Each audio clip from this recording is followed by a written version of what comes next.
the part, smiled on the outside, but it tore you apart.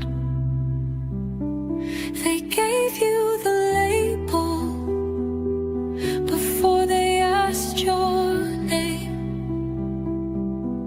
You carried the silence, and they called it shame.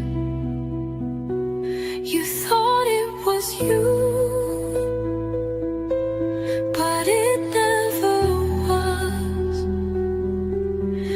You were adapting to a world without pause.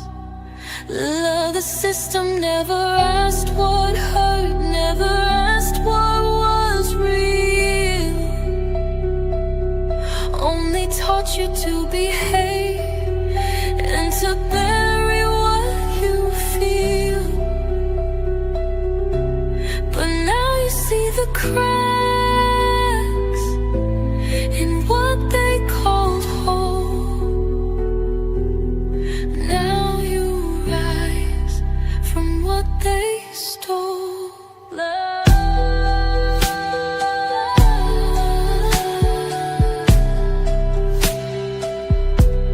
They gave you the script before you could speak, told you to sit still even when your body screamed. Your child is not broken, they're reflecting your fight, and you are the one who will turn on the light. This isn't defiance, it's memory. This isn't dysfunction, it's a nervous system trying to survive. This isn't a phase, it's your soul saying, I was never the problem. The system never asked what you knew, what you carried inside. But now you remember, you were never meant to hide. This is your voice, this is your truth, this is your return to the root. You were always there, beneath the silence, beneath the stare. Not a fault, not a flaw, just a child who saw too much too soon in a world gone wrong. But now I see you, now I breathe you, and I'm ready to come back home.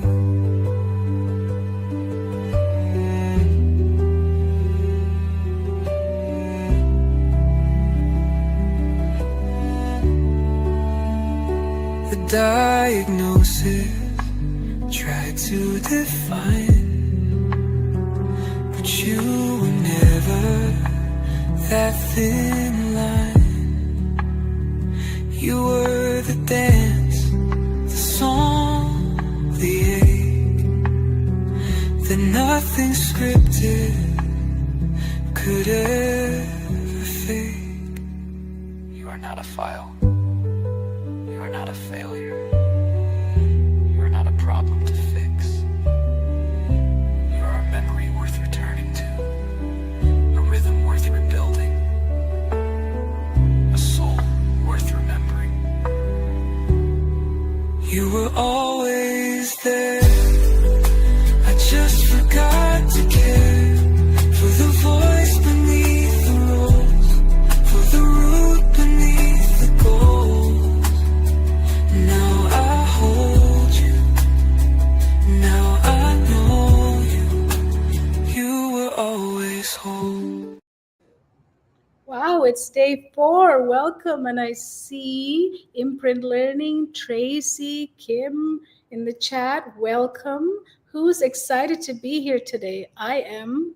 very, very excited because this is a very important date because we're returning home and we're going to remember who we are and we're going to restore. That is the work where the work begins, right? The alignment. So who's excited? I want to hear from some of you. Who's excited?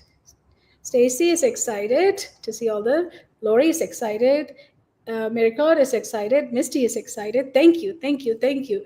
Thank you for coming back again because without you, this is for no one, right? Because you're the people who needs to hear it. You're the people who needs to take it home and also take it back to your heart, to your center, because that's where this information needs to go. So thank you for being here. So today we are going to be going into day 4.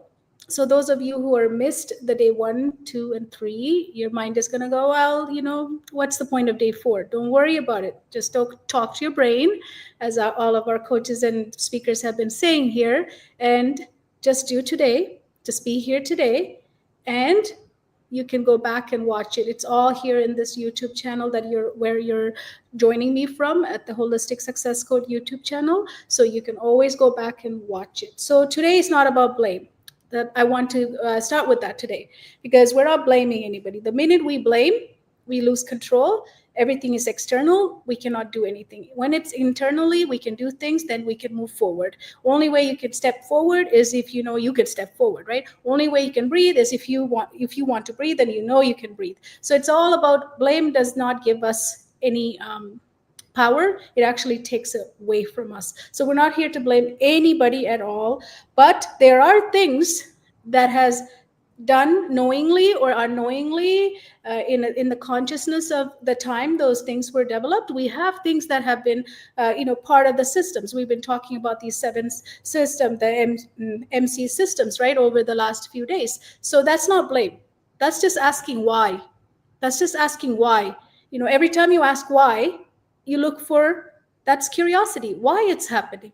Why is this way? That's questioning. That is your birthright. It's also my birthright, and all of our kids' birthright, our little kids, they have the birthright to ask why. And unfortunately, when we're growing up, we're not encouraged. Like, I used to ask so many why questions, and I ended up feeling like I'm the dumbest person on this earth because nobody's asking. I keep asking, so I must be the dumb person who doesn't know anything. Guess what I started telling myself? You're so stupid. Right? So questions are amazing. It doesn't mean we're blaming. It doesn't mean you're stupid. It doesn't mean you don't know. It just means you're curious about something. So that's when we figure out something, right? About the world, about what's going on. Why do I feel this uneasiness? Why do I feel like unrooted? Why do I feel this feeling? We have that because we're asking questions. So we're going to ask lots of questions. In our program, we just ask questions all the time. The curiosity is what drives everything. So, and I wanted to also say this. No one here is broken. I was never broken. I believed I was. Maybe you believe you are, but that's just a mind talk. We can retrain that anytime we want because that's just a neurological pathway. It's like building a road. It just takes a little bit of time, but you can rebuild anytime you want. But the recognizing that I have a path, that I tell myself I'm broken, is the problem, right? But as long as the awareness comes, then we can build a new pathway. Even in the neurological place, you can build a new pathway, just like a road. Now, that's what we're here to do today, is to rebuild that. So it's about coming back to the part of you that has been waiting quietly, right? Many of us silent ourselves, waiting underneath all the rushing and proving and, the perfectionism that we learn to be in, right? That part that knows that you don't fix the nervous system, you follow it. So our work as coaches, and all the coaches part of our program, we're always about the nervous system. We're using a different lens about the nervous system, and we don't fix it. You can't really fix it. You just follow it, and you follow it not once, again and again and again, until you return. And this return begins now. That's exactly what's going to happen today. We have amazing speakers here. So we have a mission. It's not simple. Our mission as a collective holistic neurogrowth learning success coaches, plus our Blocks to Flow certified coaches, we have a collective mission. many of our coaches come from the background of teaching. They went into the profession to serve from their heart, and unfortunately, they were not able to do that, just like myself and others. So we have a huge mission, which is to serve 1.5 million students, families, humans, educators, children, leaders out there so that they can return to rhythm in a world that taught us to abandon it. Rhythm was taught us to be abandoned. We want to return to that. To restore coherence, not control, to rebuild presence, not performance, to rise a generation that doesn't have to recover. How many of you are currently personally developing yourself or in denial that I don't need to do anything, I'm perfectly fine, but then you are blocked in all areas or some areas of your life because denial is what keeps us protected, right? So how many of us, I am still developing every day. I was talking to somebody this morning. I said, the day I say I don't need to develop myself, or the days I say that I'm perfect, that's the day I become a vegetable, right? Because always we're learning. Everybody who comes into our life is teaching us. Everybody who's around us is teaching us. So we want to raise a generation that doesn't have to recover from their childhood. How many of you are recovering from your childhood?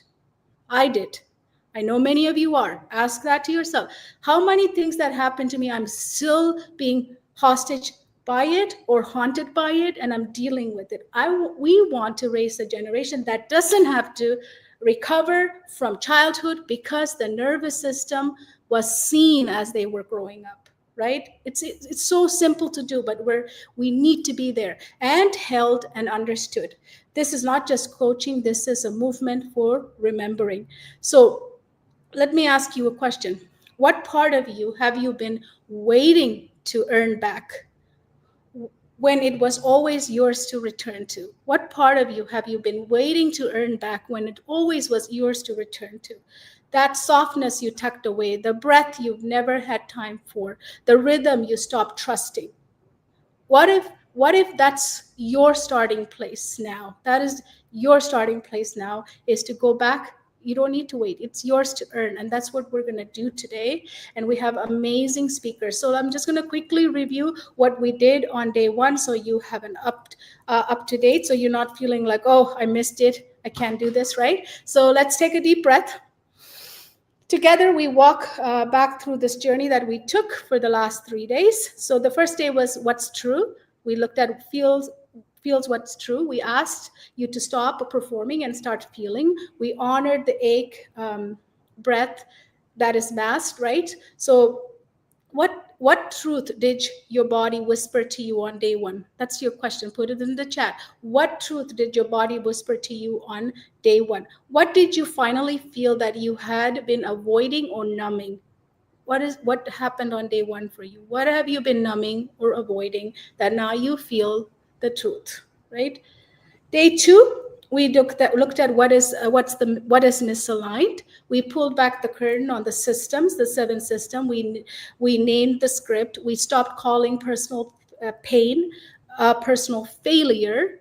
So let me ask you this: what system did you begin to see clearly for the first time that has caused you pain, or is holding you hostage, or telling you stories? What systems have done that to you? Let's think about that, right, for a second. If somebody wants to be vulnerable, put it into the chat, because we're a safe place. What beliefs or behavior made you more sense once you saw its origin? Its origin is important. It's not that we go back to the past and we dwell in it, but we do need to know where that block started. Why do I feel like that? It's a great place. That's, again, curiosity, right? That leads amazing awareness. Now, third day, we had the scissors. I had the scissors yesterday. I was cutting some strings because we are like puppets with these systems. We have these strings. We're just moving without our permission. They're moving and we're moving. So we remember who we were before the world told us who to be. We didn't just name the system. We cut what wasn't ours. So what strings did you cut yesterday? All of you here, give me one answer. What strings did you cut yesterday? One string. What did you cut? Judgment, fear, shame, that person did this person this, the school didn't give me enough support, my child is not accepted at the school because they are behavior. What string did you cut yesterday? Put it into the chat so I'll read it after. What weight was never yours to carry? Have you thought about what weight was yours never to carry? So I want to again read the chat here. What? Perfectionism? Yep. Shame, control, pleasure, pressure from the system, control, yep. Compliance, yes. Thank you. Thank you for participating. Thank you so much. So, why are we here today? We're going to have some more conversation. We have amazing speakers lined up. We are here because we want to return, not to do more, but to feel different, to practice coherence, to restore rhythm, to anchor safety, not as strategy, but as way of being. So here's the questions. I have two questions for you. What does your body want to build now that the strings are gone? Yesterday you cut, right? You said shame, compliance, control. What does your body want to build now, today? What is one rhythm or one breath or one ritual that you are ready to carry forward, not as a task, but as a return? What are you ready to move forward with?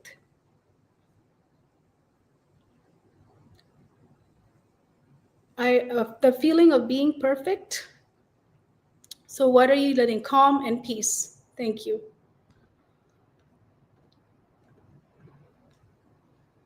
So I have a speaker today here. So I'm excited to introduce the speaker to you. So it's today on the day to activate what restores. We begin with the voice that has lived the recovery, studied the nervous system, and risen from trauma with something real to offer. Hopes that's earned, not manufactured. It is one thing to teach about resilience, and it's another thing to embody it. And our day 4 keynote speaker, Dr. Brody Miller, does both. Dr. Miller's story doesn't begin in the lab or the lecture hall.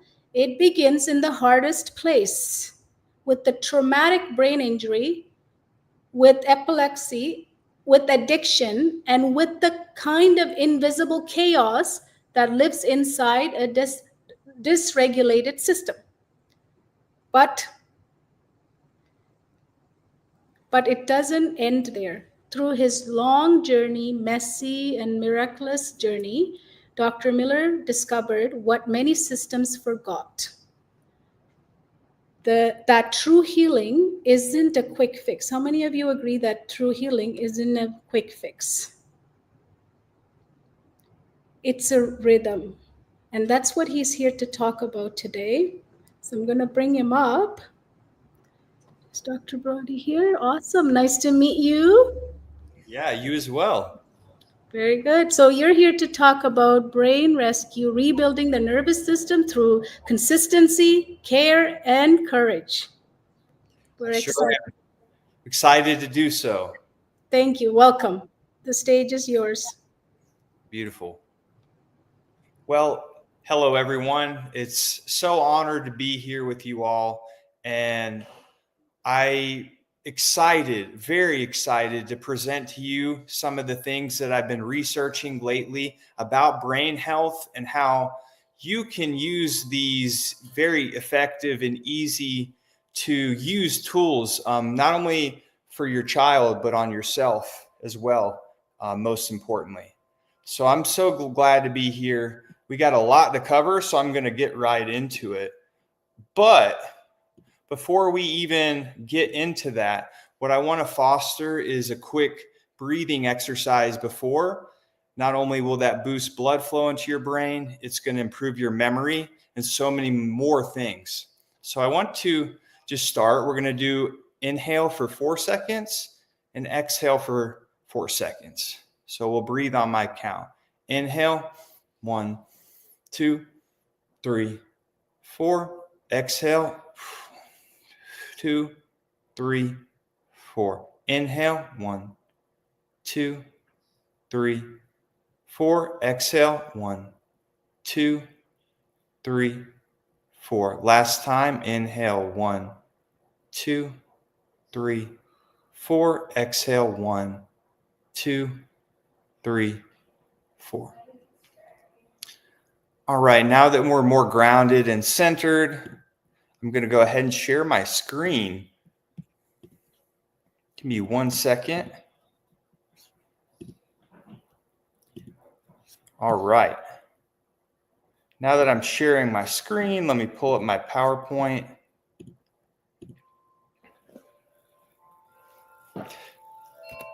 Can everybody see my screen? Just double check. No, we can't see it yet. Sorry. Can't see it yet. Let's see 1 second. Okay.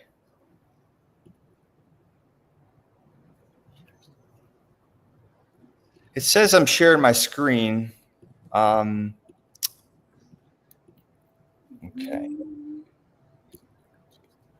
Well, I'll ask. Hold on.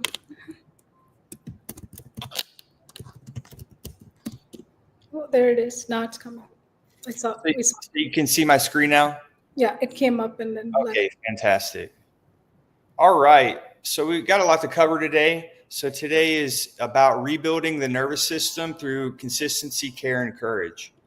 So we already took a few breaths together, but today we're going to cover why I'm so passionate about brain health and why I do what I do, left and right brain dynamics and its importance for children's mental health, research and tips. We're going to have some fun doing some mind gym exercises and breathing exercises, as well as some emotional regulation for you and your kid. We're going to also cover about how malleable and plastic the child's brain is and how to use that. Can you share the screen again? Because we can't see it right now. It went out. So let's bring it back. Let's see here.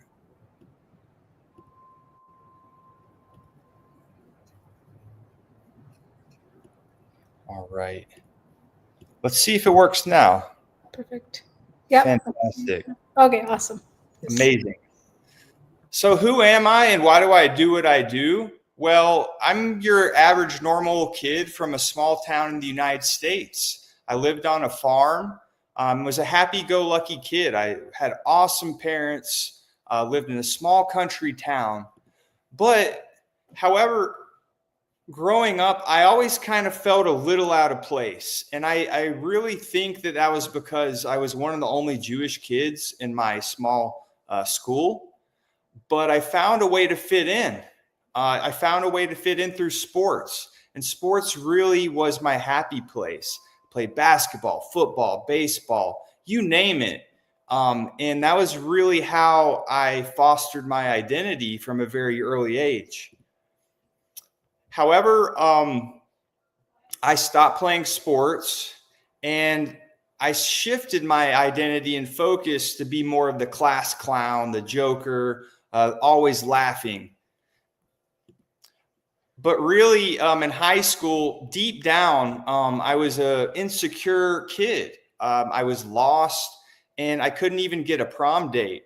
I was cut from the high school basketball team and I was really trying to find my identity. Like I said, I was a class clown and the joker, but that stopped working and I was separated from my friend group. So my identity really became to be Miller time. My last name is Miller. So I started to get into drinking beer, Miller time, alcohol, drugs. And that really was how I showed up at that time, to fit in, that deep desire to fit in. But really, everything changed in 2013. When I was outside of a nightclub, I thought it was a great idea to get in a fight with a bouncer who is about 3 times my size. And he knocked me out. And boom, my head hit the pavement. I was knocked unconscious for about 5 to 7 minutes. And it was just chaos and turmoil. And really, to add insult to the injury, it was posted on a local news TV station, And everybody, over 100,000 people, saw me get knocked out. So I was humiliated. I was shamed alongside my family. I experienced memory loss. And I was really mentally ill. I had severe brain fog, severe depression, and there was damage done to my frontal lobe, which we're going to talk about later on. And you can tell my eyes are glazed over. I was severely depressed and lost. And in 2015, I started to get into some really high risk behaviors. I was taking pills, I was drinking, I was doing anything that I could do to feel alive at that time. And then my life really changed because I was talking to an AA sponsor. I had about 6 months of sobriety, but then all of a sudden I feel this horrible negative energy come into my body when I was talking to him, and I blacked out. I felt like all my walls were caving in. I woke up in the hospital and they said, Mr. Miller, you've experienced 3 grand mal seizures. And they scanned my brain and they found a brain leak or a cavernous malformation in my left frontal lobe that was causing these seizures.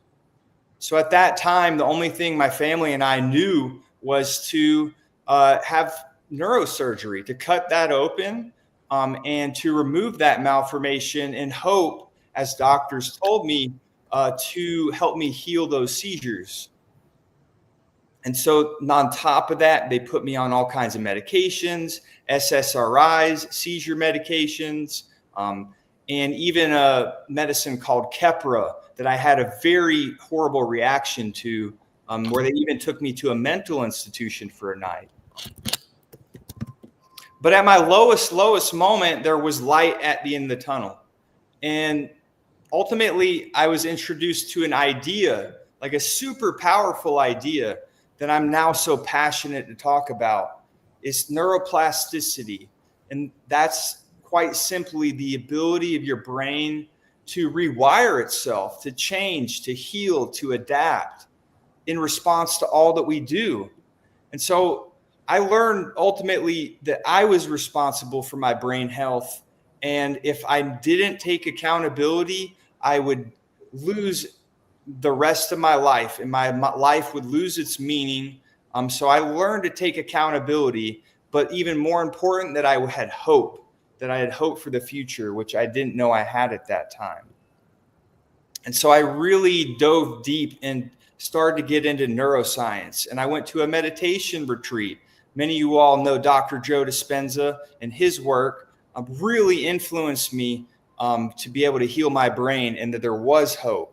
And so I started to study that a lot. I completed an immense amount of certifications from the Neuro Leadership Institute, from Duke University. I studied neuroscience from there, the University of Chicago, and even the Heart Math Institute in the neuroplasticity of the heart. And so I went from somebody who had really bad difficulty completing even basic sentences to now being a public speaker. Like, who would have imagined that's how capable the brain is? And I ended up getting back into school in 2019 and ended up transferring my accreditations and completed my PhD research in only a matter of 4 years, when it takes most people 6 years, because I learned simply how the brain can rewire itself. And so my dissertation was on mindfulness meditation and its impact on TBI, traumatic brain injury. And so I was really the identity shift once again. I was a college dropout who had a criminal record, who couldn't concentrate, to becoming a doctor with his PhD in a very rapid amount of time. And in 2025, I'm so blessed to have connected with one of the mentors that taught me about brain health, John Assaraf, and he co-signed my book. And John is the CEO of NeuroGym, an amazing guy, just a very helpful and philanthropic guy. And he co-signed my book, and my book became an international best-selling book, Brain Rescue. Everybody follow Dr. So lots of wonderful things have happened. I spoke with Greg Reed at his world famous Secret Knock event. And I even met the guy, Richard Cohn from The Secret. And Richard, we signed our books together. So really so much has changed for me in a small amount of time. But I don't want to get off on that, because this is about you and your child's brain and the incredible ability it has to heal itself at a young age. It's not to brag, it's to show you that you can do it and do even more. So real quickly, there's been a really high rise of ASD, autism spectrum disorder, that they found. The CDC has found that it used to be in year 2000, 1 in 150 children showed signs of ASD. And now here we are in 2020, where it's about 1 in 36 children are showing signs of this. And I equate it to two main things. Number one is we have more information than ever before, so we're more aware of this topic and this subject. But also on the other side, number two is we're more disconnected than ever before. And this is what this is all about. This summit is about how disconnected we have become. And the stats prove this. So really think about the brain in this way. We have our left brain and we have our right brain. And a lot of people will say that this is a myth, but it's actually true that your left brain is more logical, it's more analytical, linear, factual, and sequential.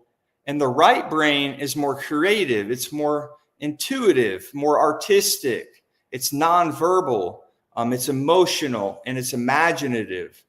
And this is true from a structural and functional standpoint. So when we're talking about a child's brain, here's 7 quick signs of a right brain weakness is what the research shows is going on with a lot of ASD, autism spectrum disorder. And so number 1 is a sign is they may be struggling making friends or reading social cues. Another one is they may not be as interested in art or music. Number 3 is their body language and their tone of voice. They're missing out on that sarcasm. And number 4 is perhaps weakness and clumsiness on the left side of their body, because the right brain controls the left side of our body and vice versa. Number 5 is if they're easily overwhelmed by bright sounds and places. 6 is if they're having trouble and they get stuck in the details of trouble seeing the big picture.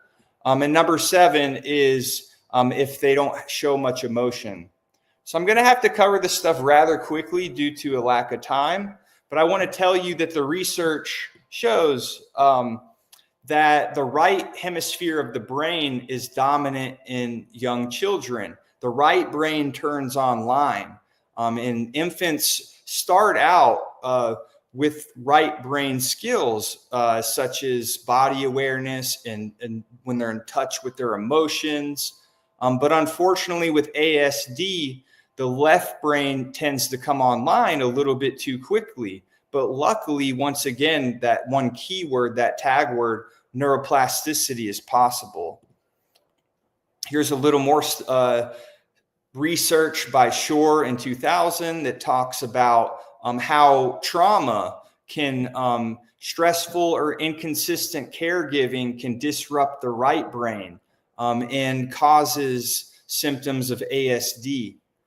And even more studies, I don't want to get too much into the weeds, but this stuff is proven through neuroscience that, the face processing regions, how the child processes faces is a right brain heavy dominant activity. And then with ASD, kids with ASD tend to process faces differently. So ultimately, I just talk about all this research, and the main point I want you to get is that the left brain tends to develop a little too quickly, but luckily we can rebalance things and help get it back on track. So speaking of ways that we can get it back on track, I want to be engaging with you all, and we'll do what I call some mind gym exercises. Just fun little exercises that you can do with your child. And it helps activate the brain and boost blood flow into the brain and improve memory and cognition. So let's do this together. We're going to start with our left hand clasped and our right hand making an okay signal. Okay, now that everybody's there, we're going to switch.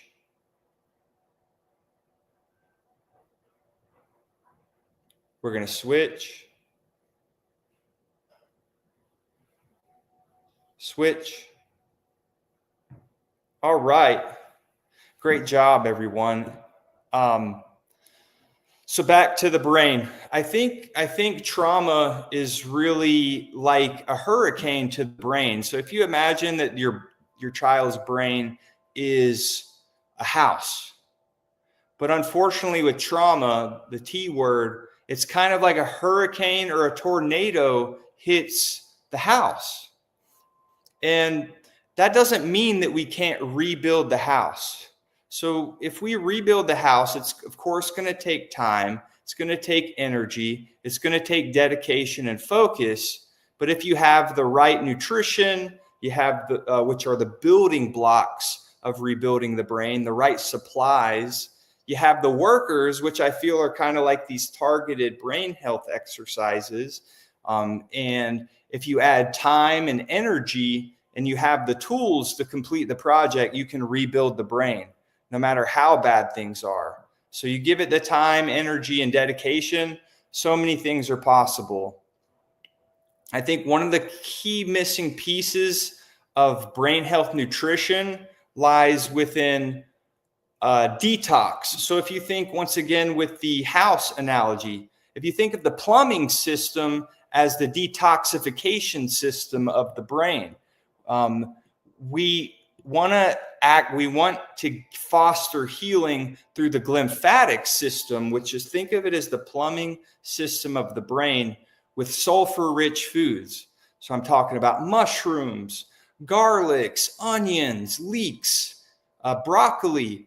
Some of these are going to help the brain detoxify itself during sleep, which is so important. Back to some more tools that the brain. I love this video with his father and his daughter. He's teaching the importance of emotional regulation at a very young age. As you can see here, he's teaching her how to breathe. And I've worked with children in the past, and they love these exercises as long as they're fun. So teaching our children at a very young age how to emotionally regulate. And as you can see, I like to practice what I preach. Here I am with my wife's cousin's kids, and we're doing these fun little mind gym exercises. And they love these because they're so engaging and they boost neuroplasticity in the brain, and they're fun, most importantly. So I created a mind gym course. Here's other kids that have used it. Kids love these exercises because they're engaging, but they also help. They're really great for cognition.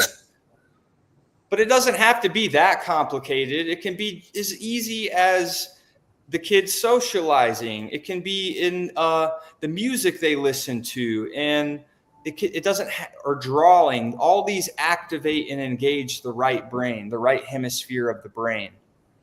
But we're so disconnected in 2025. So one of the most important things we can do is reconnect with nature. Connection, reconnecting. And I think really the biggest issue is that we become disconnected with our bodies. Our right brain is really how we get in touch with our bodies and the insular cortex. And so what are some of the issues? We have processed food. We have processed connection. I think of excess social media and excess video games and screen time. We've become so disconnected, and we all can feel that. So some of the easy solutions are reconnecting with ourselves first and foremost, reconnecting with family and friends because it releases the love hormone oxytocin into our bodies, reconnecting with nature, making learning more fun and interactive, and using all of our five senses, eating delicious and nutritious foods. You can have both, believe it or not. So back to the geeky neuroscience stuff. So if you look at a non-autistic brain and neurons of the brain, which are the building blocks of the brain, you can see that with autistic, kids with ASD, they tend to have more robust neurons. They have more going on in their brain, and that leads to overstimulation quite easily. So one of the best things that we can do is to give them more time to process, because it's very busy and active in there. So if we look at what's called synaptic pruning in neuroscience, which basically means that neurons, it's a use it or lose it machine. So the brain during birth, it's not as busy, but as we get older, these neurons get more robust and bigger. And the thing that we have to understand is just like a garden, our brain needs to prune away information. And then sometimes with kids with ASD, their brain is not pruning as much as it needs to. It's not fading away, so they feel overstimulated. So here's one of the solutions that I learned from an amazing neurologist called Dr. Bing. Check him out on Instagram. But this is what he had to say about how we're living in this day and age. Know that being bored can actually benefit you and your brain. When you're bored, your brain isn't just shutting down. It actually shifts into something called the default mode network, a circuit that activates when you're not focused on the outside world. And that's when deeper processing happens in your brain.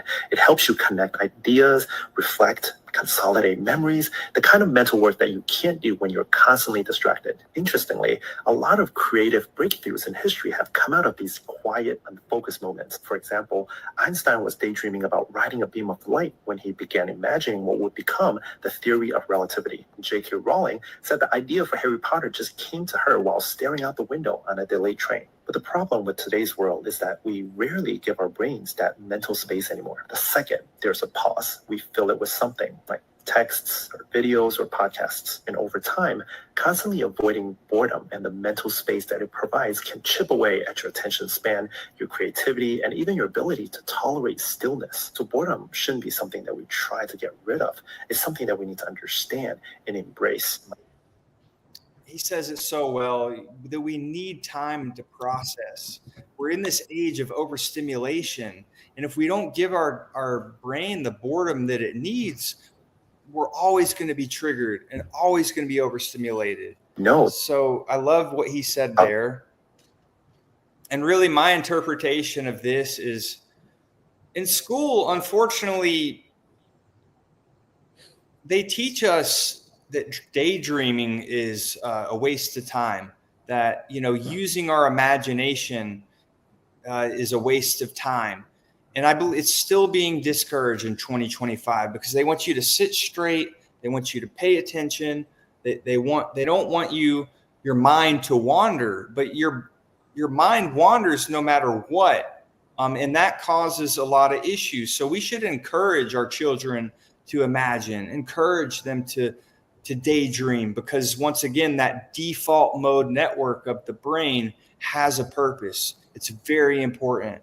So never discourage your kid to dream and imagine. And I believe truly that we have an inner world and we have an outer world. And so think of the inner world as all of the 37 trillion cells in our body, our brain, our thoughts, our emotions, body sensations. And all we have to do is we're very visual creatures. So all we have to teach ourselves to do and our children is to cut off the visual information coming into our brain.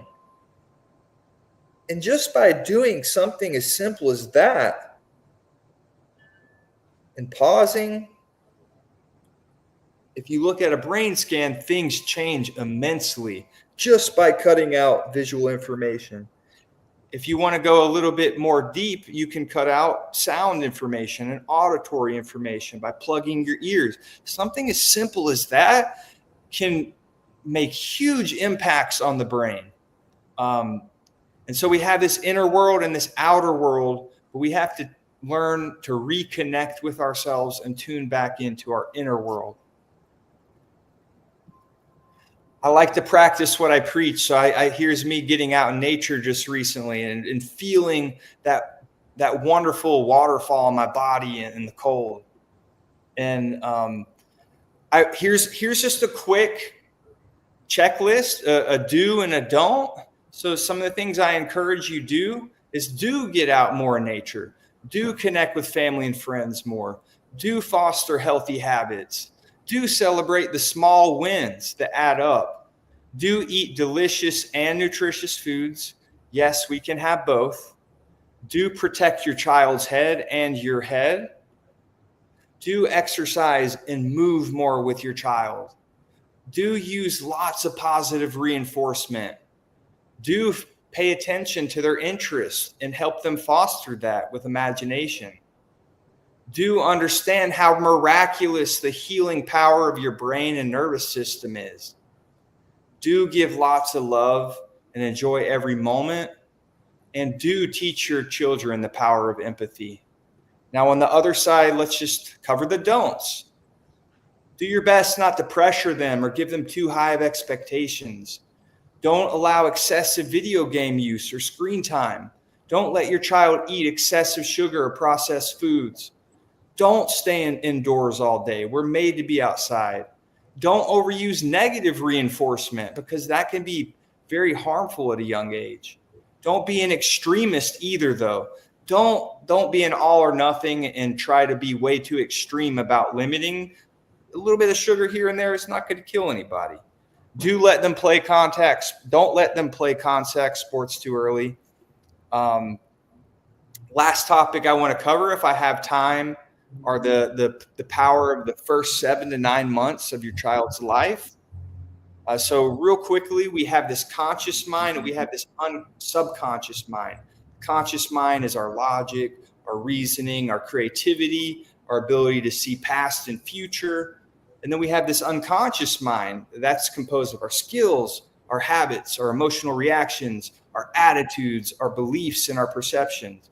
So why this matters is your child is born in the early time with a primitive survival mind that we all have. So if you hear a loud noise, you turn because it is the fight, flight, freeze, and fawn. It's our survival brain stem. They call it the lizard brain. And if we hear a loud noise, it's here to protect us and keep us alive. So this is how our child's brain develops as they grow. But then we have these positive and negative experiences. So a positive is your child cries out for nurturing and help. Mom, they cry it out. And then their mom comes and helps nurture them. That's an example of a positive experience, a positive reinforcement. And then we also have negative experiences. So you put your hand on the hot stove, a child puts its hand there. Ow, it recoils. So these positive and negative experiences really mold who we are in this important first years of life. And as we grow older, we have more positive and negative reinforcing experiences. Somewhere around ages 7 to 9, the child starts to develop a critical filter. So if you tell them Santa Claus is real, they're going to say, I don't know if I believe that. So they start to develop their own thinking and reasoning at ages 7 to 9. And of course, as we get older, we develop this conscious mind of decision making, of reasoning, willpower, analytical thinking, logic. So these formidable years are very important that you continue to use positive reinforcement because that's where some of their core beliefs come from. that mommy, I can or can't do this. I am this kind of person. So these core beliefs, and it's kind of like when you think about the roots of who we are and where we come from, a lot of it happens in the first 7 to 9 years. And that's not to say that we can't change things immensely after that. I know I did, but just make sure that that their brain is very plastic, it's very malleable, and it's very adaptive at that young age. So we want to get to the root cause and change those core beliefs to one that's empowering. And then we also have what's called mirror neurons. And you think about this in the way that if you look at somebody, we always mirror what they do, these mirror neurons. And another way of thinking about it is we imitate just like a bird.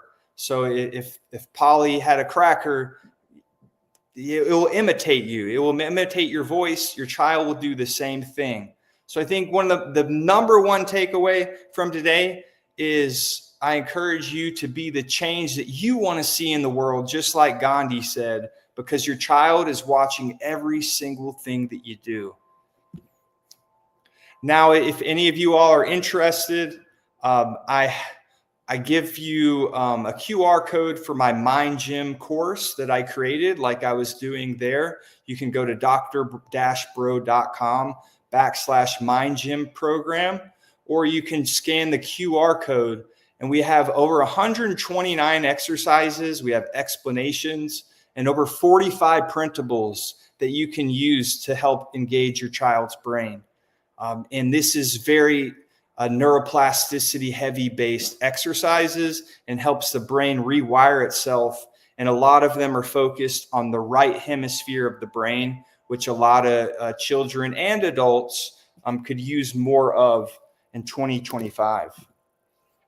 You're also more than welcome to go follow me on Instagram at Dr. Brody Miller. I'm heavy on Instagram, a little bit of Facebook and TikTok, but mostly Instagram.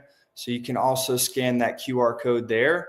But nonetheless, that is my talk. And it was a real honor to be here.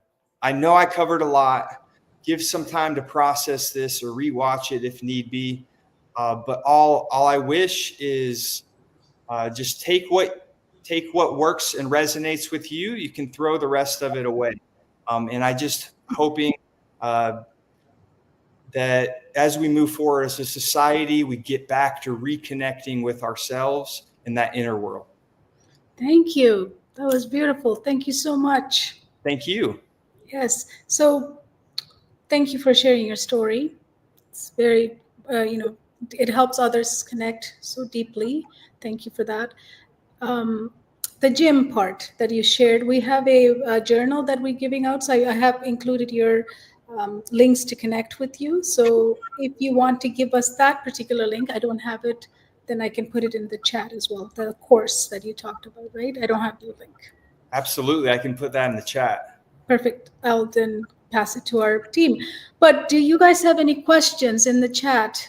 People who are watching, do you have any questions for Dr. Miller? So are you saying that there's a lot of cases, 1 in 36? Yes, the prevalence has gone up quite high. Yes. So do you think it's just because we are more aware of it, or is it because of some of the things we're doing? Like, for example, in the early stages, you said 7 to 9, right? That critical stage. Kids are on the screen, they're not socially interacting. That is a lot of it, like you shared, is also a sign of socially not interacting, right? Like not knowing personal space or not knowing what is sarcasm, because we learned that so much by interaction, right? So do you think? Exactly. And COVID, unfortunately, kind of disrupted that for a lot of people because we didn't have that in-person social engagement. So is it then autism, or is it socially we're now different people growing up? I think there's a mix there. They're more aware than they've ever been. So that definitely contributes to higher numbers. But I also think that we all can sense, even intuitively, that we're more disconnected than ever before, because this is just not the same thing as connecting with somebody eye to eye. It works different circuits of our brain. And I think this is like its own world onto itself in some ways. Yeah, we're disconnecting ourselves, right? We're not in that resonance. We're not sharing the energy field, right? And that's so important to grow as you're a young person. Yeah, I find that fascinating, that part. I think there is it really autism, or is it because we're socially so different now?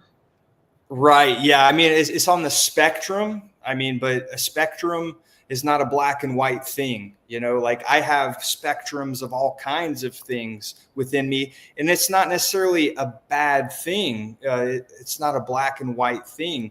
Like I'm a brain injured individual, but I think that's become my superpower, ultimately, or that OCD tendencies that I have. I think of that as like my unique superpower in some ways. Of course, all of our breakthroughs, right? It becomes a breakthrough, right? Whatever you go through, it's a breakthrough, right? For me, the same thing. Like I used to daydream all the time. When you said daydreaming is good, that's all I did in class. And that's how I was able to crack the math codes, because I was fascinated with math in my own way. But I wasn't doing well in class, but I was really doing research on my own, right? But it's not celebrated, right? They pay attention, right? What are you doing, right? Pay attention. When Right. we could enhance it for people. So we have some questions here. That's good. Is it normal to repair your brain so quickly as you did?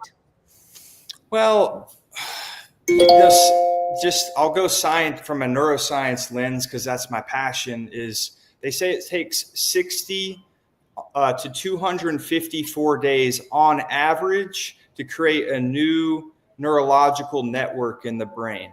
And what I mean by that is a series of brain cells that reconnected. So a neurological habit takes around 60 to 254 days, with 90 days is often the sweet spot for most of us.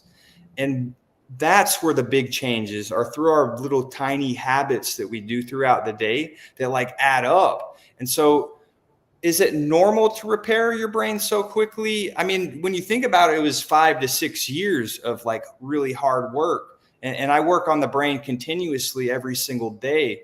So I think the brain is always repairing. It's always changing. And maybe I'm a little abnormal in some senses, that I got complete cognition back. But I truly, honestly believe that we all can regain our cognition and get it better than ever before, no matter what your background is and situation. Mm-hmm. And the other question is the impact of early trauma or neglect. How do you address this? Yeah, I would say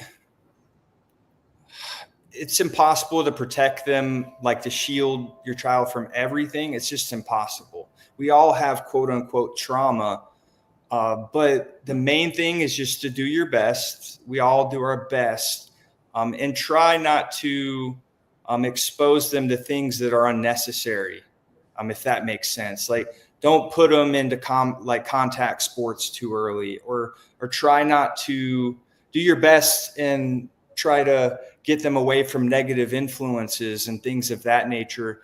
Just do your best is all I can say, and you'll know what that looks like for you. Awesome. How do you get teens to incorporate the brain gym? That's a tough one. I suppose with exaggeration and impact, and just really to implant like how that influences them in their life. So if this kid isn't focusing, try to tie it into something they're already interested in. So if their interest is in, let's just say, sports, or it's whatever, writing, just say you're not going to get better. You're going to miss out on that, and tell them the negative impacts that it could have if they don't start to pay attention on whatever it is that they desire. I'm just listening to you and very excited about the alignment we have here, because we are a collective movement, that we have all these coaches. We that's what we serve at the neurological level, right? So I was out looking for a program like the gym where these drawings. I was mesmerized by some of your videos. That's how I got to know you, right? Mhm. So we could collaborate to bring that, and we know how to get the teens to do it because we work with them so closely. We do, it's about relationship. Sometimes not parents can't do it, right? Because Mhm. if I get my son 18 to ask, and he's like, oh, no thanks, right? But if another coach has a relationship and they bring it in a way and explain, right? You don't go to the gym and just lift one day weight and then get the muscle, right? It's got to be consistently done, and then they need to know why you're doing it too. If you tell them the why associated with it. So I love to bring your program into our family of coaches who can share it with the people that you designed it for. Love that. Totally. I would love that. And you're exactly right. Like I didn't listen as a teen, as you can tell. But like if you can tie it into something that they're passionate about, uh, then perhaps, or somebody, an outside force like me, that maybe can influence them, because a lot of times we just tune out our parents. Yeah, absolutely. Yeah, like my son who's into like weightlifting, if I could bring, like you said, the interest, right? Like you don't just go to weightlifting and do one weight one day and then you're like fit guy, right? This Yeah. is how you train your brain. So we have to like explain to them in a way that they could understand. I think teens will definitely buy into it. Who doesn't want their brain super powered and fit, right? Everybody. Yeah, Yeah. any other questions? Molly has one here.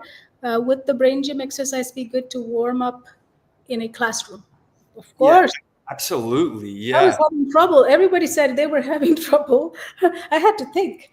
I guess you have to think to It do the. does. It's like a light switch, but I would say like you got to activate things, and the breathing exercises. I call it a breathing sandwich as well. So a lot of times with the people I work with, I'll do a breathing exercise in the begin and end, and then these little exercises to activate things and get it going, get the wheels turning. Right. It's a great warm up Yeah. exercise. Yeah. Sometimes you know how you had to do the same, like both at the same time. I have hard time with it. I need to practice on that because the left brain and right brain, right? It's not working yet together. Yeah. Mhm. Um, is that a question, Maria? Or maybe challenge them. I think it's a comment for the teens, right? Yeah, they love challenges. That's a Yes. good one right there. Yes. Anything else for Dr. Miller? Oh, thank you. Thank you. Oh, one more. I said, do you do presentation for classroom students like teens? Not yet, Maria or Mary. I think I'm Very pronouncing. cloud. Yes, not yet, but it is something I'm aspiring to do more and more of in the future. Absolutely. Thank you. Anything else you want to leave our audience with today? Just mainly the reconnect with yourself, because once again, like Gandhi said, we literally have to be the change in 2025, but we don't have much of a choice but to tune in and reconnect with our heart and our brain and our nervous system, and just cut out the crap. Excuse my language, but there's a lot of crap out there. So don't tune into that negativity. Tune into yourself. Absolutely. And I love Gandhi is one of my counsel that I speak to daily. So you're so in alignment. I can't tell you. We Absolutely. haven't met. It's the first time we're meeting today, right? In Yeah. like online, other than Mhm. typing. But it's so in alignment. We're excited to use your program because I was looking for one of the exercises because it'll really help with what our coaches do with our students and how they coach. Awesome. Thank you so much. It was super coming on. Thanks for having me on. Awesome. And we will have all of his links and information under this video, as well as on our magazine. He wrote an article, so all his information there as well. We launched our magazine today, by the way, so I'll send you a link. And please share everything with your audience too. Thank you so much. Thank you. Awesome. There you have it. That was amazing, right? Who learned something new? I did. I wasn't paying attention to the autism number 1 in 36. Isn't that crazy?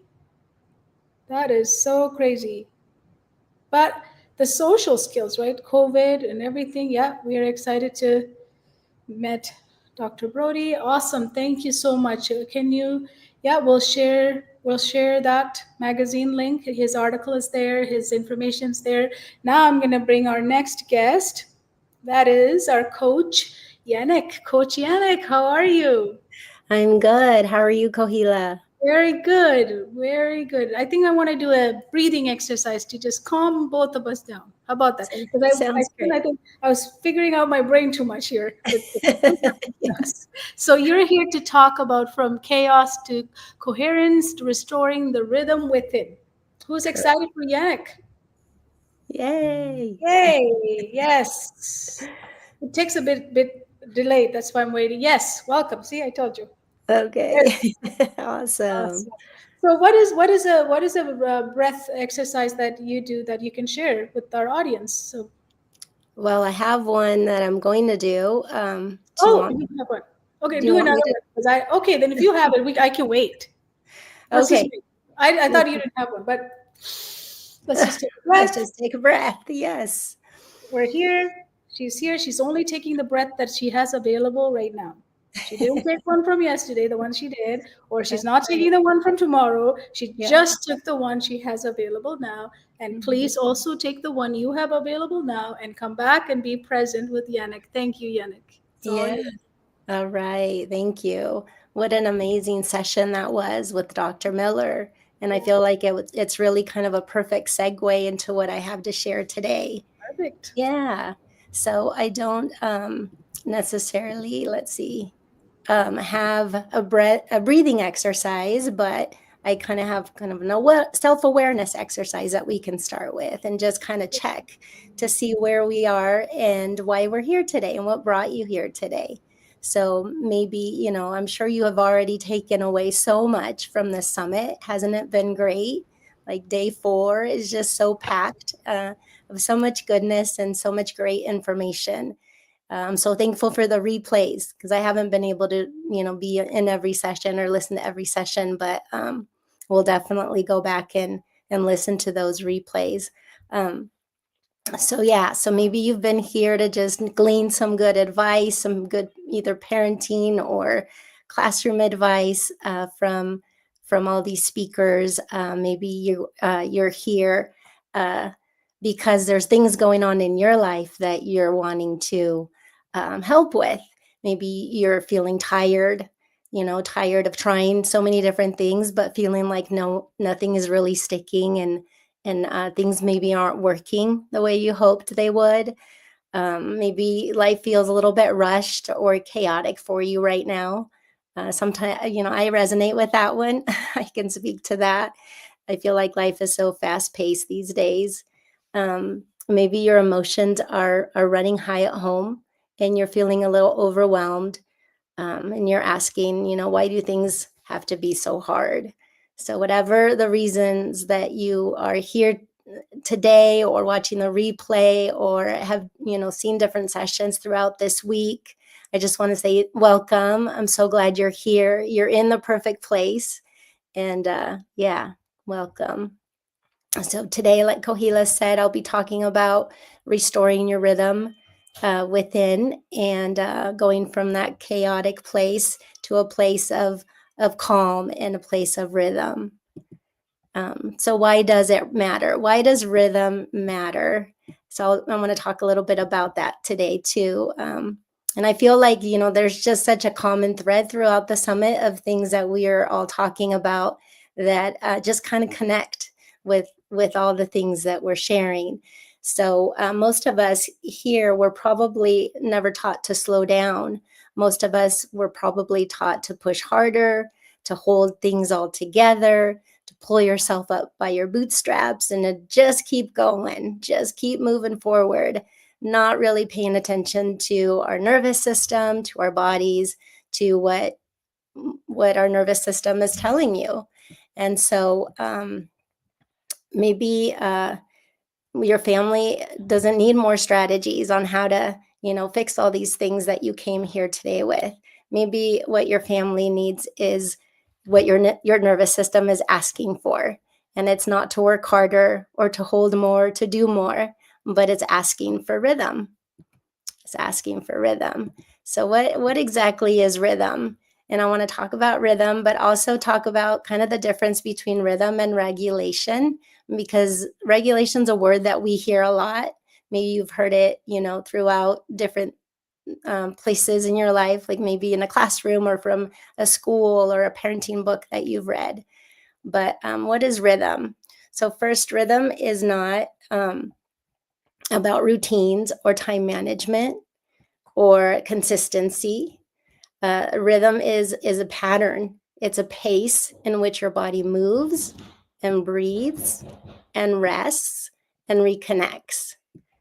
So I'm actually on, yeah, that's our breathing exercise we'll get to. So rhythm is a predictable movement that signals safety to your nervous system again and again. And there's probably things that you are already doing in your life that provide some rhythm resets in your life, like maybe moving, to music, slowly swaying to music, rocking a baby to sleep, those types of predictable movements. And I love this definition of what rhythm is. Rhythm is nature's reset button. And so whether it's a beat, a breath that you take, a movement pattern, rhythm helps the brain and the body get back into sync, get back into alignment. So matching a repeated pattern calms the stress response. It helps recenter focus and helps you and your child feel ready for what's next. So what is the difference between rhythm and regulation?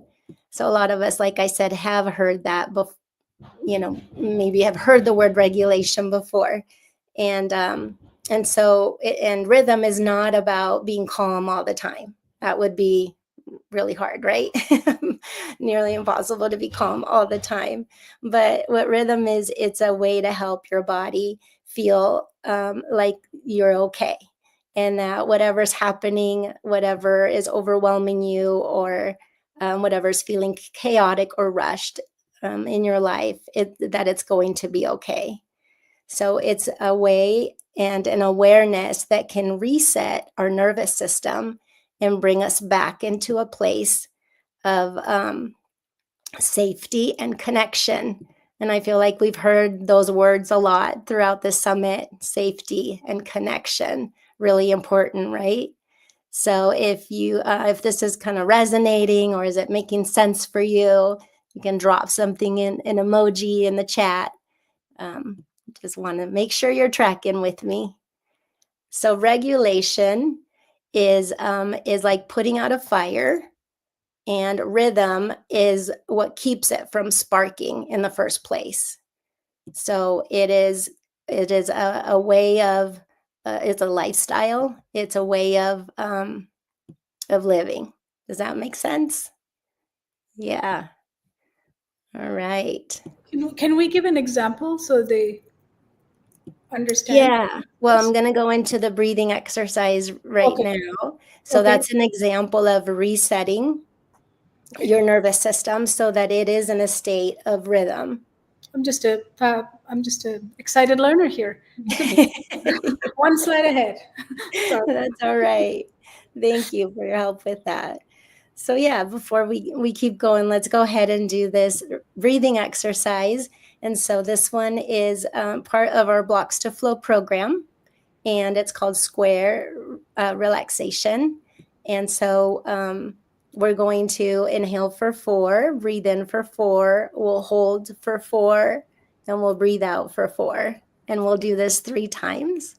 And then as part of a rhythm, adding the rhythm to it, you can sway from side to side, or rock back and forth, or just, a slight movement that just kind of helps you and your nervous system reset. So are you ready? Yep. All right, let's go ahead and get started. So we'll begin for 4. You can just, whatever feels comfortable to you, inhale. And hold for 4. And exhale for 4.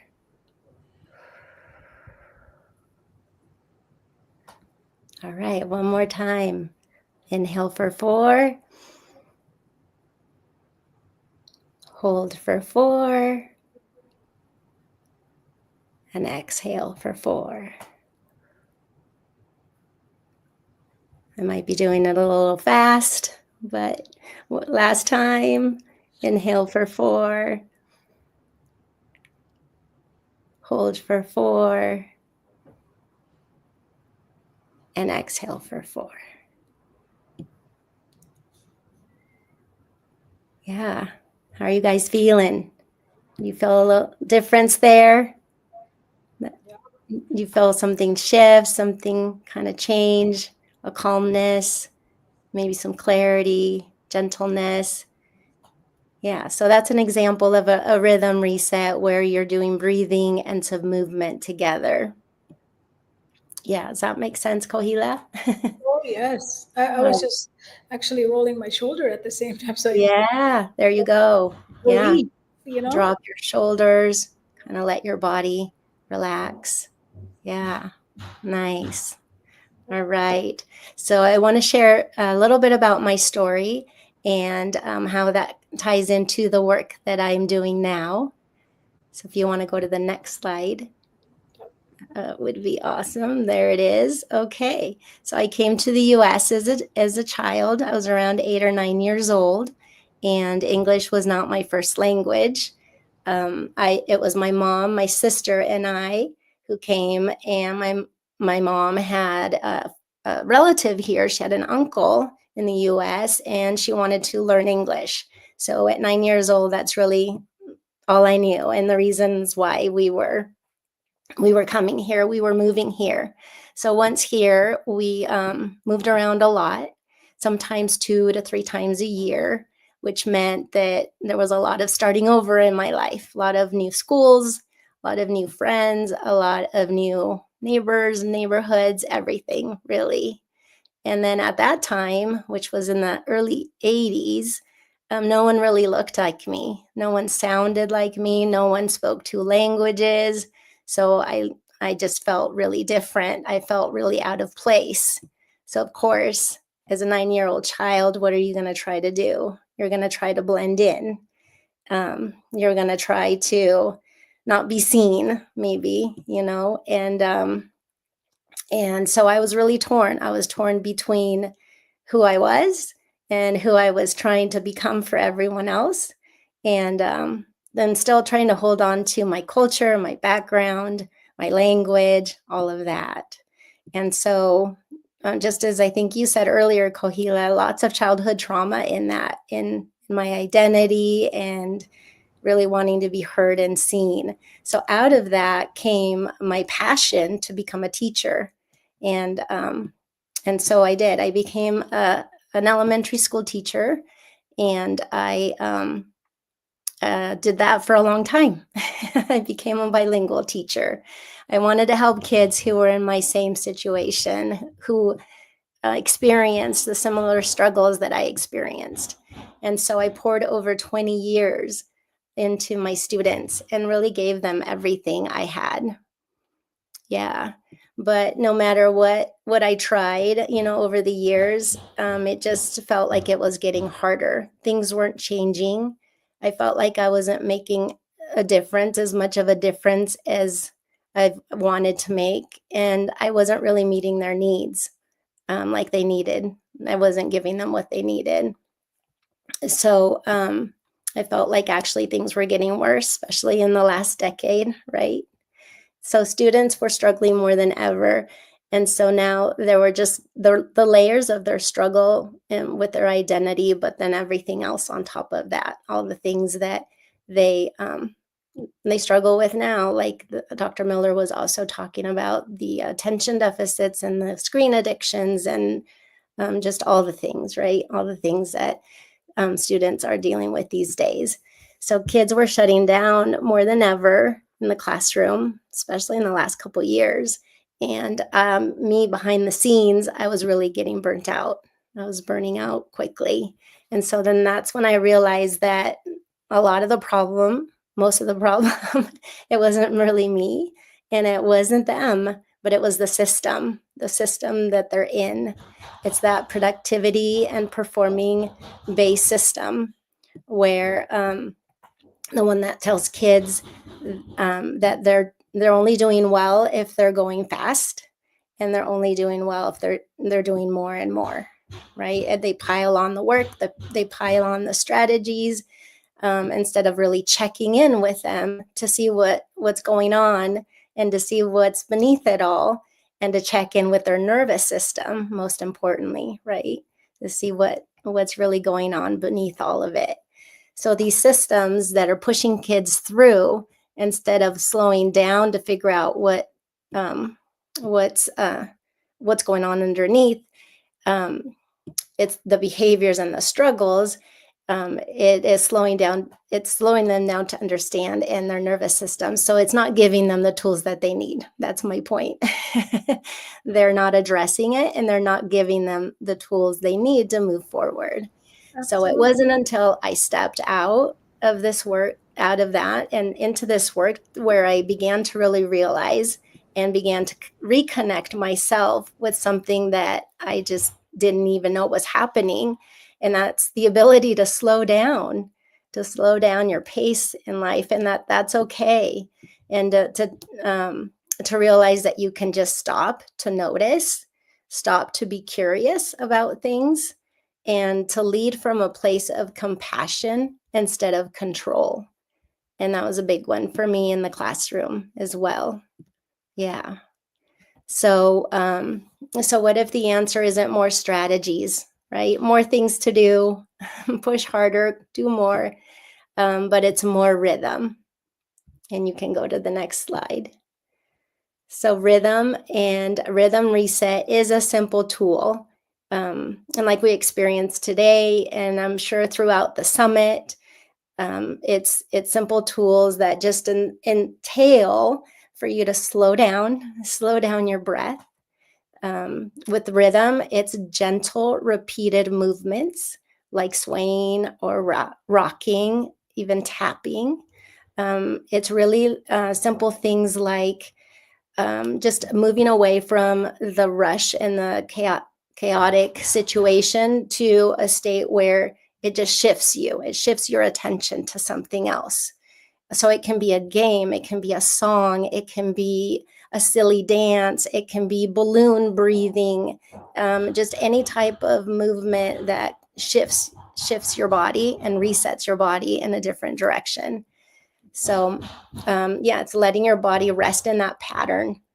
When we slow our breath and quiet the noise, we create space, and we model calm and safety to our children and to our students.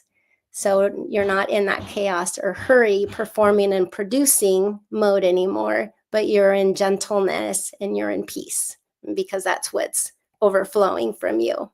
So these aren't strategies, but like I said before, it's more like a lifestyle. These are ways to listen and to meet the needs of your nervous system and where it's at. And I'll say this part again, because I thought it was really just powerful, that rhythm is nature's reset button. So whether it's a beat, even just clapping, a breath, or a movement pattern, rhythm helps your brain and your body get back into sync. So if there's anything to take away from this talk today, remember that you don't have to hold it all together. You don't have to carry it all. You can pause and remember what's true, that you're not behind, that you're not failing, and that you are allowed to slow down. So find your rhythm, settle into it, and invite your child and your students to do the same. Come back to what matters, one breath at a time, one rhythm at a time. And if moving from chaos to rhythm resonates with you and you'd like to continue to learn more, I'd love to stay connected. So you can join my email list at yannick@thelearningsuccessway.com. And I'll send you a free rhythm reset guide with more ideas, more simple ideas of how to do rhythm resets with yourself or with your child. Do them at home. And then for the first 3 people that email me, I'm going to offer a free Return to Rhythm Week from our Blocks to Flow program. So yeah, it's about slowing down and observing, right? So we would look at where your family's at with that, and find ways of restoring your rhythm. So thank you again. I'm so glad you were here. Thank you for listening. And remember that your calm matters, your rhythm matters, and your presence is enough. Wow, thank you. Love it. Love it.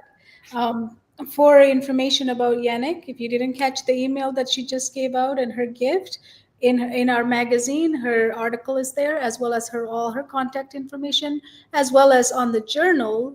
She has a place there as well, and her contact information is there as well.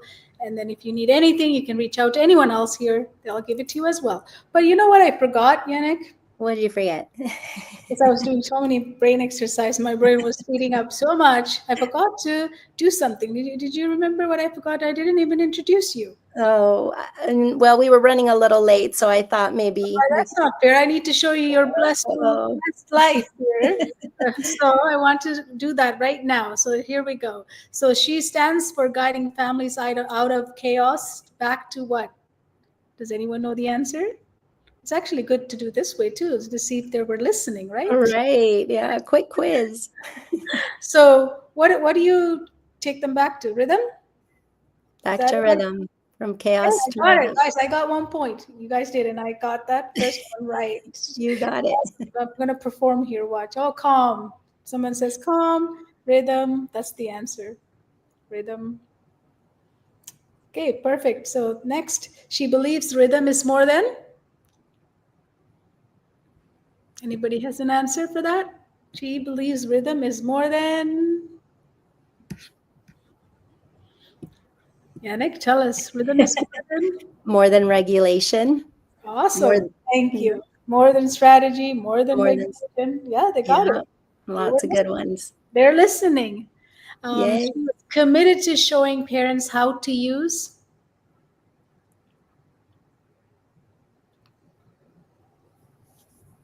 Yeah, someone says that they like it this way at the end. This is a quiz.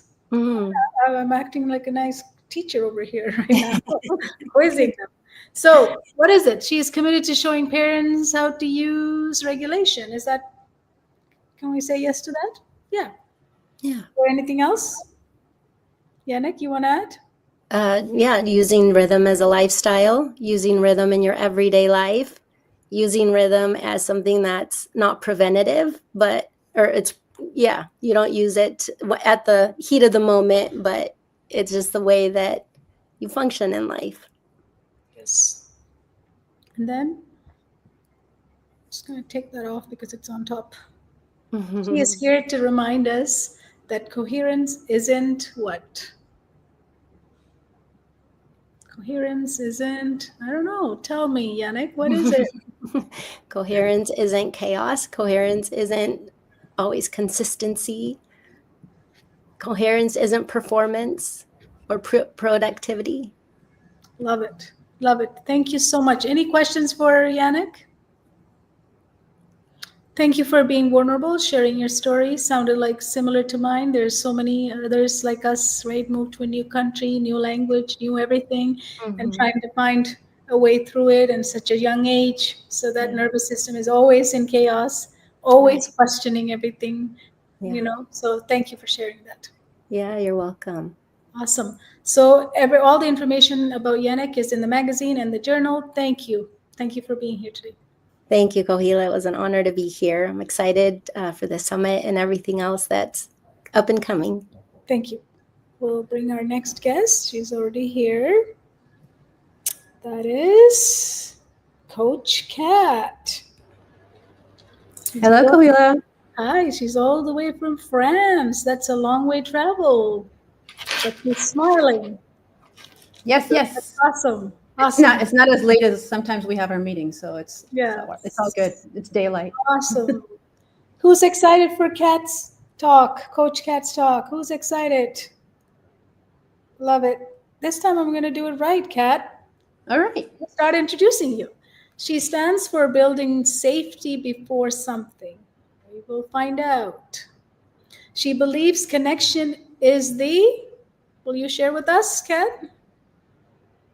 Later in your presentation? Yes. Absolutely. She is committed to showing families how presence does something. She is here to remind us that when safety comes first, something happens. But she didn't tell me. But she is here to tell you guys. So welcome, Kat. Thank you. Thank you so much, Kohila, for having me here. I'm really excited to share everything that I have with you about this. Let me see if I can get my slides going. There, I think everybody can see that. So that's basically the title of the presentation, Safety Before Strategy. So that's already one of the answers, right? And how presence rewires everything. So I know that we've been talking a lot about some of these topics already in the last few days, and presence has been one of them, but I would like to talk to people about presence that have just kind of just logged in right now or are just here today. And so presence is not really this physical presence, right? When we talk about presence, it's really more about being present, emotionally available, listening without interruptions, without judgment, calm, engaged, open, right? And so let me, I think that I want to try and connect with some of the people in the audience here. If you're from my generation, at least, let's think about our parents, you know, and maybe connect with both of your parents. But if I were to describe my parents in their presence, so my father was always present physically, but he would be behind a newspaper waiting for dinner to come in. And if you were going to interrupt him, you'd better have a good reason and not any bad news whatsoever. So I didn't feel safety in his presence. So in this case, it's not presence, right? He was present physically, but I didn't feel safe. However, there was my mother, and my mother was the presence. So I knew that no matter what, if I was being silly or if I had a problem, she was there without interruptions, without judgment, calm, engaged. Even if she thought, oh no, here's trouble again, she didn't let it through. She just listened. And she was my rock, and she still is my rock today, right? So that's what we mean about being present. So let me see if I can start up with the next one. How many of you have heard when you're in your childhood or said some of these? If you don't calm down, I'll take it away. What do you mean you can't find them? Did you even look? What did I just say? You're not listening. Did any of you ever hear any of those? Or did you have any other key phrases that you can share with us that you remember hearing or using?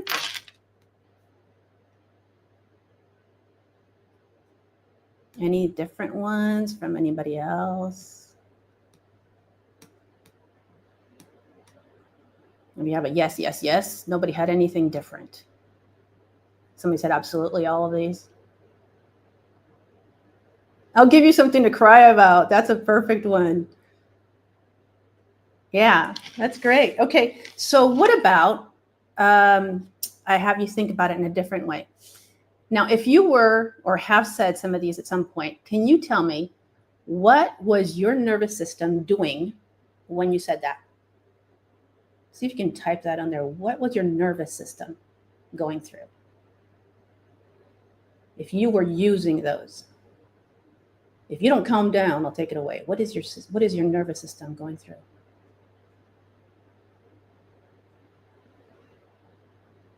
You're not receiving this, you're giving it, right? You're the parent. Yeah, feeling overwhelmed.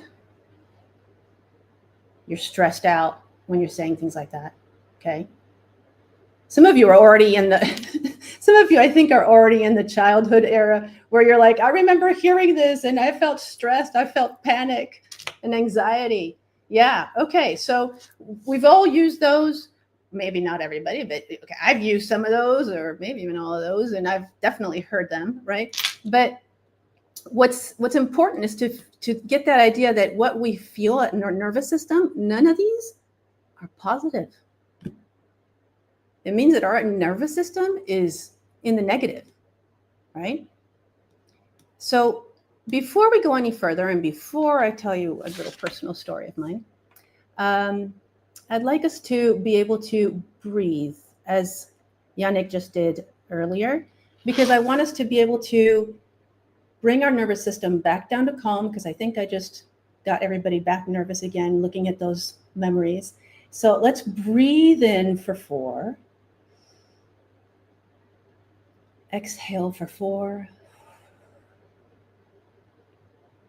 Inhale for 4.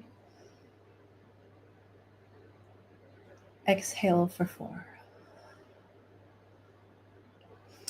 So I'm going to tell you a personal story.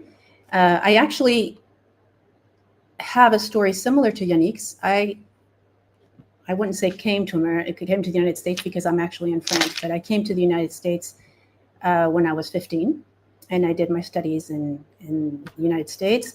I moved to Canada for a couple of years. I taught in Ecuador for a year, and then I met a Frenchman, and then I moved to France and built my family here in France, and it's why I'm back in France again. And what I'm about to talk to you about has no borders.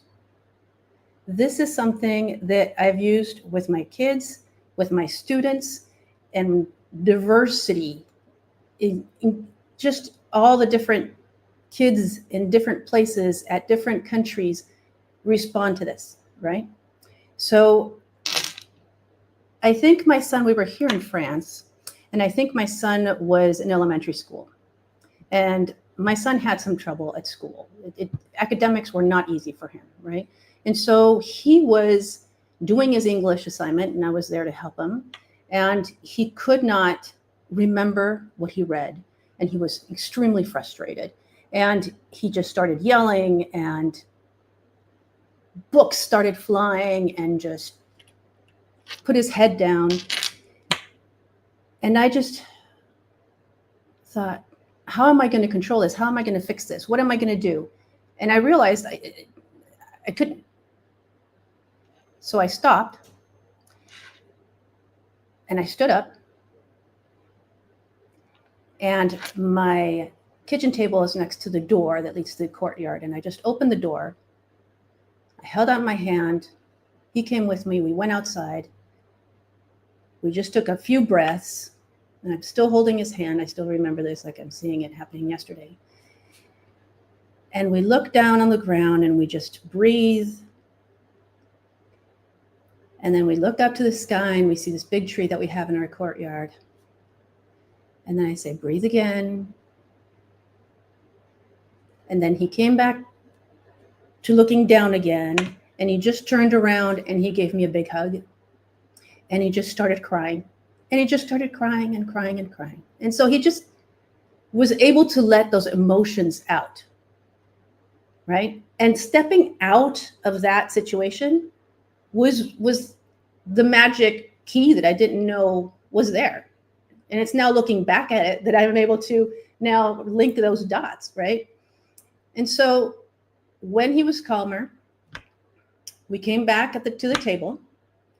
The energy was now calmer again. We started talking. We talked about 10 minutes about something completely unrelated to school. And then I said, are you ready to try again? And he said, yes. And so we did, in a calmer way, knowing that he was safe, right? And it was with his emotions now in check. So why is that story important? I want you to think about 3 different systems that were going on underneath, right? Underneath the exterior, because as Dr. Miller talked about, we have this exterior and then this inner. And so the 3 systems that were really going out of whack there were the nervous system, his emotional system, and his energy system, right? And we have lots of other systems that are going on. But once one was out of whack, then it kind of spirals and takes the other ones with it, because all of these systems are interconnected.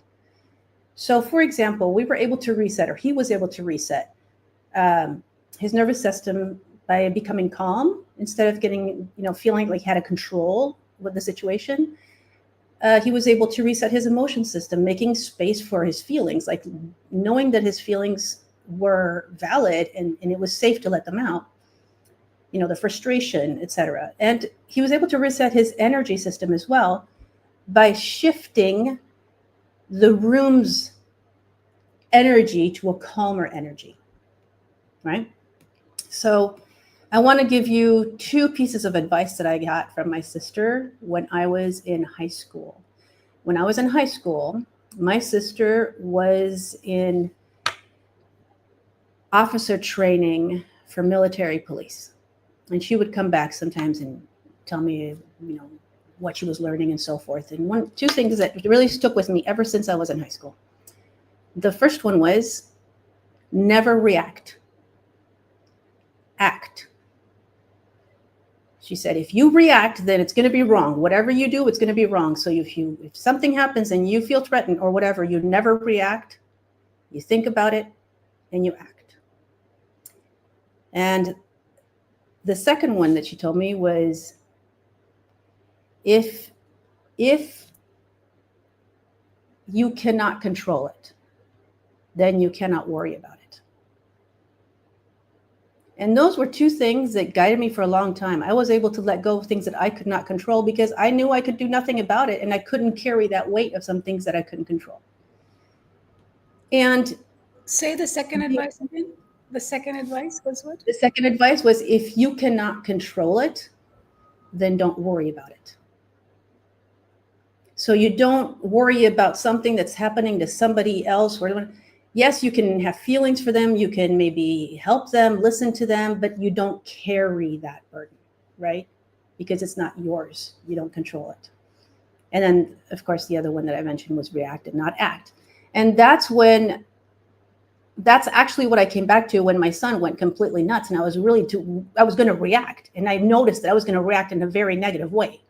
And that's how it all came about. I stopped. I went, okay, I can't do this. I have to act. Do something different, right? And so let me go back to my slides and talk to you about this post that I had posted on my Facebook and my Instagram that really kind of leads the speech. I never want my children to pause and think, I can't tell mom, she'll get mad. I want their first thought to be, I need to tell my mom, she'll know what to do. How many of you would like to be that person to your children?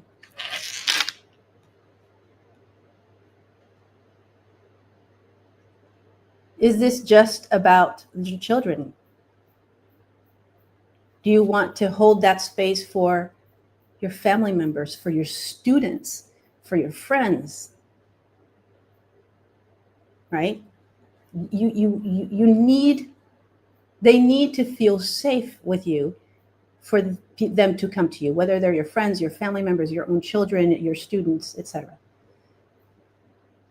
So, what does that look like? As we were talking about earlier, the nervous system, the emotional system, and the energetic system, right? So if we go into the nervous system, let me give you an idea as to what that looks like.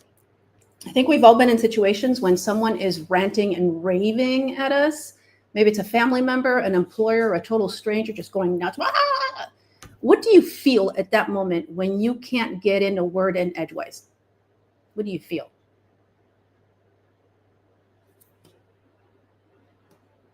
Do you want to walk away?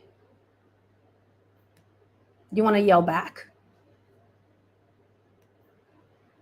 Do you just let them continue and let their words hurt you, not knowing how to defend yourself? So look at this as that traffic light. If you want to fight back, well, there's a fight. If you want to just run away, just get out of here, then it's flight. Yeah, some people are impatient and, like my opinion, frustrated, hurt.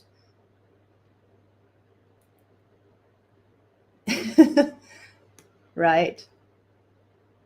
So really, it's about coming back to this green light, which is where you are calm, receptive, and connected. And one way we can do that is through presence, right? Like I talked to you in my story with my son, he was able to come down to calm because I was present and I was holding him and allowed his emotions to go through. So what is it that we can do? We can reconnect, get our nervous system back to green so that we feel calmer and we feel connected. Okay. Then we're talking also about the emotional system. Think about the emotional system as what happens when we hold or we internalize our emotions. Do any of you do this? My daughter does this. At some point, we're going to blow up, right? The emotions are just going to add up and add up and add up, and it's just going to blow up, and it's going to become like a pressure cooker, right? But emotions need safety to move. So if you're not in a safe space, you're not able to let go of those emotions regularly, okay? And it's only through co-regulation that you're saying your feelings are safe with me. And then we also have the energy system. And I think I like to show you about the energy system because this has happened to me. So have you ever walked into a house or a room or even a classroom, if there's any students here, and instantly felt uncomfortable? Maybe even sick or feel threatened, like, I'm out of here. Because I've had that in several situations. How about, have you ever met someone that you are instantly feel amazing around them, like you just met Santa Claus? You're like, oh, this person is just so nice. I'm willing to just tell them my whole life story. They're just great. Or how about the opposite? You shake hands with somebody and go, ooh,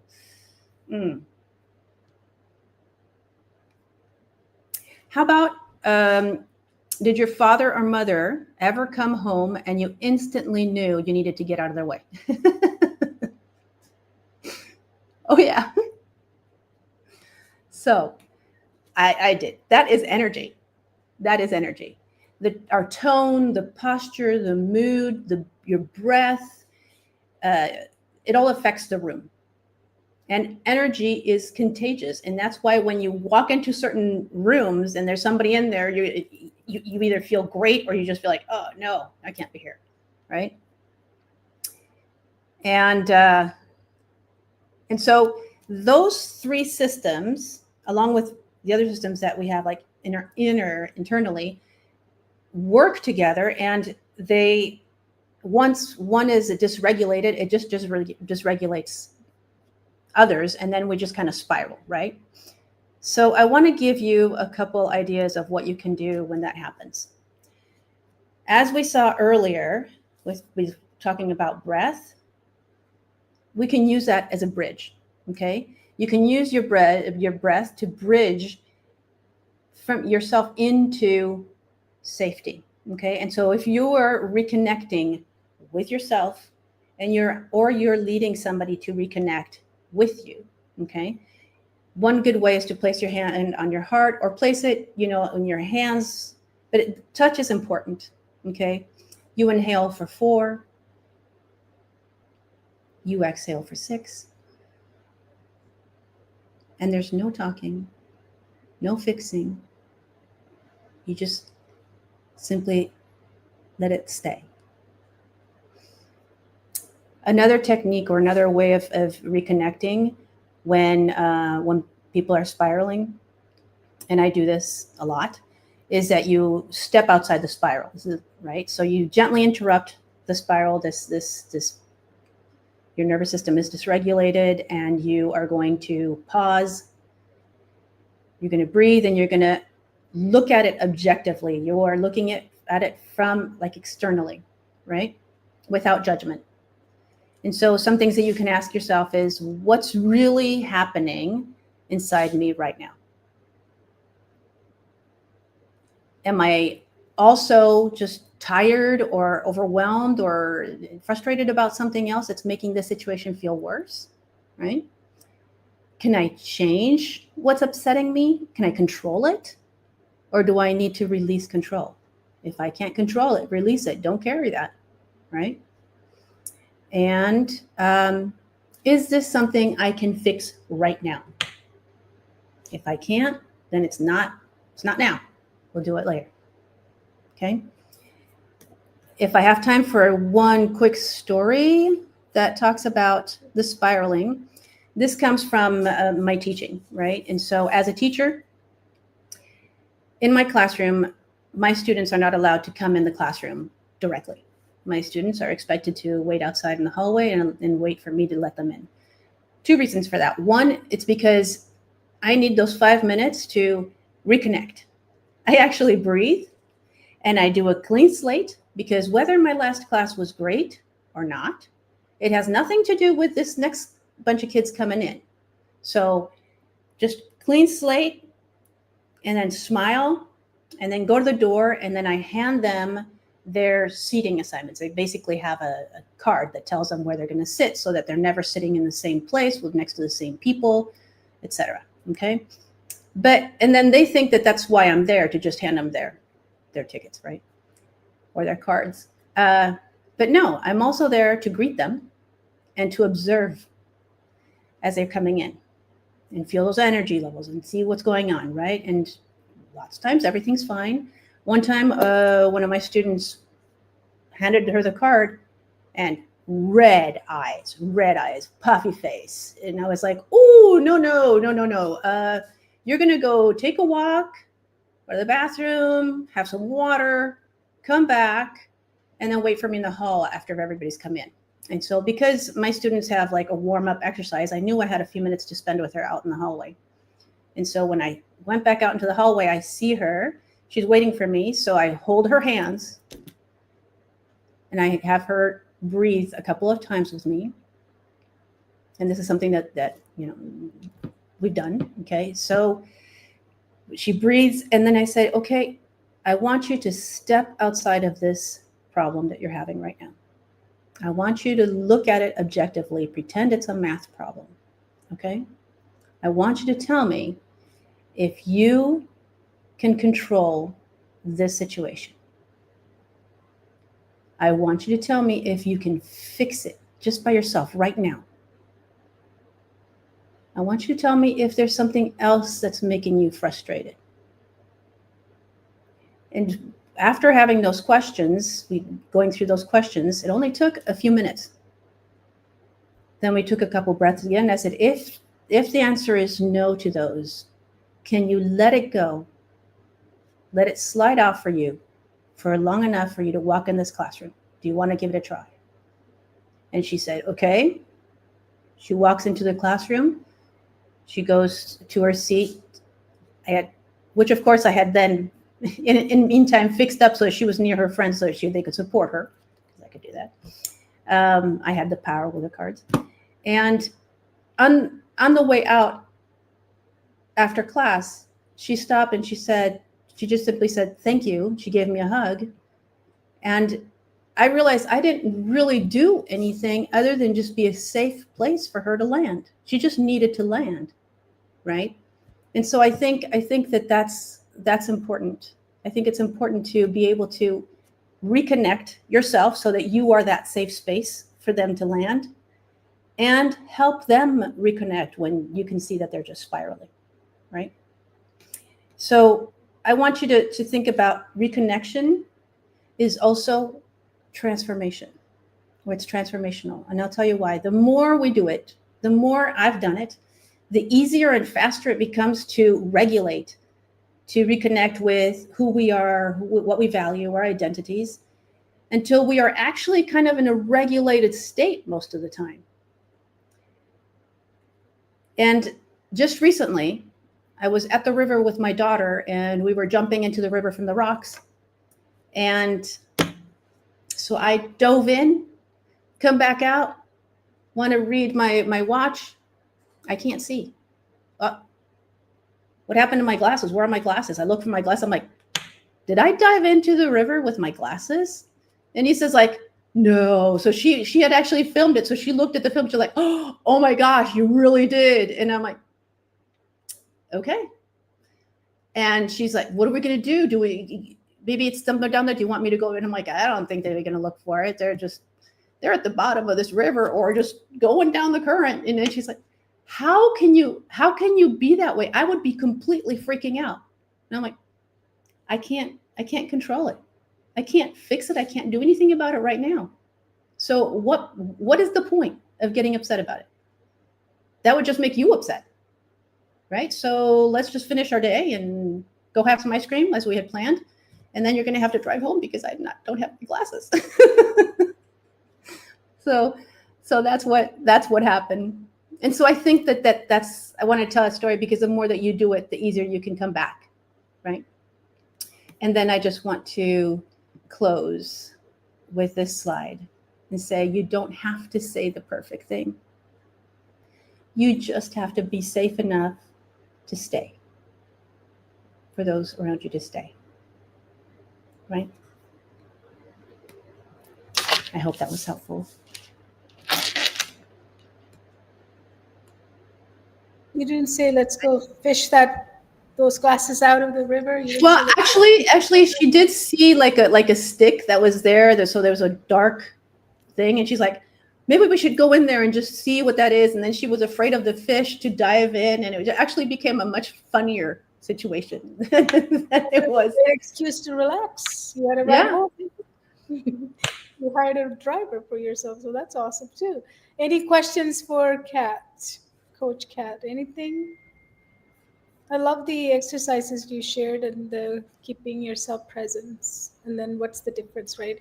Because you can be in the house as a body walking around, and then say, "I've been always there. I was always with you. I was always with you. What are you talking about?" Yeah, putting together those lunches and being completely emotionally unattached is not presence. Yeah. And I was smiling to myself when you said, have you ever hid from your parents, or like when they come in, you know the energy, but when you have those of you who grew up with alcoholic dad, you would know before he enters, you go to bed and you are deep in sleep because you've been sleeping for the last 2 hours. Do not want to be walking around. Right. Yeah. So awesome. Anybody have anything else? So there's just lots of love here, Kat. Do you have anything to offer our audience? Well, I do have one last slide, and it's, well, through this event, I'm going to give a free 5-day deep dive coaching experience for the first 2 people who contact me. There's my email address. If you can see the QR code and get to the QR code, you can also get my business card through there. And through the Blocks to Flow method, we can do a 5-day deep dive to help see how I can help you, especially if that's part of it, wanting to be able to connect and lead a life where you're feeling much more regulated, right? Because life is going to be like this. And if we're able to just stay, then it's a lot easier than to crash and move up again. Were you always this regulated? Ruth? Never. When I was talking about my experience with my mother and my father, I forgot to say that I was a terrible child. I don't even know how my mother survived me. So yeah, definitely didn't go towards dad because it's like, what is this again, But my mom was like, okay, it's all right. It's just one more. It's all right. It's gonna be all right, So how has the Blocks to Flow helped you with that flow? Yeah.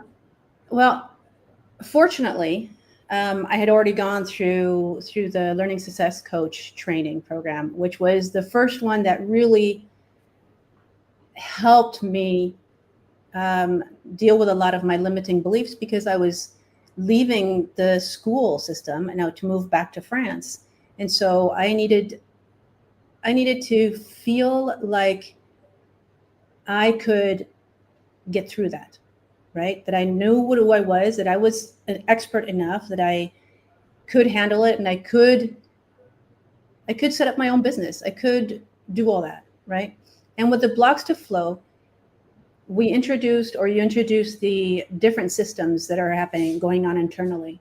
And that was like, now I can pinpoint it. Now I can really go and say, okay, that's what's happening in my executive system, and it's messing up with my emotional system. It's nothing to do with my emotions. We're okay. I just need to go into my executive system and fix this or think about this or how can I get better at this, right?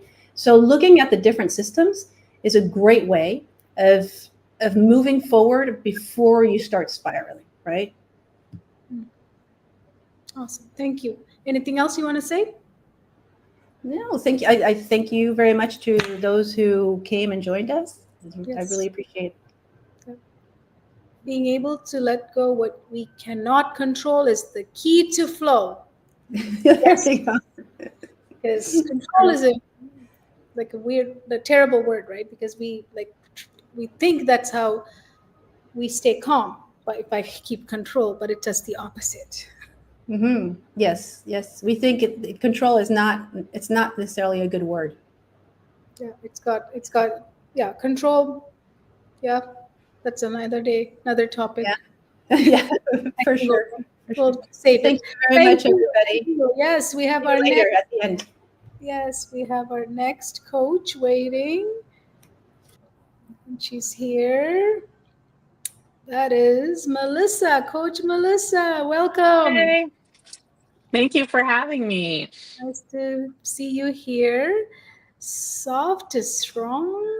Really? Yes. Yep. I thought I was It weak. really is. Nope. I was the weakest person ever because I'm so soft and I speak softly too. So I thought No. I need to increase my voice because I'm so soft spoken. Mm. Okay, let's find out. Nervous system. Nervous system healing starts here. Amazing. I'm so excited to hear this. She stands for bringing softness back into something, guys, and she did not share with me, even though I met her in person. She believes compassion is not, we'll see. She is committed to showing parents how tone, language, and gentle presence, something, right? Mhm. She is here to remind us that when we speak, something happens. Thank you, Melissa. Welcome.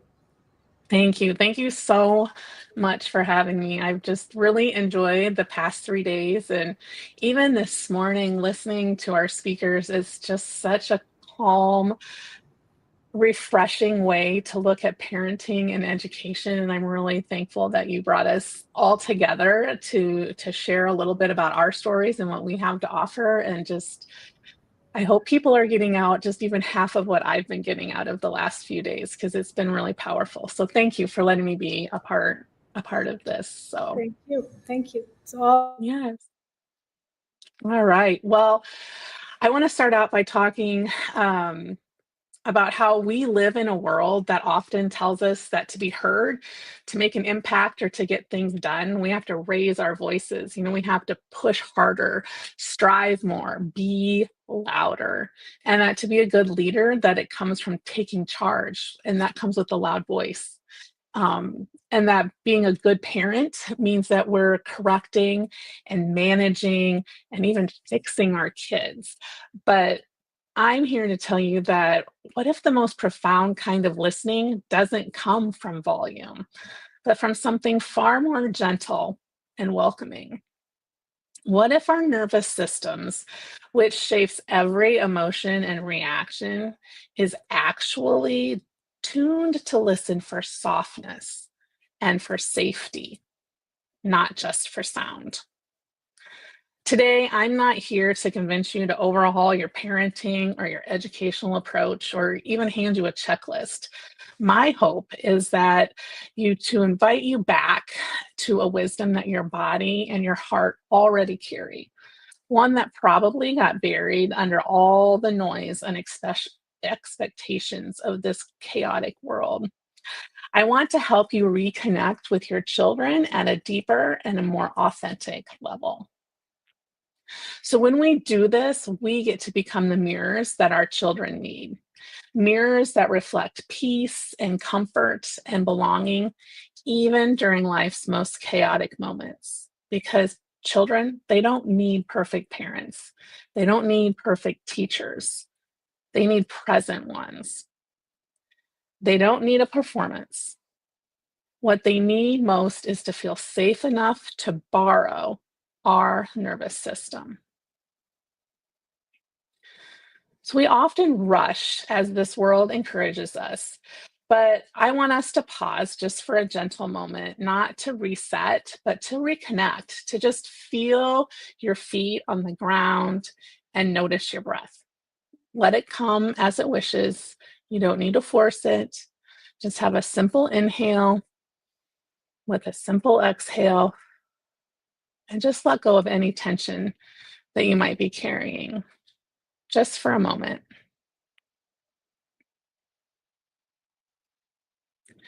As parents, caregivers, and educators, we've all had moments of frustration and where we wished we were more in tune and able to really let our children feel their feelings instead of reacting on autopilot. We want to do what's right, but our instincts are shaped by how we were raised, sometimes just nudge us more towards fixing rather than connecting. So I want us to reflect for a little bit on our own childhoods. I know we've done that a little bit, so you're probably already having those ideas and thoughts in your head. So I want you to think about when you were scared or overwhelmed or uncertain, how did the adults around you respond? Did you feel seen, heard, or held? Or did you meet with connect correction, logic, the classic, you're fine, or stop crying, or you really don't have it that bad? Yeah, often these well meaning responses miss the mark because our nervous systems don't regulate with logic, they regulate with connection. And when we respond from stress, urgency, or control, even with love, we create a disconnection. So I want to share a story from my own motherhood journey, and it's one that transformed my understanding of presence. When my daughter Carolyn was in high school, she began suffering through intense anxiety and depression. Everyone around her wouldn't realize this because she went to school on time, she got good grades, she looked put together on the outside, but on the inside, it was a whole nother story. And there were times when she would have terrifying situations, moments where she would scream that she hated herself, hated life, would be better off dead. We'd all be better off if she was dead. And she would even physically hurt herself in an attempt to numb her overwhelming pain.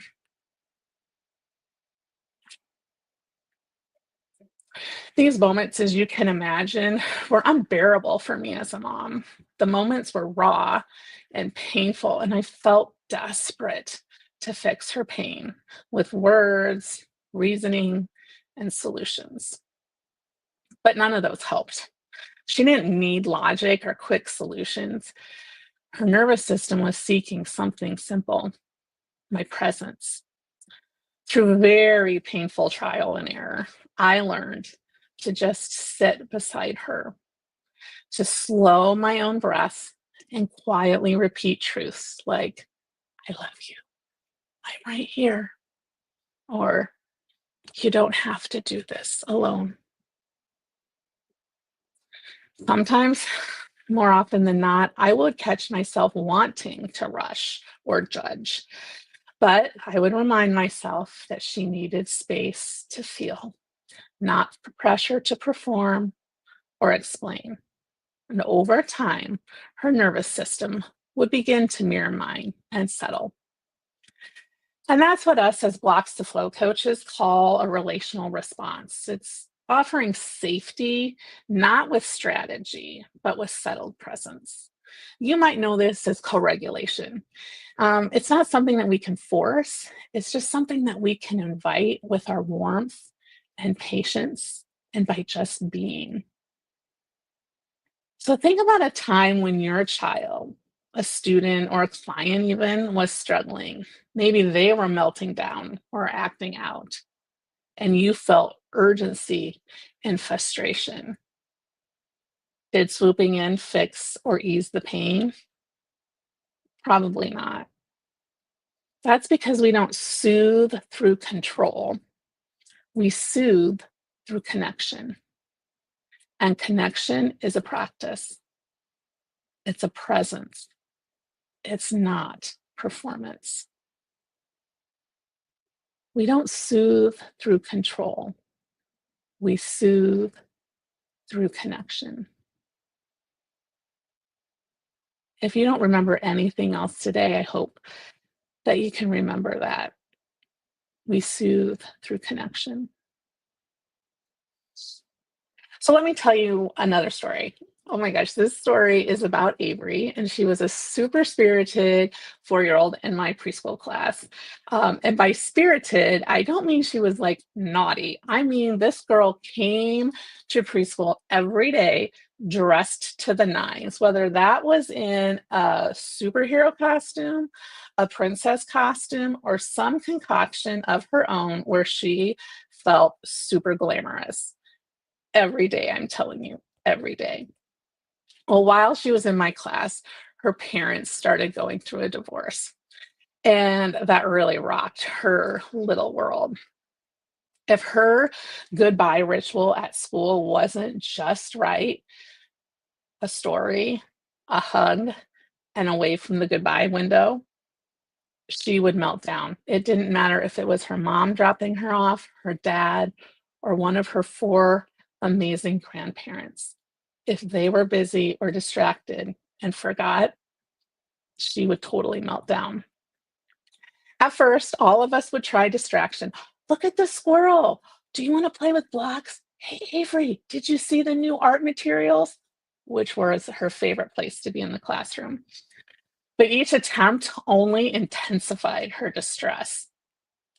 Her nervous system was in a state of alarm, and our attempts to cheer her up felt to her like we were brushing off her very real feelings. So eventually I learned to shift, and I would sit next to her, open and gentle. And again, I would start whispering slow truths to her. Things like, I'm here when you need me, or you are safe, you are loved. And I would model slow, deep breathing, not for her to copy, but just as a silent invitation, a demonstration of groundedness. And if she wanted the physical touch that she usually craved, I would follow her cues and trust her wisdom of knowing what was best. And gradually, Avery's breathing would slow to meet mine.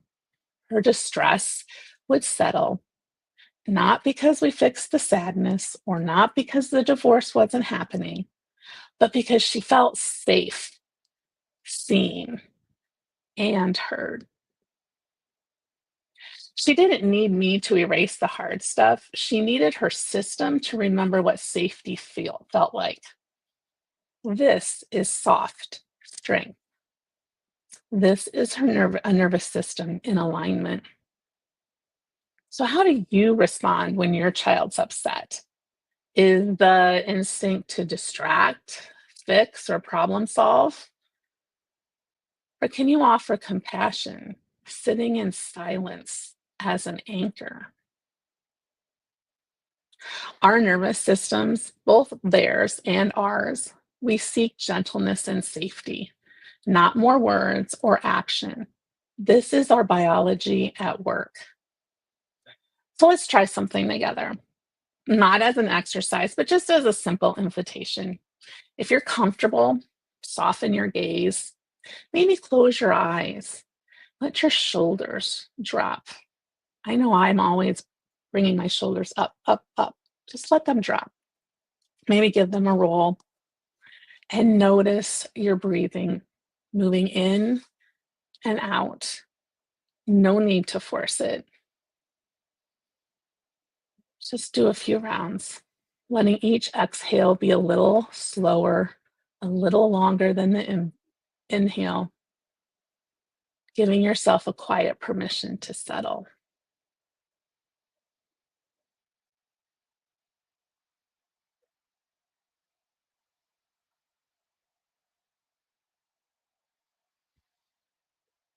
Do you feel a gentle shift? That feeling, that coherence, that's grounding. And that's what our children borrow. And I know we've done a lot of it throughout this week, but it's one of the things that I have learned through this coaching program and through life that really helps to regulate when all else fails, or make it your to just breathe. So I have another simple yet super incredibly powerful tool, and it's one I wish I had used more consistently with Avery, and it's called the nervous system traffic light. So just I'm not one with fancy slides, and my kids know that I just like to draw things. So I just make a simple handmade stoplight, and you can use the stoplight we've seen for lots of other things. But for this, that green light means that your child is calm and regulated. They're ready to learn, they're engaged to play, and their nervous system is humming along beautifully. Okay? And then your yellow light indicates that they're worried or anxious. They're starting to feel overwhelmed. This is when your child starts to notice that something isn't quite right. And this is where we have to really help our children, is to notice that what they're feeling in their body right before they get dysregulated. So when they're in their yellow, when they're worried or anxious or overwhelmed, this is the moment for connection, for gentle support to help them co-regulate. And then that red zone, that red light, that's when they're fully upset, dysregulated, they're in fight, flight, or freeze mode, and they need to pause.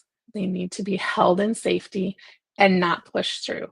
When we try to reason or discipline in this state, it's like trying to teach someone to swim when they're drowning.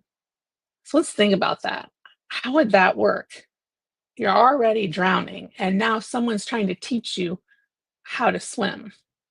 That's what's happening to children and to adults and others when we're trying to negotiate and do all those things with them when they're in the red. So this kind of language just helps us to communicate with children and help them to be able to identify their inner state. And it gives us some cues to match our presence and not escalate the pressure that the children are feeling. It's a powerful way for us to nurture growth and healing. So many of us are trying so hard. We are reading the books, we're trying new strategies, we're striving for protection, we're listening to all 5 days of this summit, and we just can't figure life out. Things still are not going quite right. But I'm here to tell you the real calm isn't about masking our frustration. It comes from our truly regulated nervous system, one that our children can borrow to settle into their own. It's not weakness. We're not being weak. This is neuroscience. Softness isn't indulgence. It's intelligence, and it's strong. So don't ever think of softness as weak anymore. Think of it as intelligence. Think of it as strong. It's what your child and perhaps your own nervous system needs and what it's longing for. What if your softness counted as strength, not as performance, but as an authentic superpower? What would change in your relationships if nervous systems could bloom in warmth and gentle alignment and not force? Imagine the safety and belonging that's possible. So let's anchor this shift with just another breath. No effort, just noticing. Drop those shoulders. Did you see mine? They were creeping up again. They do that all the time. Drop your shoulders, roll them. Feel the seat below you or the floor beneath your feet, and breathe. Steady and simple.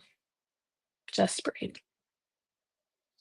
And let me offer this invitation: less effort, more presence, less fixing, and more witnessing? What if the greatest gift is not in doing more, but being more? What if we let go of perfect words and instead offered nervous systems that said, "You are safe with me"? Imagine being that person. Imagine being that calming presence, that a person whose body, whose nervous system is out of control and dysregulated is allowed to be around. So I invite you to come home to your own body and to your own heart, because healing doesn't begin with tools, it begins with tone. And tone arises from the nervous system, which listens for softness. I invite you to truly feel your own softness and see what shifts in you when you trade fixing and instructing for calm and unwavering presence. Remember, power in parenting and caregiving doesn't come from force, control, or volume.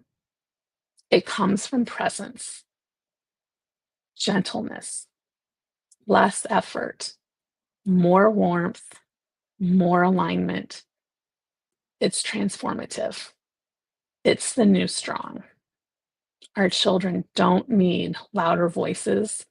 They need quieter nervous systems. So again, soft is not weak. Soft is strong. So let's help them and ourselves exhale into safety. Thank you. Love it. Love it. As a person, young person who's always told you speak so softly, speak up, right? You gave me Right. permission to be soft. So thank you. Yes. Yeah. It's something I had to learn because I have a really loud voice. You can hear me a lot, and I've really, over the years, had to learn how to just breathe and be quiet, Mhm, mhm. quieter. There's lots of love in the chat, but any questions Awesome. for Melissa?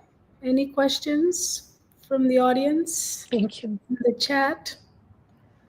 So this things that we think of as weaknesses are actually strategies. Right. You can turn them into your strategy. So as you said, when you're soft, it's actually the receiver of that energy is feeling that softness and they're being gently guided. So thank you. Anything else? Do Yeah. you have anything to give away to our audience? Any gifts? Yeah, I think my email will come up below it. It's imprint learning strategies at gmail.com. And just reach out to me if you'd like to be put on my newsletter list and my contact list. But also, if any of this resonated with you, if you're looking to find a little bit more calm and softness, just call or email me at that email address on the screen, and I'll help you to unblock your child's unique learning blueprint. So I'm giving away 2 families, 5 sessions with me to just kind of figure out where you need to find some softness in your lives. Awesome. Again, Melissa's information is in her in the magazine that we just Mhm. published today, the second Yay! edition for the summit, and also in the journal. You can find all of her information and reach out to her to receive that gift from her. Thank you so much. And Yes, please do. I was going to ask something and I forgot. That's It's okay. okay. It's It's all okay. right. It's okay. My nervous system is saying it's time for a break. How about you It guys? What is. do you I guys think? bet. And that's why probably it's forgetting because it needs something else, right? It's a Right. working system, so we got to make sure it's working, right? Thank you, Yeah. Melissa, Coach Melissa. Thank Thank you. you I so much. Oh, appreciate I the remember what it opportunity is. for this. I What's that? remember. I was just gonna say, how has your life changed after the Flow Foundation Oh, program? That's what I was how gonna has say. it not? Like the It softness is, and everything. it's been something I had been trying to find and work on for a long time. And once I was able to go through all this work myself, it's like night and day. It's like I sleep better. I feel like I'm a better friend, a better mom for sure. My kids are old. And I do just want to say my daughter, she's now 28. And she's a mom and she has a job and she's finishing her master's degree and she's really turned her life around. So I know that this work has helped her to grow and helped me to grow, and it can help others. And it's just beautiful when we learn how to feel ourselves and regulate our own bodies and to be able to help others to do that too. Absolutely. Thank you. Yeah. Okay, now we can have a break. Yes. Break. Thank you. Come back. We have so many more speakers.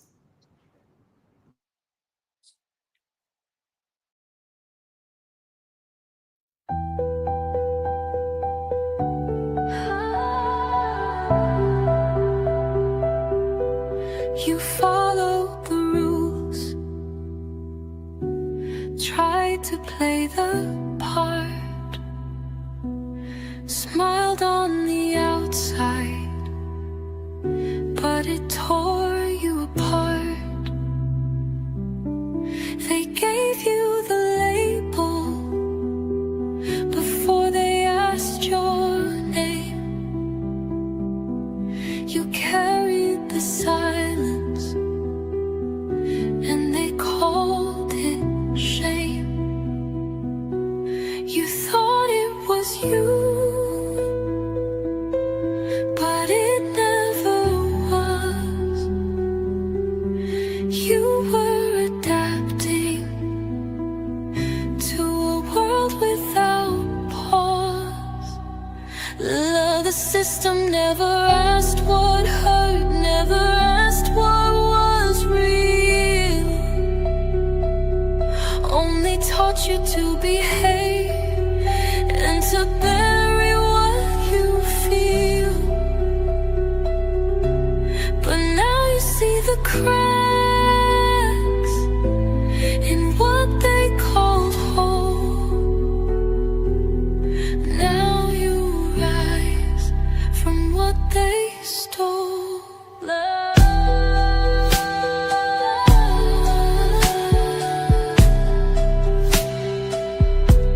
They gave you the script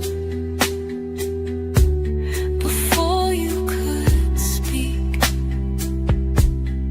told you to sit still even when your body screamed. Your child is not broken, they reflect in your fight, and you are the one who will turn on the light. This isn't defiance, it's memory. This isn't dysfunction, it's a nervous system trying to survive. This isn't a phase, it's your soul saying, I was never the problem. The system never asked what you knew, what you carried inside. But now you remember, you were never meant to hide. This is your voice, this is your truth, this is your return to the root. You were always there, beneath the silence, beneath the stare. Not a fault, not a flaw, just a child who saw too much too soon in a world gone wrong. But now I see you, now I breathe you, and I'm ready to come back home.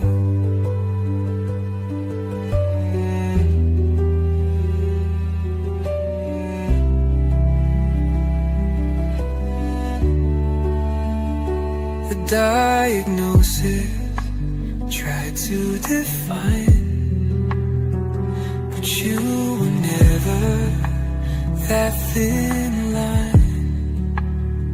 You were the dance, the song, the ache,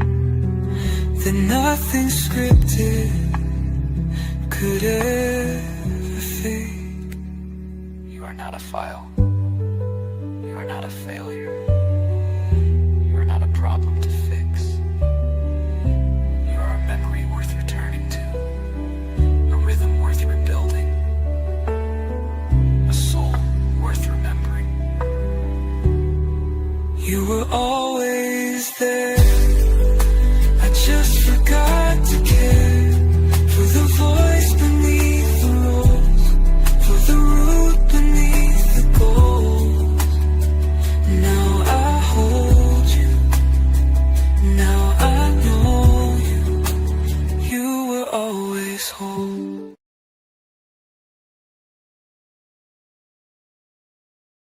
Welcome back, everybody. Come back. How are we doing in the chat? That 5 minutes should give you some break to stretch, water, biological break. So everybody's coming back. I'm excited. I wanted to share a story with you before I bring up my next guest. Everyone's back. Say yes to me so I can share my story. So I'm not sharing to nobody. I want somebody to listen to my story in the chat. Okay, love this idea. Perfect, Molly. Thank you. So, about, I think it's 11, 12 years ago. You know how years are going so fast, I can't even count them. Like, I can't keep track of them. But I did a big launch and it didn't go well. So I came back that night home. And then my son came up to me. He was very young then. He came up to me and asked, Mom, are you okay? So what are we supposed to say to a kid when they say, are you okay? Yes, I am. All fine, no problem. Anybody have done that? Even though every part of you, your face, your energy, everything says, I am not okay. I'm actually crying. Can you see the tears, right? We all do that. Just pretend as if they would somehow believe you. So this is exactly what my son came back. He left saying, okay, Mom, and he came back with this letter, this little drawing. He went for a bit. I said, okay, he's going to leave me alone. He's gone. I'm just going to stay here and I'm going to take this loss. I'm going to process this loss on my own. And my son came back with this letter. He said, don't tell people your dreams, show them. With these little hands, he went and got a paper and drew this picture. I'm at the bottom of the mountain, but he said, math codes will be our generation's future. I'm not seeing the last word there. Will help everyone as successful as you. But now it seems you need to be inspired. So take one step back, think of more ideas, and I know one will lead to success. This is what my little boy told me. He said, don't talk, just act. Don't say, just show. Don't promise, just prove. Is what he wrote for me. So we're all talking about this regulation, this shared co-created space, energy exchange, right? All of this. So this is what our kids feel when we are sad and we say we're okay. So we need to really learn to share this, right? So that night when my son gave me this, it rebuilt something in me and something outside as well. My son didn't see just what I was going through. What he saw is like our children are not separate from our nervous system, right? The truth is that our children are not separate from our nervous system. They are co-regulating with us always, always. They feel what you don't say. Like I didn't tell him anything about how I failed that day or any of the losses, but he knew it was a lot. And he knew how I was feeling. They carry what we suppress. So he carried that, he drew it so that he can actually release it, right? I was transferring what I was suppressing that night to him.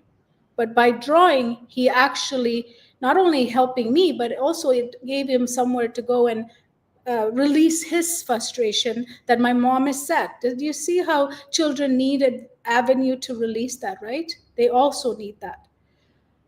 So And sometimes they see more than we let ourselves believe. How many of you know that the children knows more than what we let them believe, right? So I realized something that night. Our kids don't need our performance. They need our regulation. They don't need us to be perfect. They need us to be present. Have you guys heard of that yet in this presentation so far? Many of our speakers are sharing the exact message, right?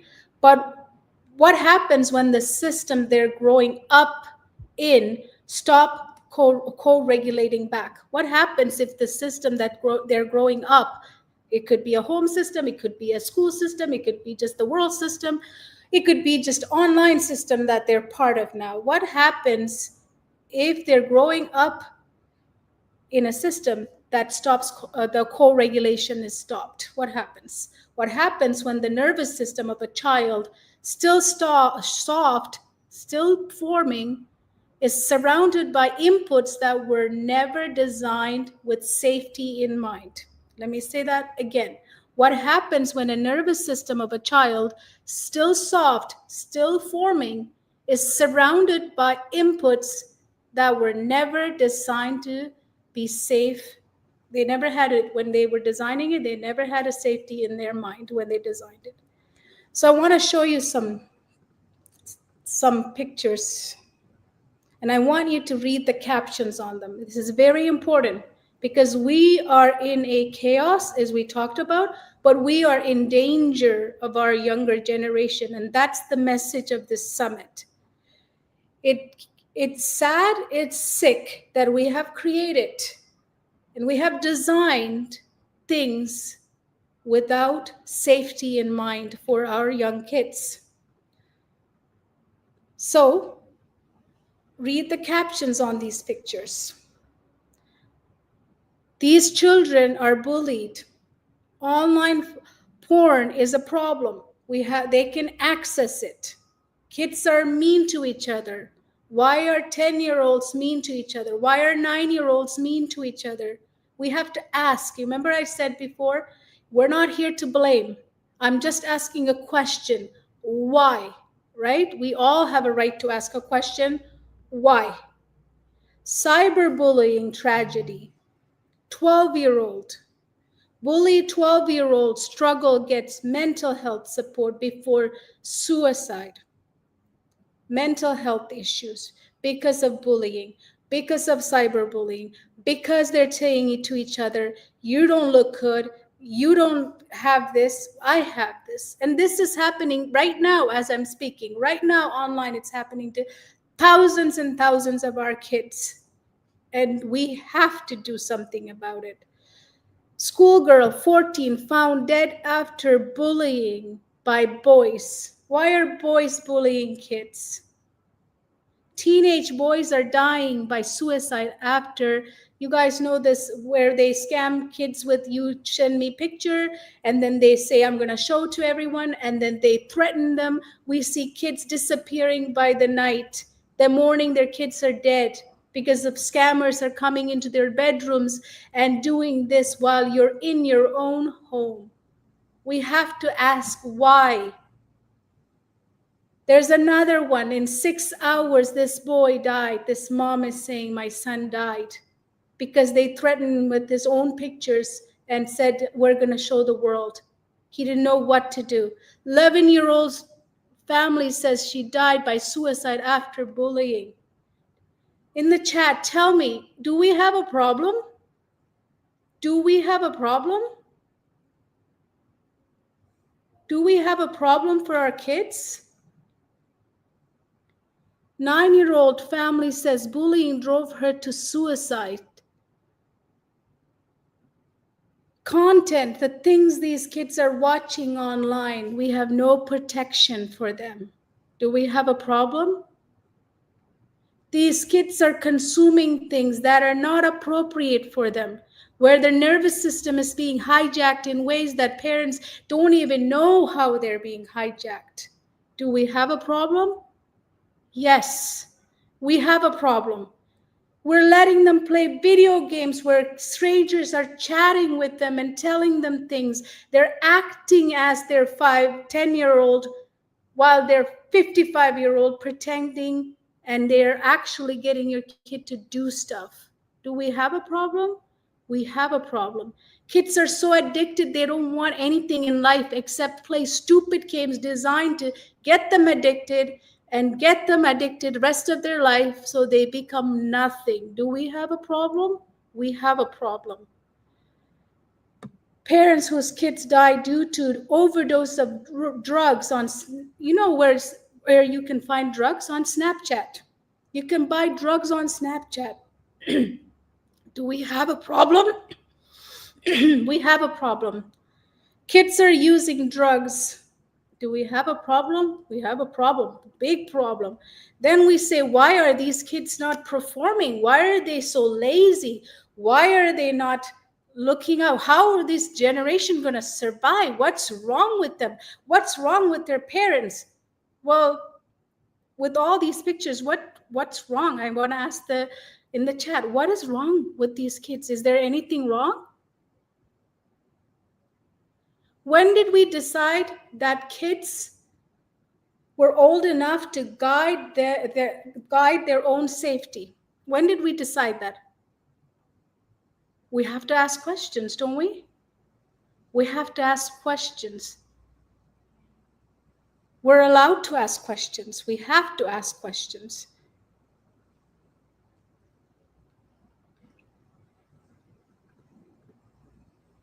So do you remember, if you guys, I grew up in the 80s, I was young teen and young elementary students.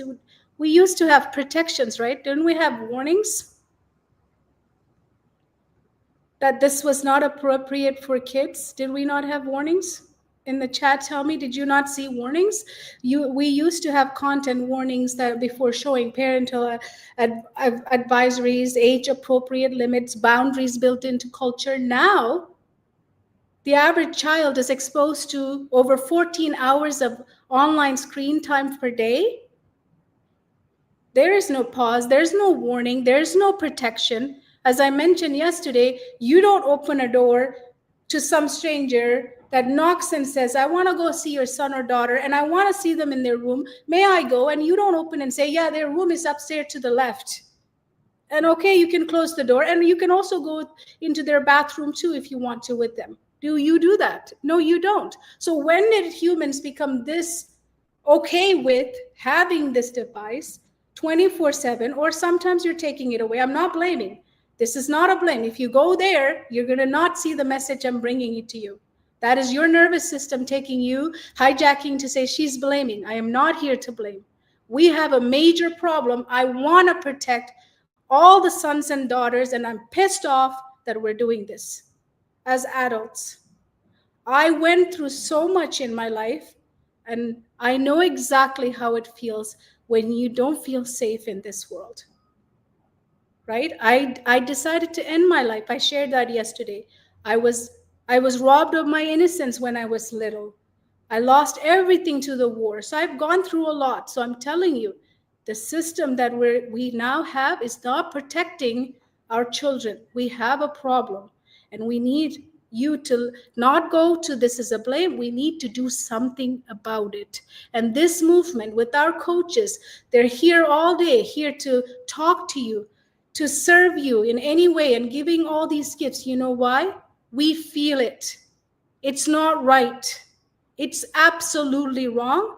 It needs to be taken care of. There's no protection. They're watching things they don't know how to even make sense of, right? It's written for adults. Their nervous system is absorbing all of this. They don't know how to process fear. They don't know how to process any of these things they're experiencing. And we ask, why are you not performing? What's wrong with you? Now they have it on autoplay, anything they want, anytime they want, and we call this freedom.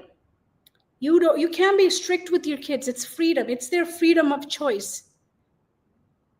But we say they're tech savvy, they're so resilient, they can handle it all, right? But I'm telling you right now, resilience is not the same as readiness. And surviving what their nervous system were never meant to carry is not a badge of honor. Their nervous system is not ready to carry any of this stuff. That's why we protect them, right? That's why we give birth and we protect them. Because if that's true, if they're ready for all of this, if they're mature enough, if they're resilient enough, they're tech savvy enough, then why aren't we handing them a suitcase at the age of 8 and sending them out into the real world? Why don't we do that? Why aren't we just giving birth and say, okay, why are they not paying rent? Why are they not signing contracts? If they are so mature to deal with all of this changes on their own. We would never do that because, we know that deep down, that unspoken level, that they're still becoming, that their nervous system are still borrowing regulations from ours. We know that deep down, right? That safety is not something they're born knowing how to build. We know that. That's why we keep them like the mommy bird, like that protects them for that period of time. That's why we keep them for 18, because they're still developing. They don't know. It's something they learn through rhythm. Did we talk about rhythm today? Did our speakers talk about rhythm? They learn that through presence. Did we talk about that? How to be present? They learn that through protection. But here's the contradiction. We don't send them into the workforce, right? But we'll hand them with the screen, with the entire world of trauma, comparison, betrayal, violence, scenes that they should not be watching because they can't make sense of, and we say, figure it out. So, and we also say you're old enough, you should do better, you can handle it. But what we're really saying, here's the thing. What we're really saying is that we stop protecting you.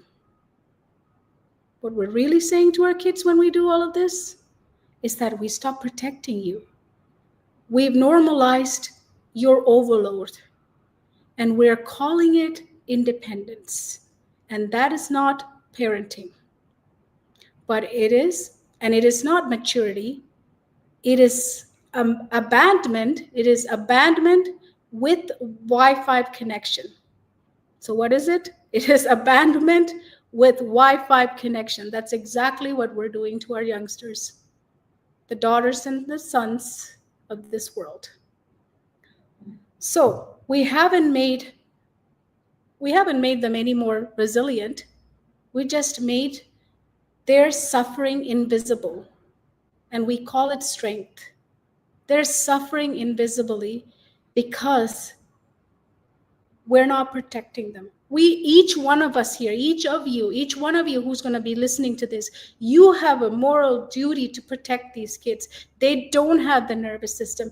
Dr. Miller just explained, right, how long that period is, 7 to 9. Until then, they're just absorbing everything. How can they be mature enough to handle what's available online? Can you think about that? Is it even possible? So let me be clear, this movement isn't about control, it's about remembering what protection actually feels like. It's about restoring co-regulation in a culture that calls numbness maturity. It's about building rhythm in a world that teaches chaos. It's about giving our kids what they never have had to ask for in the first place: safety that lives in their nervous system because it lived in ours first. Right? In the chat, can you resonate with this? That it lived in ours first, so we can then co-regulate their nervous system. So I go back to my son that day, right? His quiet knowing that his nervous system was feeling that I was off is what he created that for me, right? So there are many kids who don't even know how to do that anymore because they've been with the devices, right? So if we don't protect the childhood, if you don't protect the childhood, not by fear, but by rhythm and presence, then the MC systems that I've talked about will raise our kids without ever knowing who they are. So that's why we do this as a collective coaches, and that's why we build this movement, because we don't need more information. We need remembrance, we need regulation, and we need the return. So it's really important that you don't take this as a blame, because the first thing that happens when someone speaks like this is blame, is not a blame. This is a call to return to yourself and find that regulation. And yesterday, Amy talked about that instinct that you have as a parent. If you feel like this world is not kind of not doing the right thing to your kids, if you feel like your kid is consuming things that are not good for them, you're absolutely right. It's not freedom. It's not freedom. It's not maturity. It's not you're taking their freedom away. You are protecting them by giving them that message, and by resonating that message from your heart, from the nervous system that's so calm. They're going to feel that this is something they want to also listen, because most people say to me, oh, they won't listen to me. They're not going to listen. They just want their devices. I can't control them. They've gone too far. No. When you come home to you, when you follow that instinct, when you follow that, that resonance, if it comes into your world, that flow will help them understand, and you'll be in a place to help them. And that's our message from our collective, all the coaches. We want you to really come home to you. So I have my next speaker. She's here waiting for me. So I'm going to bring her up. Come on up, Vanessa. Are you here? Here she is. I'm here. Awesome. How are you? Hello. I'm good. How are you? Awesome. Do you agree, Vanessa, that we have such a moral duty to protect our young children in this current world? Yes, absolutely a moral duty to protect them, because they're dealing with so many new things. Parents are dealing with so many new things that, like when I was a kid or you were a kid, parents didn't have to deal with that, especially with technology and social media and all the exposure they get there. There's still a lot of similarities with what parents deal with, but it's kind of some new ground that parents are having to navigate through. Yeah, that's why I don't want them to feel like they're alone and Yeah. they're being blamed, because you shouldn't know any of this either. Like, that's why I brought in all those pictures, because we just think it just happens. It doesn't happen often. It's not going to happen to my kid, right? This is how we think about it, right? But it can happen to anybody, anytime, and it could be happening right now because you're not co-regulating with your son or daughter, right? Awesome. Vanessa's here. She's going to talk about express to release, the regulating power of creation. That sounds interesting. I'm excited to hear that. Vanessa stands for making creativity a core of something. She's going to tell me and tell us. She believes creativity isn't just an art. Interesting. She is committed to showing family. Sorry, let me come back. She is committed to showing families how simple creative practices. You have some simple creative practices for us? Awesome. Thank you. She is here to remind us that expression isn't something, something, something. Thank you, Vanessa. Thank you. Yeah. Thank you for having me here today. Thank you to everybody who is here live and who will be watching on the recording. Hi, Kat. Hi, everyone. A special little hello to my mama and my sister-in-law who are joining us today as well. Thank you for supporting me. And my father-in-law might be here too. So lots of family in the audience. So thank you, everyone. And, Kohila kind of led us through some deep stuff right now, and it's very important that we are aware of these things. But I'd like to lighten it up for us a little bit today and talk about some creativity and movement and ways to release the things that we hold on to. So I want to open today with this. You don't have to explain it to release it. You don't even have to understand it. You just have to let it move. All right. Now, I want you to take a little bit of time with me and don't think about it, but I just want you to move your hands like they feel. You could scribble in the air. You can walk like an Egyptian. You can just let them be stiff, let them be loose, let them be frantic, but just let your body speak. So everybody just give your hands a shake, move your body with me, and just kind of let your body speak. Shake your hands, let them be stiff. You can get some robot action going if you want to, but just let it move. Let your body speak, and let's shake our hands and move some energy through our body. Now, we've been doing a lot of breathing today, and so we're just going to do a little bit more. I'd like for everybody to close their eyes with me, and I just want you to focus on your breath. So we're not going to change our breathing. We're just going to focus on the natural rhythm of our breath. Don't change it. Just notice your breath. Notice the rhythm. Notice your breath in the moment. Feel the air as it moves in through your nose and out through your mouth or through your nose. Feel your chest or your stomach rising and falling. Just take a minute and be aware of your breath. And if your mind starts to wander, like our minds usually do, we have a little bit of a monkey mind. If it starts to wander, just notice that and then bring your focus back to your breath. So let's just take a minute and breathe. No forcing, no pushing, just breathe.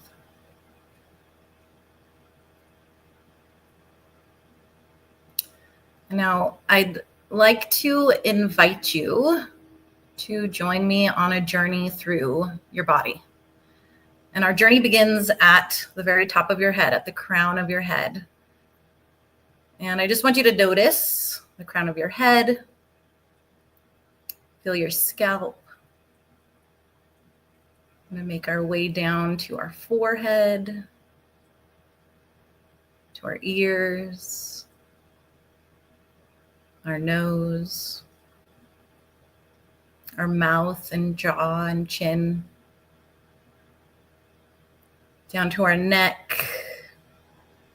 You can give your head a little roll in one direction and in another direction. From our neck down to our chest. And if you feel so inclined, you could place a hand on your heart and just feel the rhythm of your heartbeat. And from our chest, I want you to feel your arms and your shoulders. And down into our stomachs, our abdomen, our lower backs. Just notice what you feel as you're moving through your body. Your sit bones if you're sitting, your thighs, down to your knees, down to your shins and your calves, and down to our feet. And that's where our journey through our body is going to end. Just wiggle your toes. And even though our journey ends here, you can open your eyes now. This is where I like to begin everything, from the roots, right? So feel your feet on the ground, feel the earth beneath your feet. And today, I'm not here to teach you how to create, but I'm here to remind you that you were born creative. So just like a tree knows how to lean towards the sun, your body already knows how to let go. It already knows how to grow, and it already knows how to release. But for a lot of our kids and for a lot of our parents, we've forgotten how to trust those signals. We try to talk our way out of stress. We try to think our way through big emotions. And sometimes what we really need to do is just move. We just need to move, to make, to express. And that's the heart of the work that I do with the teens and the young adults that I work with. And it's the root of what I want to offer here for you today. So I'd like to share a story with you. One of my students, we'll call her Maggie, she was carrying so much. She was in an IB school, a very highly academically rigorous environment. She was very academically gifted, multilingual. She spoke like 5 different languages, very high achieving, but she was completely overwhelmed and disconnected from her own sense of calm and joy. She'd study for hours, but still feel like she wasn't doing enough. The pressure began to build in her silently until she'd break down and feel ashamed for it. So one day during one of our sessions, we did something different, and we took our session outside under the trees. I asked her to bring with her a journal, some colored pens, and I gave her this prompt. Draw or write what it feels like in your body when you're under pressure. So I asked her to draw or write what it feels like in her body when she's under pressure. So she was quiet at first, and then the colors started flowing. She drew a twisting vine that was wrapped around a heart, but at the bottom of the heart and the twisting vine, she added roots, deep, wide roots.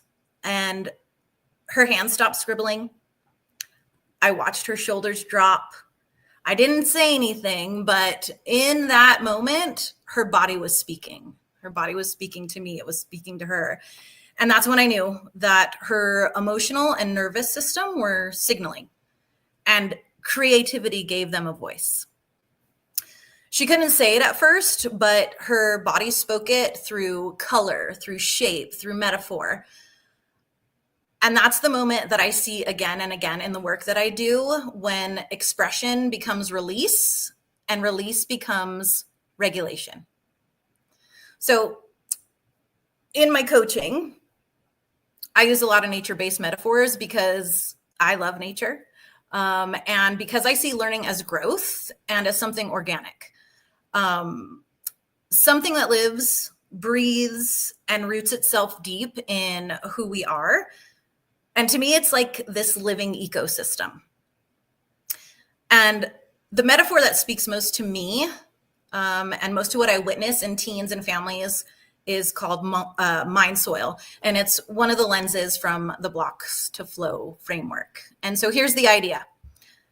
Expression is oxygen to the emotional roots. So expression is oxygen to the emotional roots.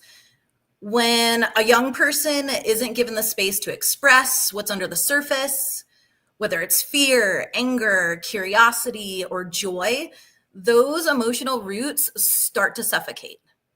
And when the roots can't breathe, growth gets stuck. So you can't talk someone into growing, right?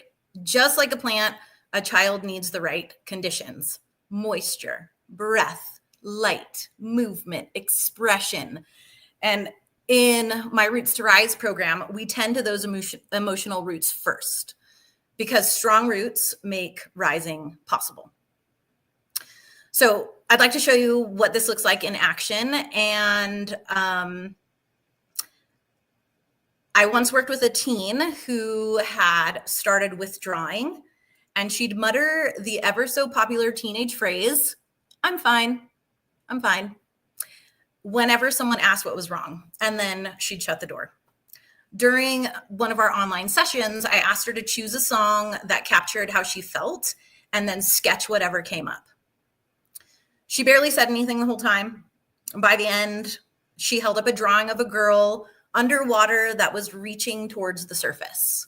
And then she whispered, "This is what I've been trying to say." Before she could plant anything new like trust, calm, or hope, we had to clear out the emotional clutter. And that's what that drawing did for her. It let her nervous system breathe. And once she felt that breath, something shifted. That's mind soil. What she couldn't explain, she expressed. What she couldn't say with words, she said with color and shape and movement. That moment was more than a drawing. It was oxygen. It was the beginning of her roots breathing again. I'd also like to share a personal story for myself. Not too long ago, I got a phone call that you never want to get. And it was a call that my brother was in the hospital. And so after that call, I did what I could to just pack some stuff and head 4 hours out to be with my family and to be with my brother. And the whole time I had this tension in my chest, just this, not knowing what to expect when I got there, this hard, tense feeling in my heart. My heart was racing. And when I got there, my other brother had met me in the parking lot, and, we hugged each other, and my sister was there. And even though I could explain what I was feeling, that tension in my chest wouldn't go away. I couldn't move that. I couldn't move that energy out of my body. And then my older brother always seems to have a skateboard in his car. And so what I did is I got on that skateboard and I just skated up and down the aisles of the parking lot at the hospital. And in that moment, I was able to move that tension that I was feeling in my in my chest and be more present. So I was able to be more present for my family, and for my brother, who was in the hospital. But it was that movement. And even though I was able to express it with my words, I had to move my body. And so movement is medicine. And it became medicine to me that day. So that oxygen, we need to get that oxygen to our roots. And I'd like to have us all try a little bit of that today. I've got 2 options for you to try, and we all like options, so I have 2 options for you. You don't need to think your way through this, so we can just let our brains just kind of let go a little bit here. So don't think your way through it, just let something move through you. And I want you to ask yourself these 3 questions. So the first question is, where am I feeling compacted? And on that day that I arrived at the hospital, the compaction, it was so hardcore in my chest. So that's the first question. Where am I feeling compacted? The second question is, what part of me hasn't had oxygen in a while? And what part of me hasn't had oxygen in a while? And the third question is, what color is my nervous system today? So question 1, where am I feeling compacted? Question number 2, what part of me hasn't had oxygen in a while? And question number 3, what color is my nervous system today? So here's your 2 options. You can either choose to take 30 seconds. So you're going to need some tools. Hopefully you have your journal that was provided to you for our summit, and you can use that. Or if you just have a paper and a pen or any markers or colors, I want you to take 30 seconds and draw a shape or a line or a squiggle, whatever matches your current mood. Don't try to make it beautiful, just let it out. So that's option number 1.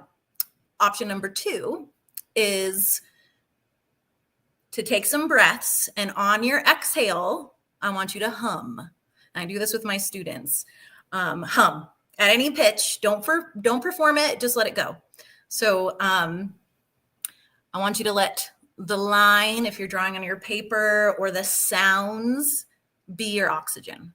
So I'm going to hum because I like sounding like a little bee, but take some breaths if you're going to choose option 2 or option B. And I'm going to breathe in Then on the next exhale, I'm just going to hum it out.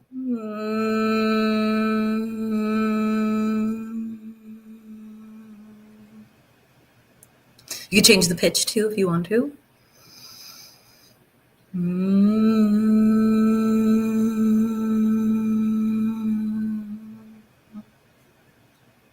Just let it go. Let it go. So if you're drawing, maybe you have some squiggles all over your paper. Maybe you have a little spiral. Maybe you're drawing straight lines and rigid edges. Ooh, Kohila is showing us her drawing. Yay. Oh, it's a people. So just let it out. Let it out. Let that line, let the color, let the sound be your person crying. I'm crying. Yeah, letting it out. You know, it's society, you know, kind of says crying's not so good, but I feel pretty darn good after crying sometimes. It's a very nice release. And so I want to give you something that you can take at home, literally. And so I call this the nature scribble release. So if your child is feeling shut down, overwhelmed, or like they're holding something in, try this together. You can head outside, even if it's just to your front steps, your backyard, a balcony, a window. Ooh, Kat, her nervous system is purple and she drew a shooting star. I love it. Yes. Yeah, what color is everybody's nervous system? If you're drawing, drop it in the chat. What color is your nervous system? And what'd you draw if you drew something?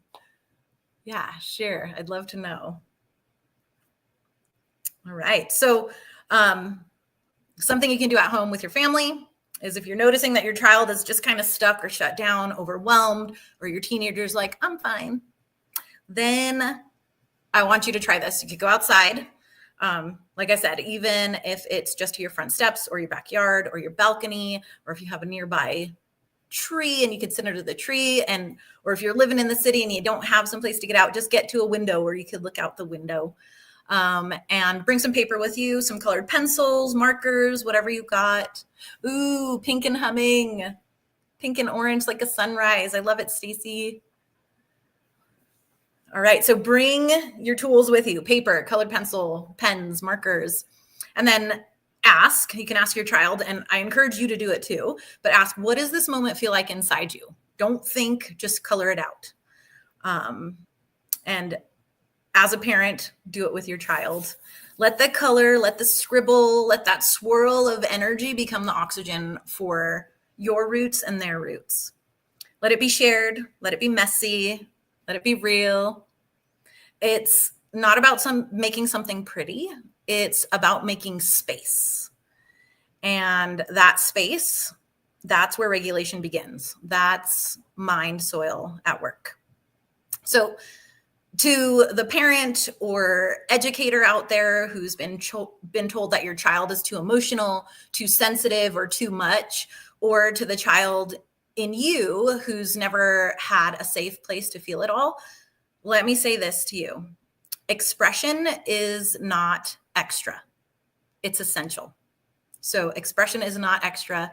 It's essential. We often think that regulation means sitting still, being quiet, or getting calm quickly, but sometimes the body needs to shake. Sometimes it needs to run. Sometimes it needs to scribble. Sometimes it needs to build.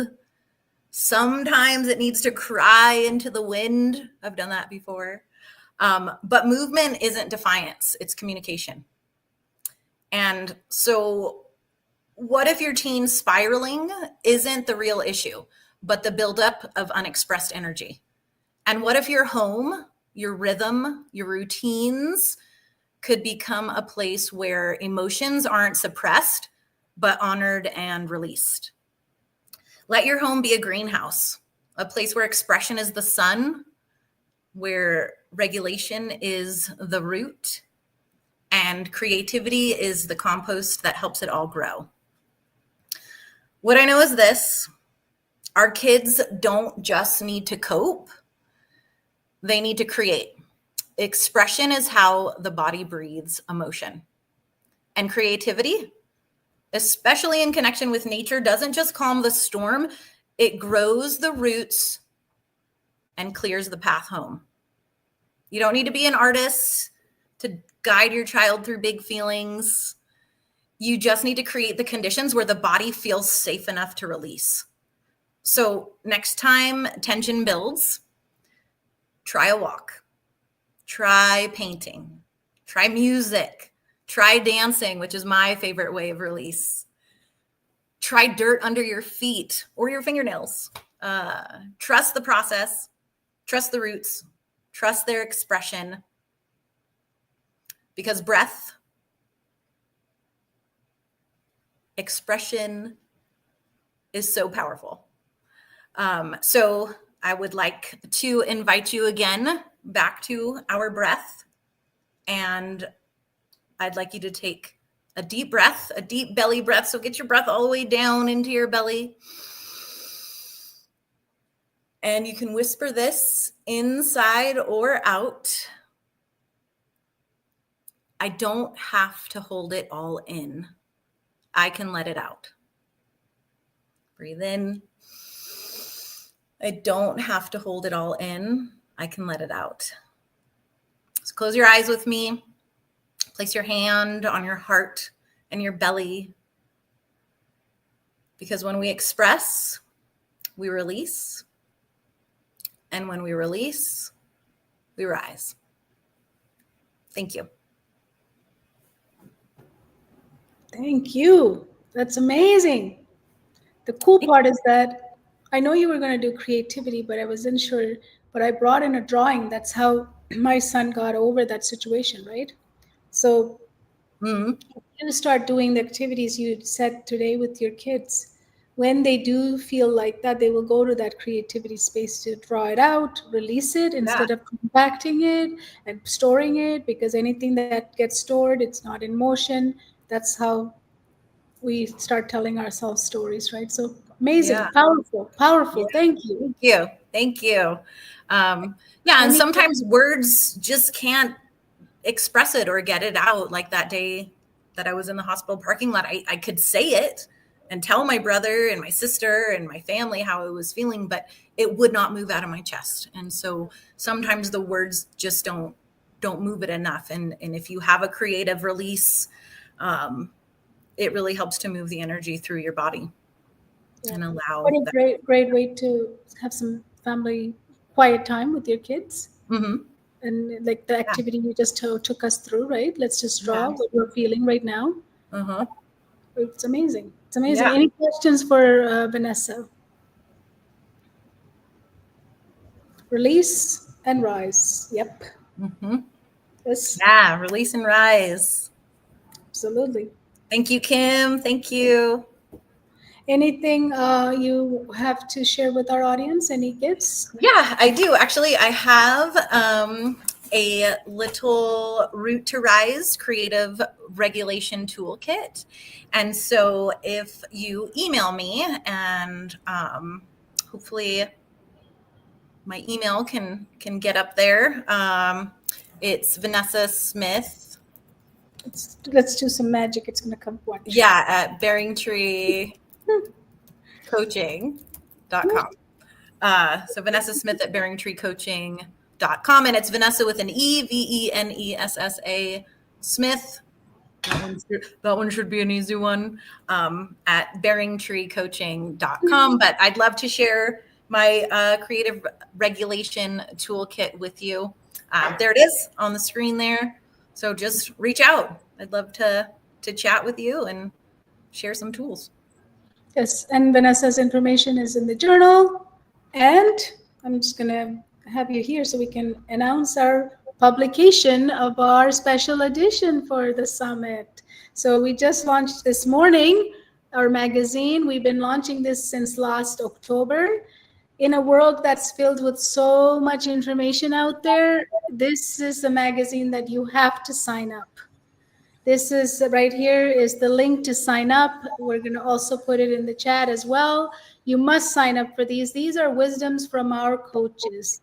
They share bi-monthly, every 2 months, All of the wisdoms comes in here, and we have always a lot of practical strategies, things they can do. We share about our methodology, what you can do, and we just there to support. So stop gathering information in the outside world, the Google world or the chat GTP world, but we bring it so that it relates to you, because we know what you go through as parents. So that's what it is. So we just launched for this summit a special one, because it happened to be on August. The next one is launching October, but sign up and you will always get reminders of when it's coming out. And we'd love to hear if you want us to add other articles. If you send us information about that, we would love to include, and our coaches will love to write an article as well. So thank you, Vanessa. And her information is in there because she wrote an article.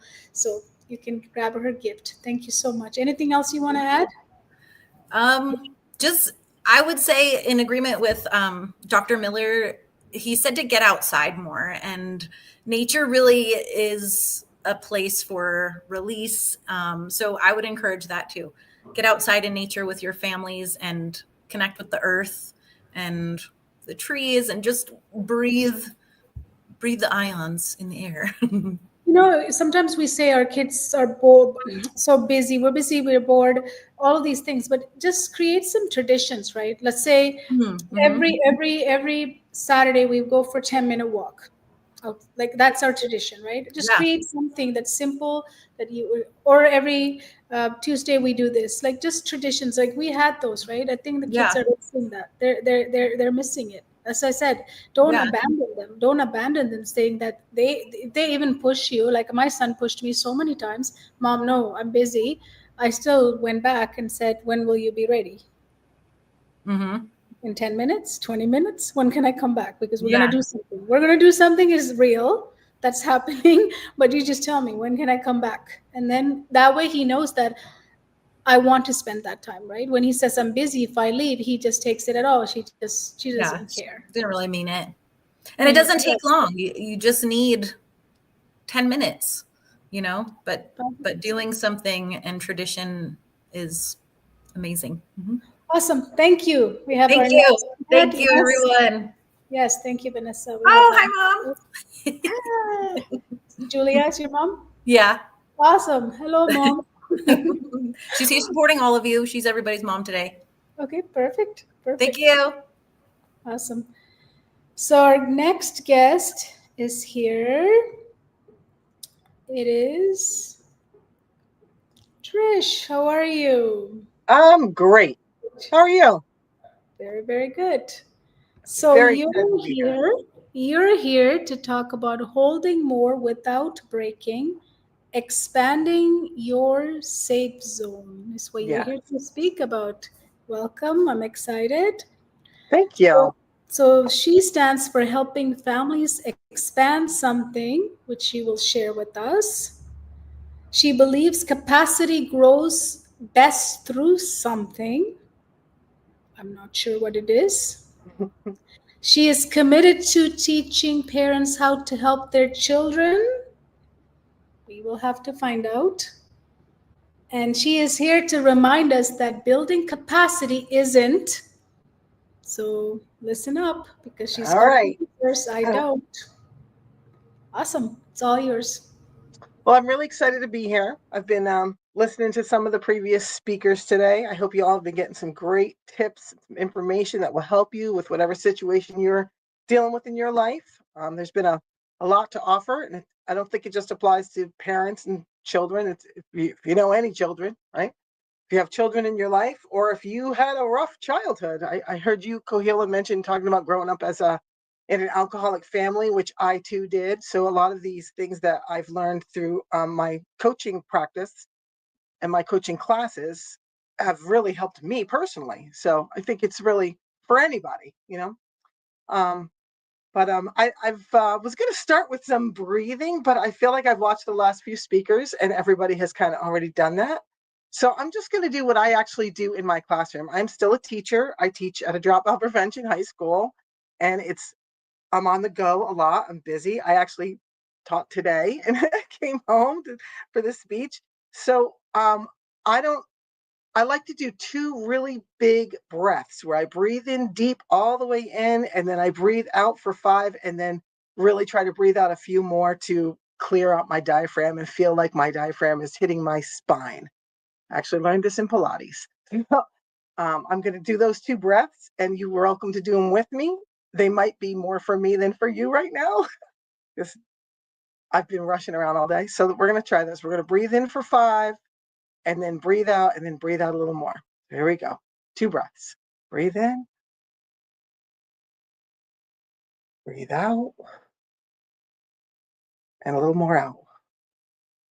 And then one more time. Breathe in. Breathe out. And a little more. And that is honestly my quick breathing technique at my desk when I'm stressed. Like, just let me have a minute to have 2 breaths, which I can do very quickly. And that's also how capacity grows in people, right? 1 deep inhale and exhale at a time. So we live in a place in time now where we are rushed, right? We have pride in how much we have on our calendar, how much we're doing, all the things we're doing, and what we're getting done. And we're checking off boxes of lists, and then we're going to bed completely depleted, exhausted, because we don't really have the capacity to be doing all the things that we have on our checklist to do. And everywhere we are in society, once you do something, you're expected to do more, right? So if you think about at your job, you completed some work. Okay, great. Here's your next thing, and your goal's just gotten higher. You're playing a video game. You reach a certain level, there's no stopping and celebration. You're on to the next level, and you got to beat the next level, right? It's like that in school as well. You finished one thing, here's the next thing. You completed that test, great. Here's a study guide for the next test. Let's start the next lesson. It's constant going. But then you see people who are really successful at this, or at least they seem to be, right? They keep moving. And it almost feels like they're doing all these things. They don't seem to be stressed out of their mind like I am. Like, what's their secret? What are they doing? Do you ever feel like that? Like you see other people who are like, seem like they got it going on, and you feel like, I don't understand how they do all this and aren't crashing and burning and yelling at their children. Do you ever feel that way? I know I feel that regularly enough that it sometimes bothers me. I think though the secret to the people who get all these things done, supposedly, is that they aren't just checking off the boxes and rushing to the next thing, right? They're patient with themselves. They're not trying to finish one thing to get to the other thing, which is a lot of how we operate now, trying to finish this so we can move on. They're not trying to just move on. They're patient.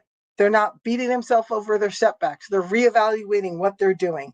They're turning their challenges into opportunities for growth. They're not seeing everything as negative. They're saying, how can I use this?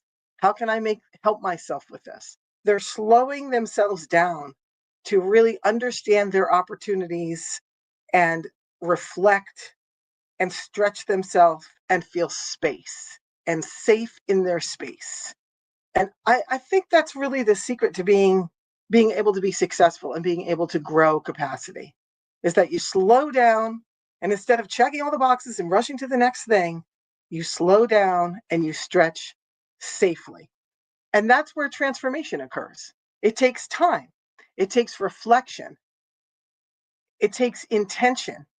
It takes presence and the willingness and ability to learn from what you have just gone through, to reflect on your experience and say, what can I do differently? What can I do better? How can I adapt this thing? But people these days, we are not very patient. We are not patient with ourselves. We are not patient with other people. We're ready to move on. So I want to tell you a little bit about myself. I've been working in a non-traditional setting at schools for a few decades now. I worked at a hospital homebound program where all the kids had mental or physical illnesses, and they were at home and in centers, and I went to their places. And for the last 7 years, I've been working on a dropout prevention high school. So I've worked with kids who have lots and lots of challenges, all kinds of challenges, and some of the hardest stories that you hear out in the world are the students who arrive in my class. Kind of student do you think comes to a dropout prevention school? Anybody have an idea what kind of student you might get at a dropout prevention school? They got in trouble for something, stealing, hitting people. Yeah. Some of them have gotten in trouble. Some of them have ankle bracelets. They're in the juvenile court system. Some of them have been removed from schools. But some of them also have been in the high achieving schools and burnt out. And they just couldn't take it anymore. They just couldn't take the pressure. So, they thought of themselves as someone like highly academic. I'm going to go to this academic school and I'm going to go to college. And they just crashed and burned. And now they're at a dropout prevention school. And there's families that are in crisis everywhere now. I mean, they're everywhere. And the schools are big and can't really serve them appropriately and can't get them help. So that's another reason you find people at dropout prevention schools. Maybe they weren't trouble. Maybe nothing bad happened. But they're here because their life isn't working in a variety of different ways. And then they arrive in my room. And they come in my room and I have literally no expectations. I don't look at their chart. I don't look up their stuff until after I've met them. I'll read their 504s and their IEPs after I've met them, not before. And I never look up their disciplinary track or their parent contact, all those things. I don't look at those things. I want them to come in. I want them to feel safe and comfortable. I want them to know you have arrived somewhere where people are not going to put pressure on you. You are self-paced. I will help you get a pace. I hope you will get a pace. But, not everybody even gets a pace. I have students in my room who, for the first 6 months, sometimes a year, just do very little. We just talk. And we talk about all kinds of things. And it takes a lot to get them to actually do any schoolwork because they're shamed. They're full of shame. They're shamed for what they've gone through. They're shamed of their family. They're shamed that they have left their school to become to a dropout prevention school. Like that wasn't their dream. They didn't see themselves there. And they have views about the school that really aren't true because of the idea that dropout prevention kids where all the bad kids go. That's not actually true. So they feel very shamed. They feel overwhelmed. A lot of it's from the pressures of school, but just from the pressures of, the world. They also really feel like they don't have a lot of support in the world. And some of them don't. I mean, honestly, I have foster children. I have kids who are kicked out of their home. We have students who are afraid to graduate because it means I have to move out of my home and there's nowhere to go. I don't have any money. I can't afford rent anywhere. I don't have any friends. I'm not going to be a roommate with somebody. So they sabotage their own graduations because they are so afraid of the next step and they have so little support. So they might be angry, checked out, defiant. They might be silent and numb, sitting in a corner hoping I don't speak to them. They don't see any purpose in school. But here's the thing. They show up, right? They keep showing up. So there's something about just being there. So the school year started this week. Ironic, I'm doing a speech on the week of school, which is almost crazy to think about. And I've met new students this week.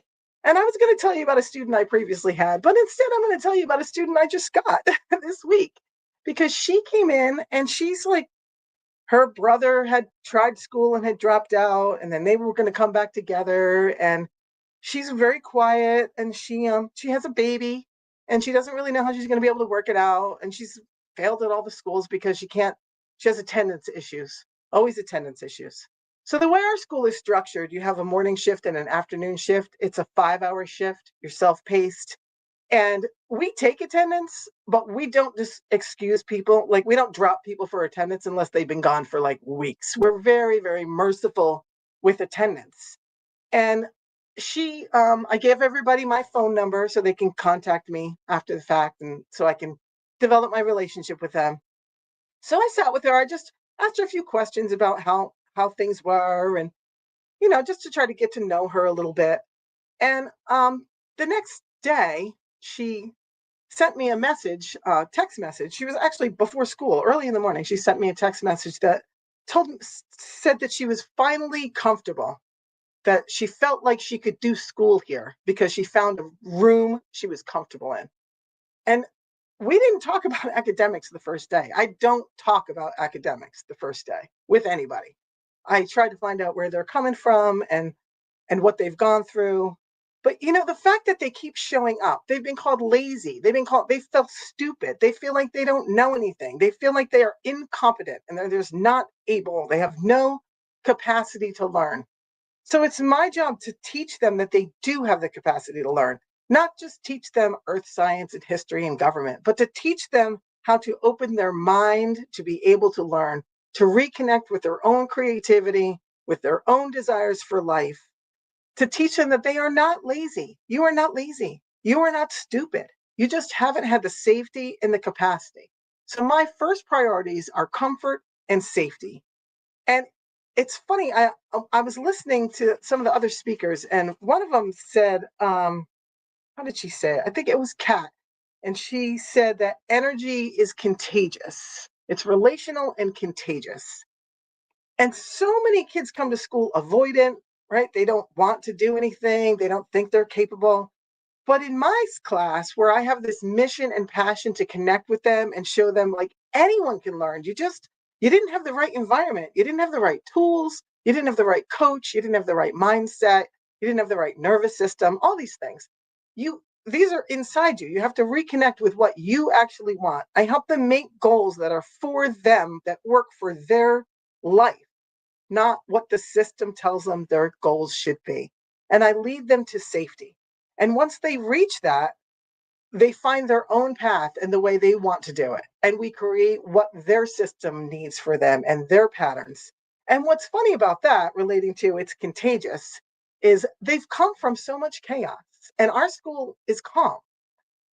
So when new kids come and they come in with their chaos energy and they try to argue with me or debate rules or tell me, I don't want to put my phone away. I don't care what you say. And I'm like, okay, don't put it away. You won't get anything done. But that's these are your goals. The rest of the kids in the room rise up to that. They do not allow for chaos in our room. They tell them, go out in the hall with that. Go call your mother or something. Like they send them out. I don't say anything. The other kids who are regulated, who are goal oriented, who have figured out what they want out of their life and have set goals for them, don't want the chaos that they left coming in their room. So they're protective, and they're protective of me. And they will tell people, you just don't understand her yet. Like she's going to help you. So that contagiousness of the relation and the just the energy of the room, they're really, once they have figured it out that if you have safe space, you want to protect the safe space. The kids do more to protect the safe space than I actually do. But I really see it as my job as a teacher, as a coach, to be this buffer between the pace of the world that they've been on. They've been on for 10, 12 years. And some of them, because of COVID, stopped school, came back, haven't been in a routine, haven't been in school, don't really even know what they want to do or how to start again, that the pace of the world and the pace of the system doesn't work for them. And they don't have to keep that pace with me. I'm the buffer. I'm going to help you create your pace, and then we're going to go from there, and we're going to make that pace work for the system.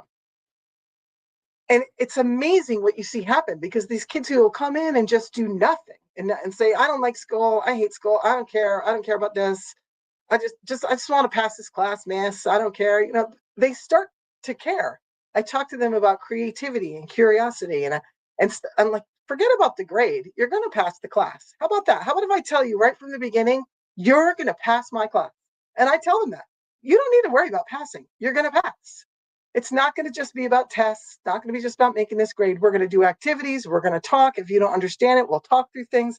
You don't need to worry about grades anymore in here. Just worry about your motives, your brain, talking to your brain and being calm in yourself. So we end up having a lot of conversations about, why do you think this? Why do you have this? I call it stinking thinking. Where did this stinking thinking come from? Where are you telling yourself this? Why are you telling yourself this? Slow down. Think about why you think this. Now, my students are 16 to 22, so they're adults or becoming adults. They need to find their way on their own. They need to separate from their parents. So it's important for them to think about, where do my thoughts come from? Why am I thinking like this? Is this even resonate with who I am as a person?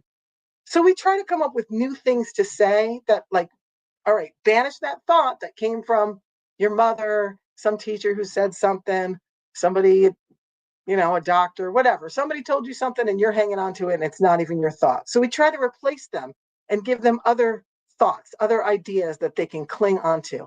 And it's amazing what happens. These kids who hated school, they didn't want to do anything. They were told, some of them are told, you have to find a new school because you're not going to graduate here on time. So we can't have you here anymore. Go find somewhere else where they'll take you.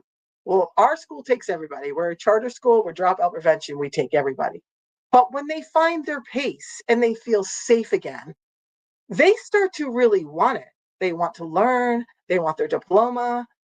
They go from finishing no classes to finishing a class a month, a class every 2 weeks. And some, they may not have a ride to school. They're texting me, can you help me from home? And I'm helping anybody anywhere because that's my nature, which is why I'm really excited about being a coach. I can help people from not just in this classroom safe space I've created, but out in the world. But they come in survival, and I want them to thrive. I don't want them to just be okay in the system and get by and pass. And I want them to thrive and know that they can go on and thrive further. Vanessa was talking a little bit about the mind soil, and I really love the analogy of the soil, because when you think about a seed is planted and it needs time and space to grow. Underneath the soil, it's going to root. It just needs water and light and a little bit of tending so there aren't weeds, and it will root and it will grow and it will become something great. And you need to protect it. You need to water it and you need to make sure it's doing okay. But you can't actually see what's happening underneath. You don't know what's going on down there. Just like you don't know what's going on inside a person. You have no idea. And they don't need pressure. If you take this the seedling that you have and you start ripping out all the weeds around it aggressively, right? You'll rip out the seedling along with the weeds. And that's how I think a lot of my students and a lot of children in the world feel like you're constantly pressuring me. Well, this didn't work. Let's throw that out. So they don't get a chance to get rooted in any of this stuff. They don't get enough time to think about, how would this work for me? How can I make this work? To actually grow the roots, to get the depth they need to feel rooted in themselves, in their knowledge, confident in their abilities and their creativity. Instead, it's pressure, and it's just triggering their nervous system to run, to try to fight with people. And in the situation I'm in, I see the people who have to fight.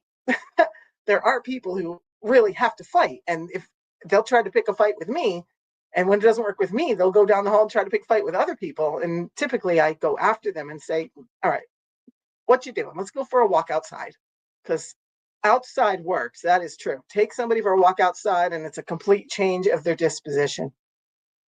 So ways that we can really help children and ourselves to get to this growth of capacity by minimizing is through like micro expansions, small, safe steps, right? So like I said, I let kids come in and they may not do anything for 6 months, literally. I'm not there on them, pushing them, do this, you got to do this, you got to finish this, you got to get these grades. I'm just talking to them. Well, what are your goals? Well, how do you see this playing out? How long do you want to be at this school?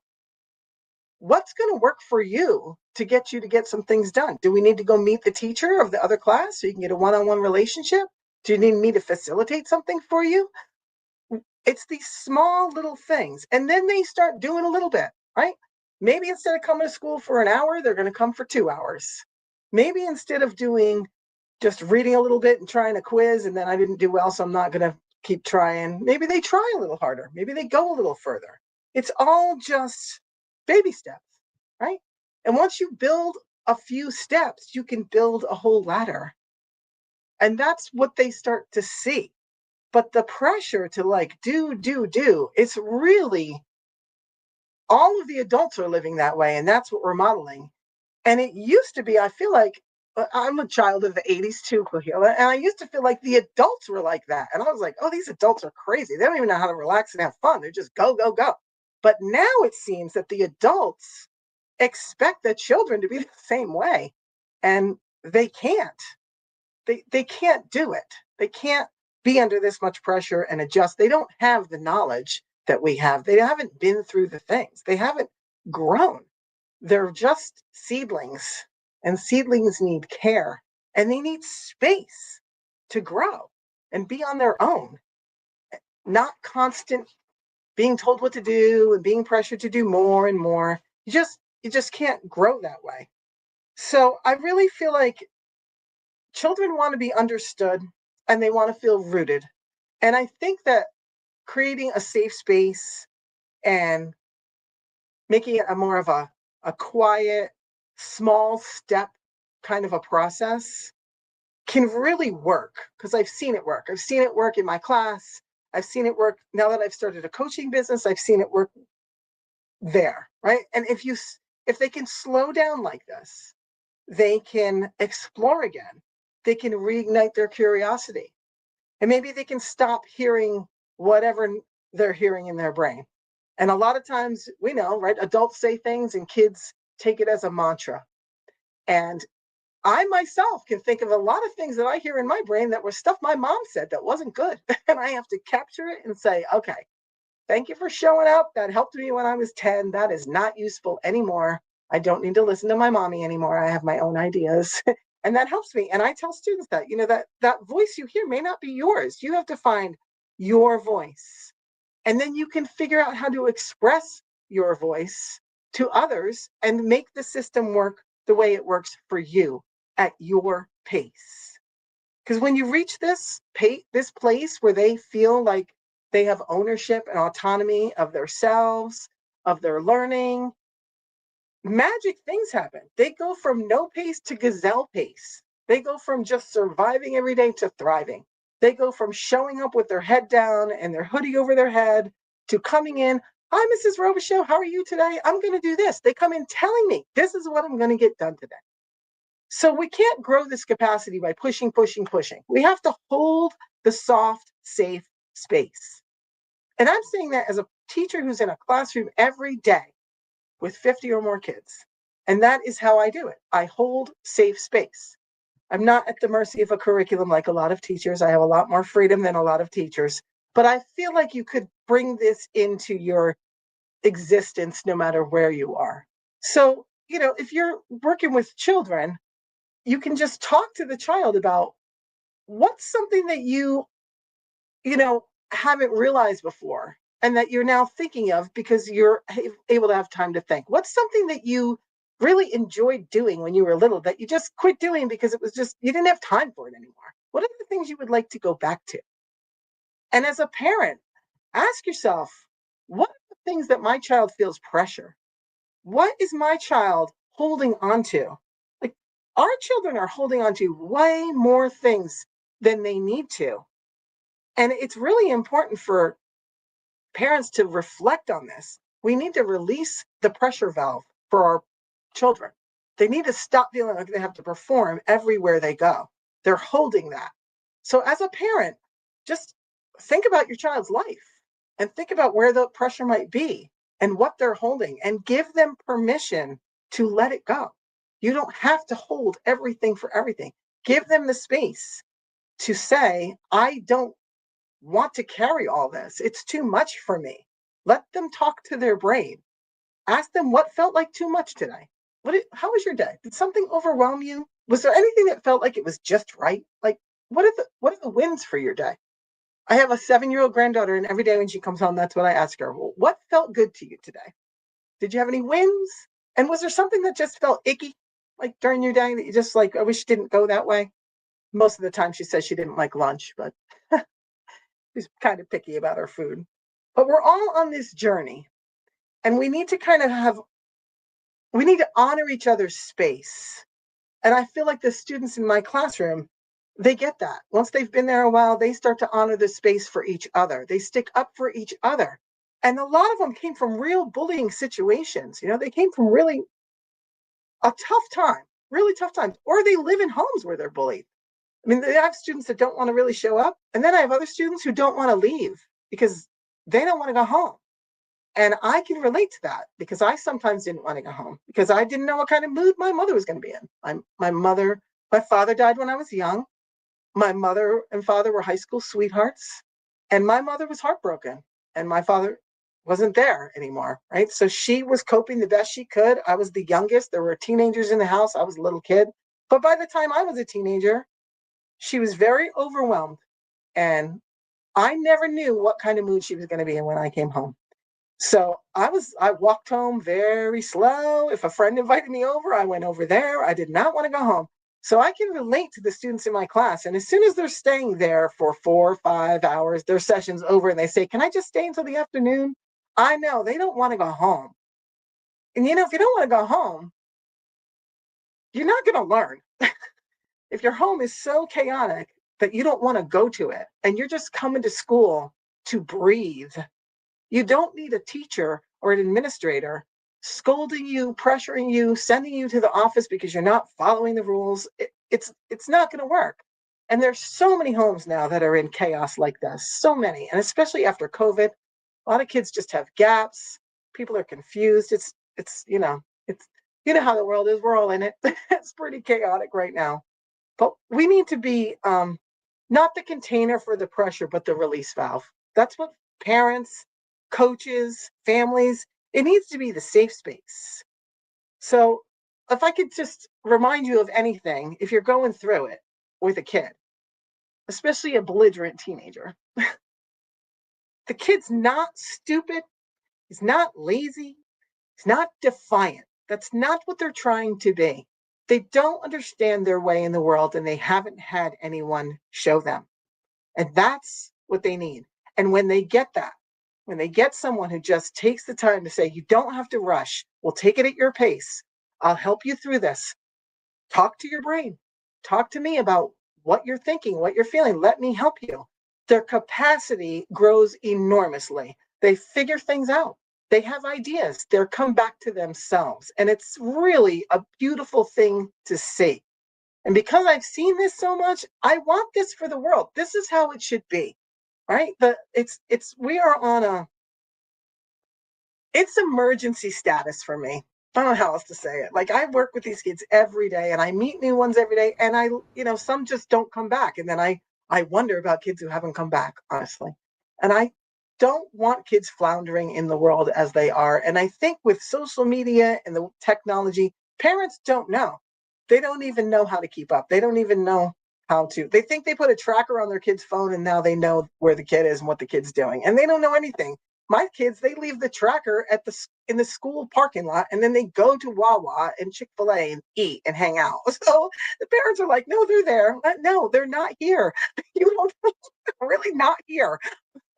So we give so much time to like where they are physically, but their brains are just open to the internet and feeling pressure from adults who don't connect with them, and they're lost. And it doesn't take much to turn it around. It really doesn't.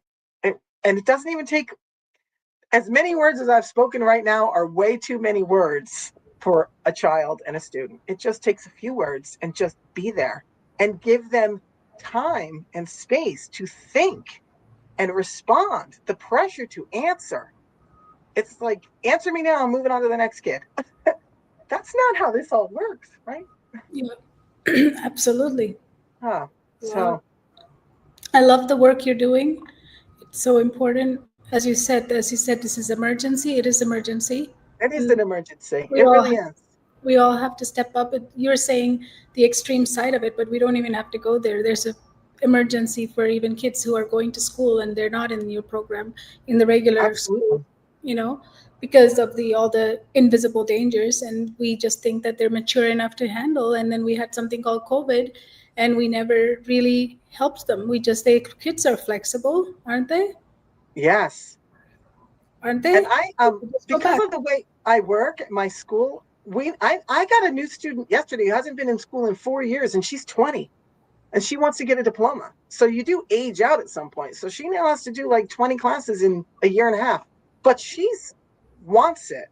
And she heard about this school. So, she came in ready to say, what can I do? How do I do this? So we're having slow conversations, but she's going to have to accelerate because of her goals. But it's her goals. It's her goals. So she'll do it. Yeah. It's not somebody else telling her what she needs to do. So I love what you said at the beginning. You in your presentation, you said that I don't check their files. I used to work with a lot of kids like that too. So that was one of my things. I never read their file until I meet them, and only time I would even read any further until I meet them and spend some time is if they will give me a warning on the front of the binder that they will run away from school. Like if there's a running away thread is the only time I need to know how much distance I need to have with them so I can run with them, right? So Yes. other than that, anything else said in that, I don't read until I've spent at least a couple of days with them, or if I'm there for the day, a couple of hours, because I just don't want to put any filters on. And Me then too. I read everything through that and I can't meet the person that's in front of me. So Yeah. that's exactly what we do in our coaching process too. We don't even talk to them as a student.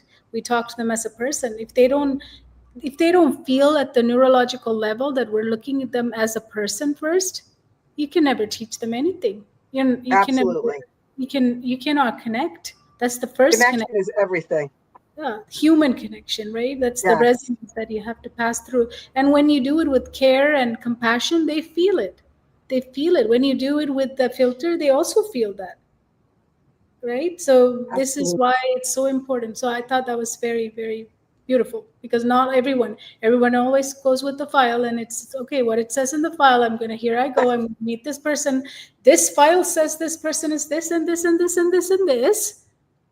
And sometimes you read the file and it's actually not that accurate, All the time.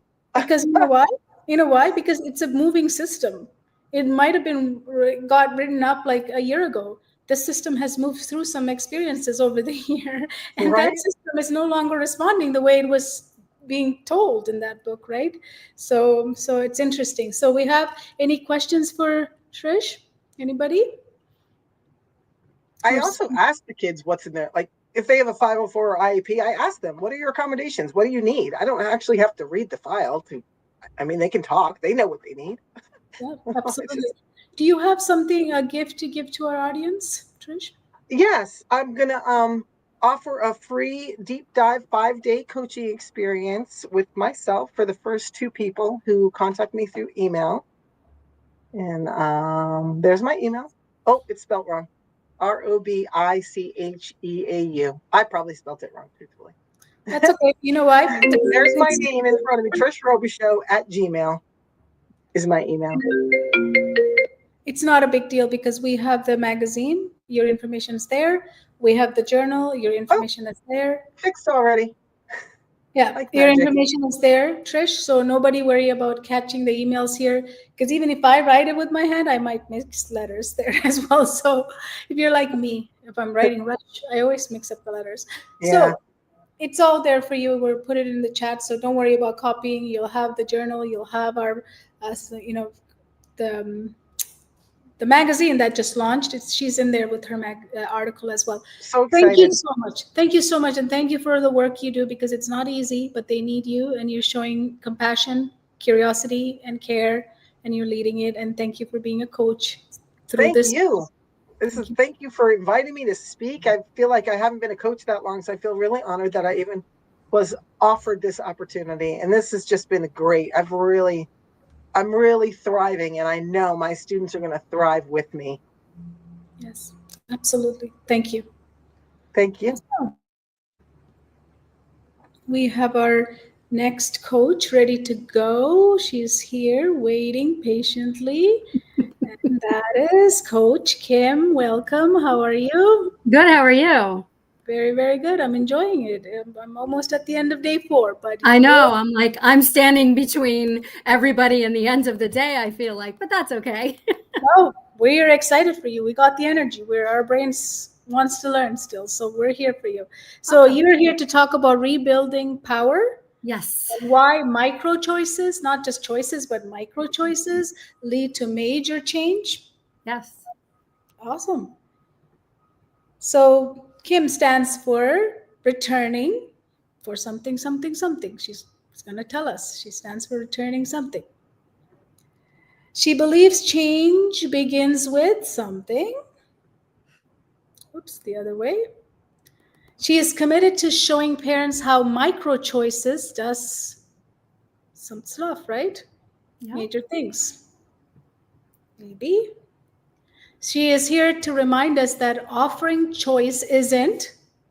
What do you mean? If you are, why should I offer choice? I should just tell my kid what to do. No? Okay, I'm just kidding.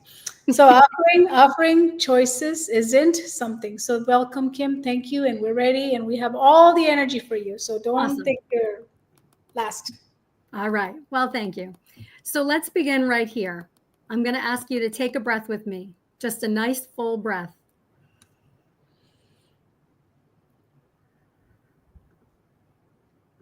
Now, I want you to notice you either chose to take that breath with me or you chose not to, because this isn't just about air or your breath. It's about agency, about our ability to make choices.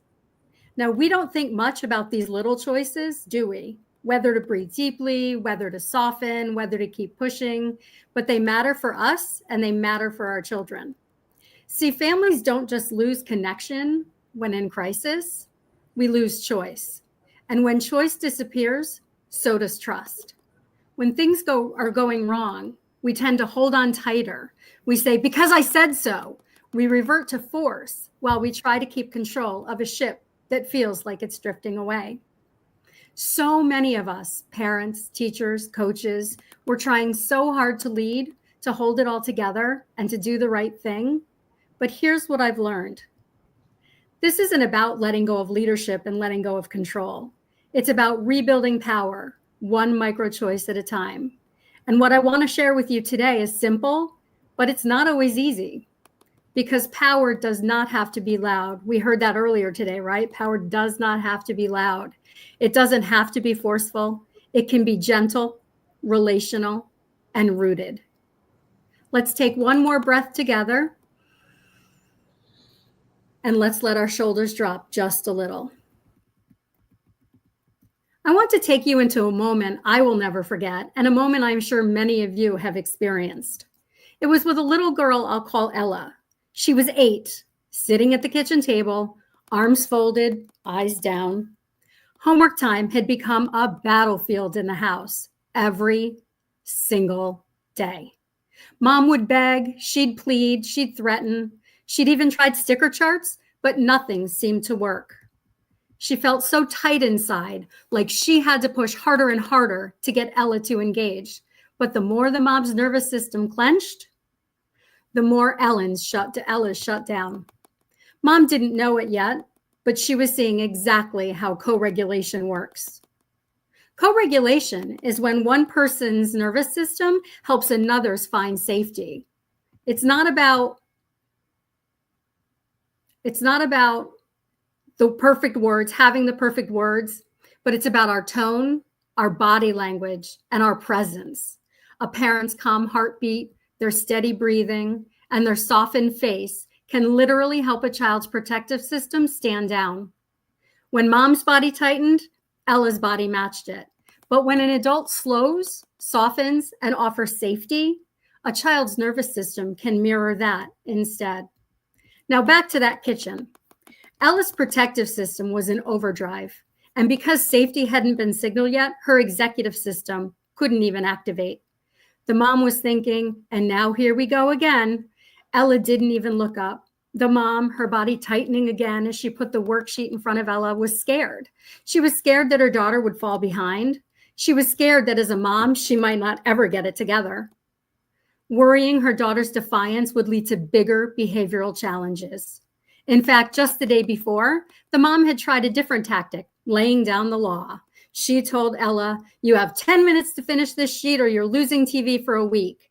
In that moment, Ella's eyes hardened, Her pencil snapped in half. She threw that paper to the floor and she stomped out of the room.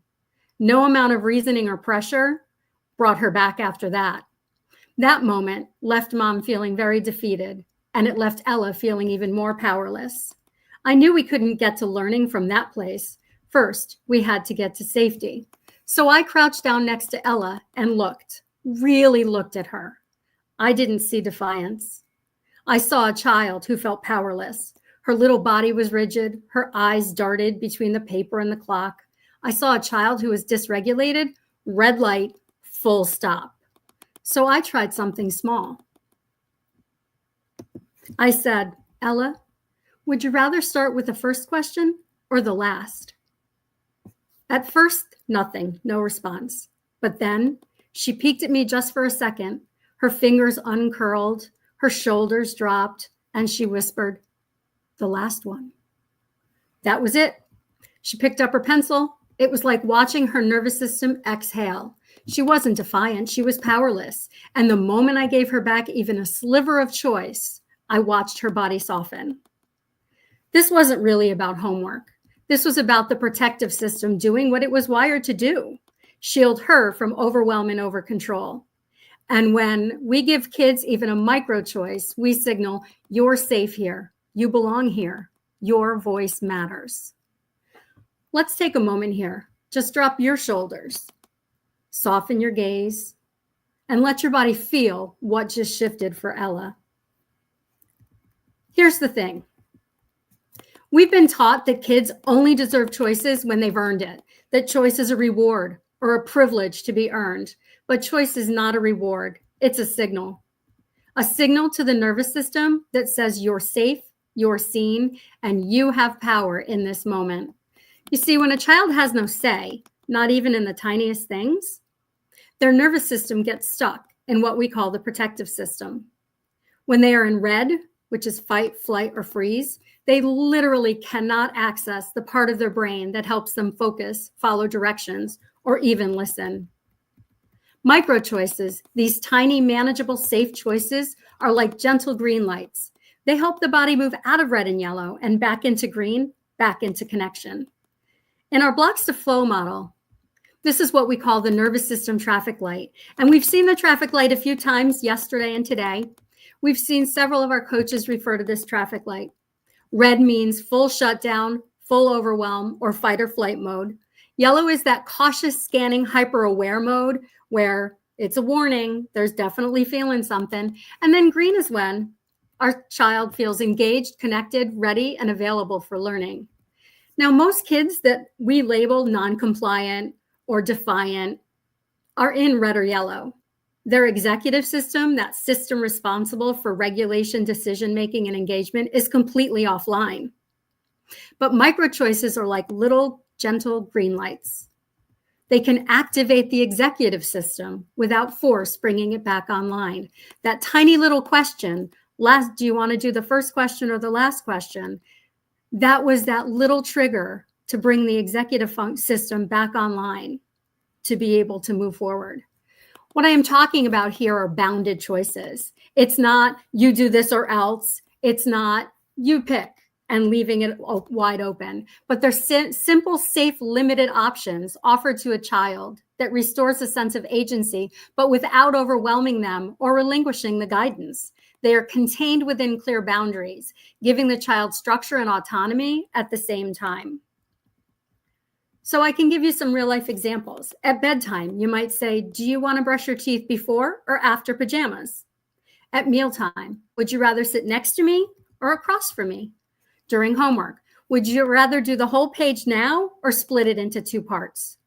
For teens, this can look a little different. Do you want to drive to school with me now or take the bus in 10 minutes? Would you rather talk about it tonight after dinner or tomorrow morning? These are still bounded choices, but they meet your teen at their stage, acknowledging their growing autonomy while keeping structure to the home. It doesn't have to be huge because it's not about the choice itself.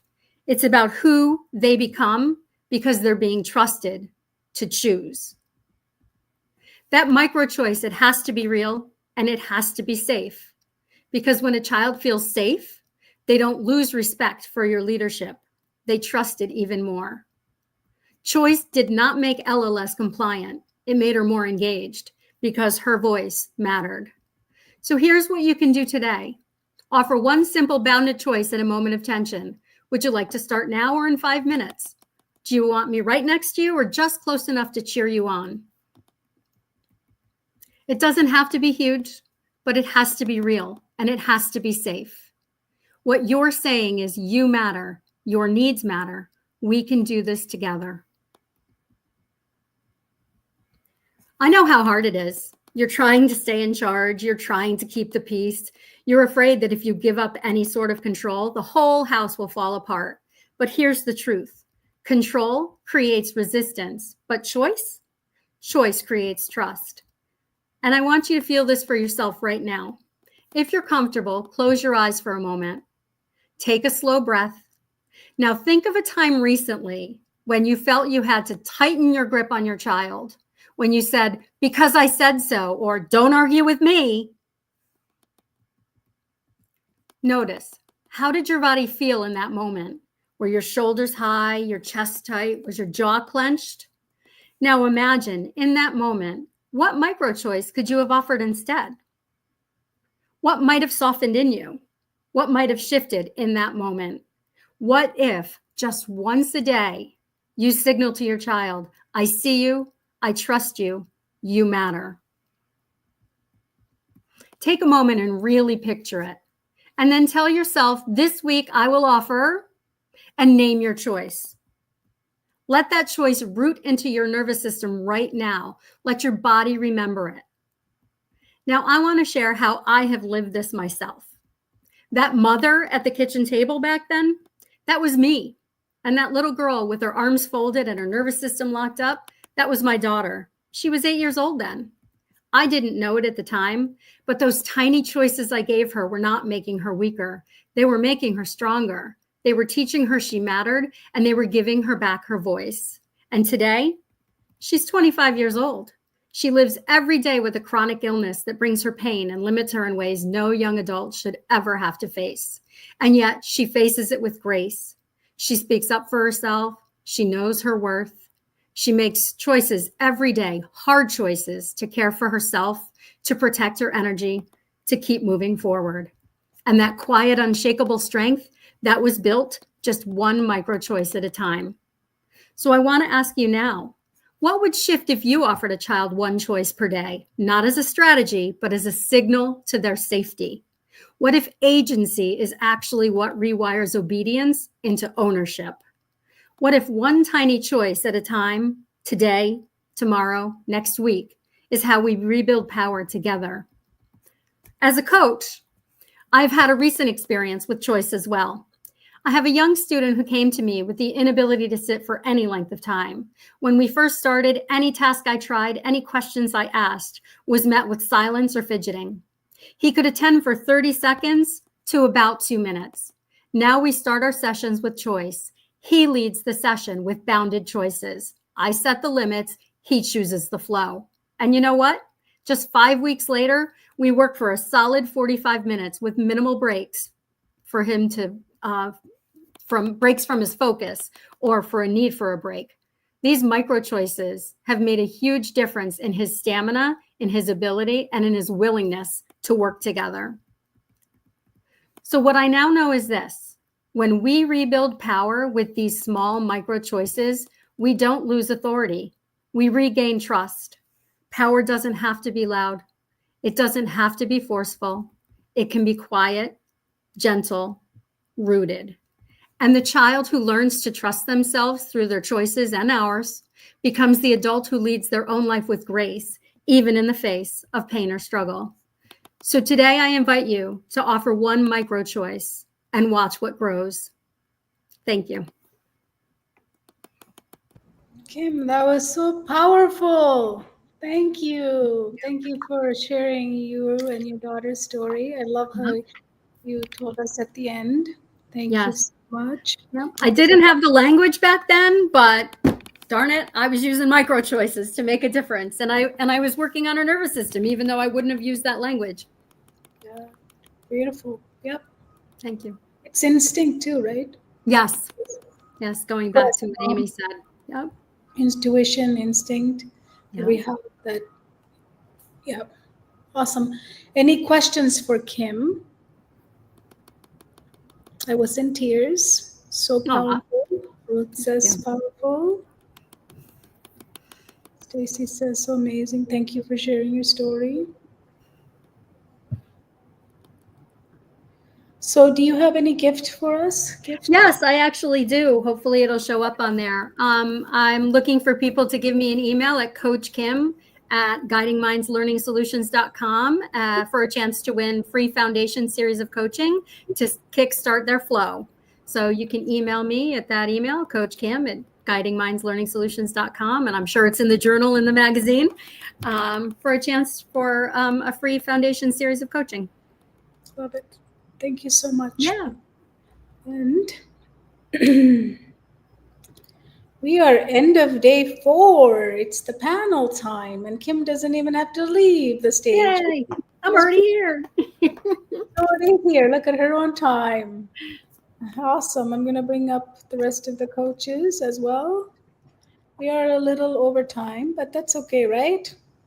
We had a lot of good conversations, so we needed those conversations. Is there anyone else missing? Where did Kim go? I don't know. I she just said, oh, there I am. was the oldest one, and I lost her already.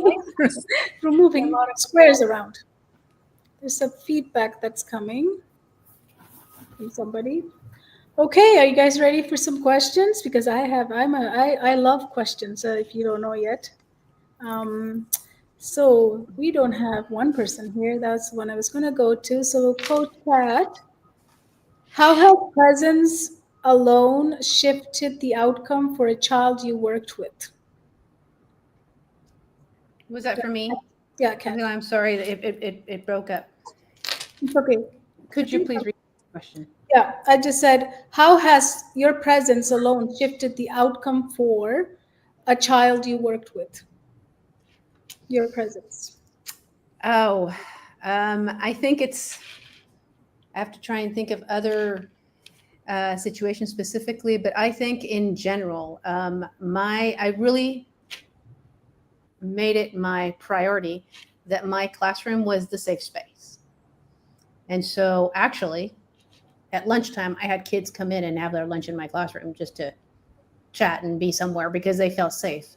When kids had their off block, they would come back into my classroom, go sit in the back of the room and just hang out there, or they knew where the snacks were, or grab something from the refrigerator, and just sometimes I'd find one of my students behind my desk that wasn't supposed to be there, but it was their off block. So when they choose to be in my classroom during their off block, it's because they feel safe there, right? And so I think that's my biggest proof of safety in the classroom is when children choose to be there, or students choose to be there, because they're high school students, right? High school students don't generally even want to be in the classroom or in the school. But my motto, and I wanted to say this earlier, my motto has always been, I can't teach anyone anything who does not want to be there. Yeah. So my number one thing was, I want you to be here. It doesn't matter if you learn Spanish, French, if you do great, if you don't do great. It's your presence that's important to me. Yep. And willingness to be there, right? Mm-hmm. Yep. Thank you. Thank you. We have now, who do I have? Melissa, your question. Why do you believe softness is one of the strongest tool for healing the nervous system? I think it's definitely just because we feed off each other. You know, it's that morphic resonance that we feel with those around us. So if we can be soft and calm, then and have our nervous system regulated, it helps to regulate the nervous systems of those around us. Yes, absolutely. Vanessa, what's one simple low prep creative activity that families can start today? Low prep creative. Yeah, so low prep would just be um, I know. turning on some music and dancing. Yep. That's low prep. Get a tune that the family likes to groove to, and just have a dance party. A little impromptu dance party any time of the day. I like kitchen dance sessions the best, so I would say just turn the tunes up and let your body move. Yep. Absolutely. You'd said something very special too, to go for a walk in the outside. That was a good one too. Yeah, absolutely. There's no prep. Only thing prepping is you have to put probably your shoes on. Right. Or some, if it's winter, you have to put jacket on. Otherwise, no Yeah, prep. step outside. Mm-hmm. Yes, step outside. Thank you. Trish, Coach Trish, how can parents recognize when their child's safe zone is ready to expand? How can they recognize? When they are not as chaotic. I know when they're not, I gotta do this, I gotta do that, I gotta do this. When they actually can talk to you calmly and you can respond back calmly. When you can find that sweet spot, that's, they're ready for more when they've reached their own calm. Yep, absolutely. And Kim, Coach Kim, can you share an example of a micro choice that led to a significant shift in behavior in you or your daughter or other students that you worked with? We can't hear you. You're muted. I forgot I muted myself. I wasn't sure if I was the feedback one.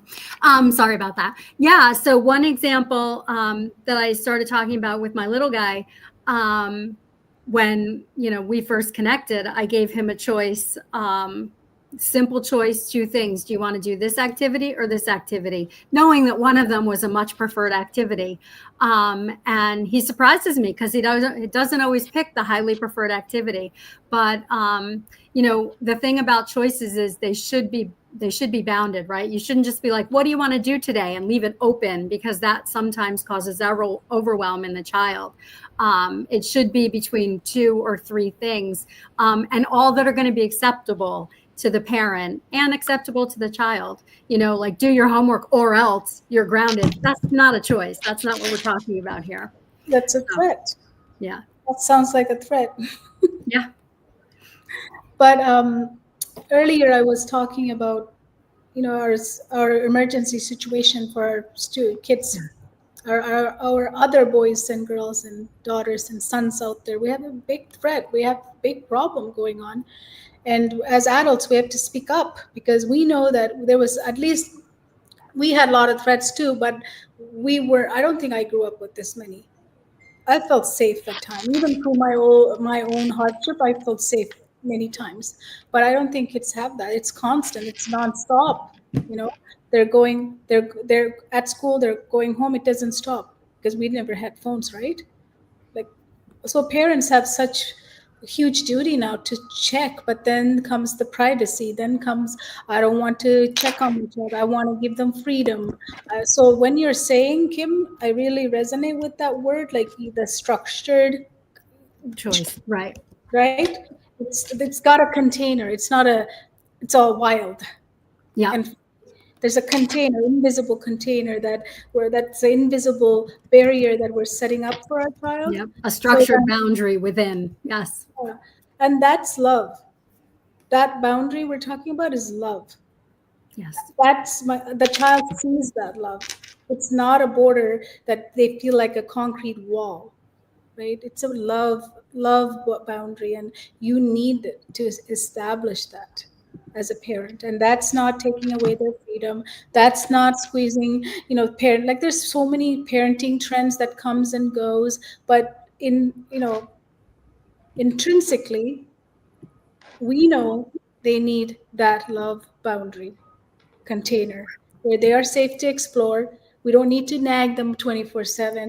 Then becomes a problem, right? But if we give that boundary, then they can freely go, and they know the limit. Right there is my limit. And then if I want to go past that, I'll go back to the mom or dad or whoever it is to ask, right?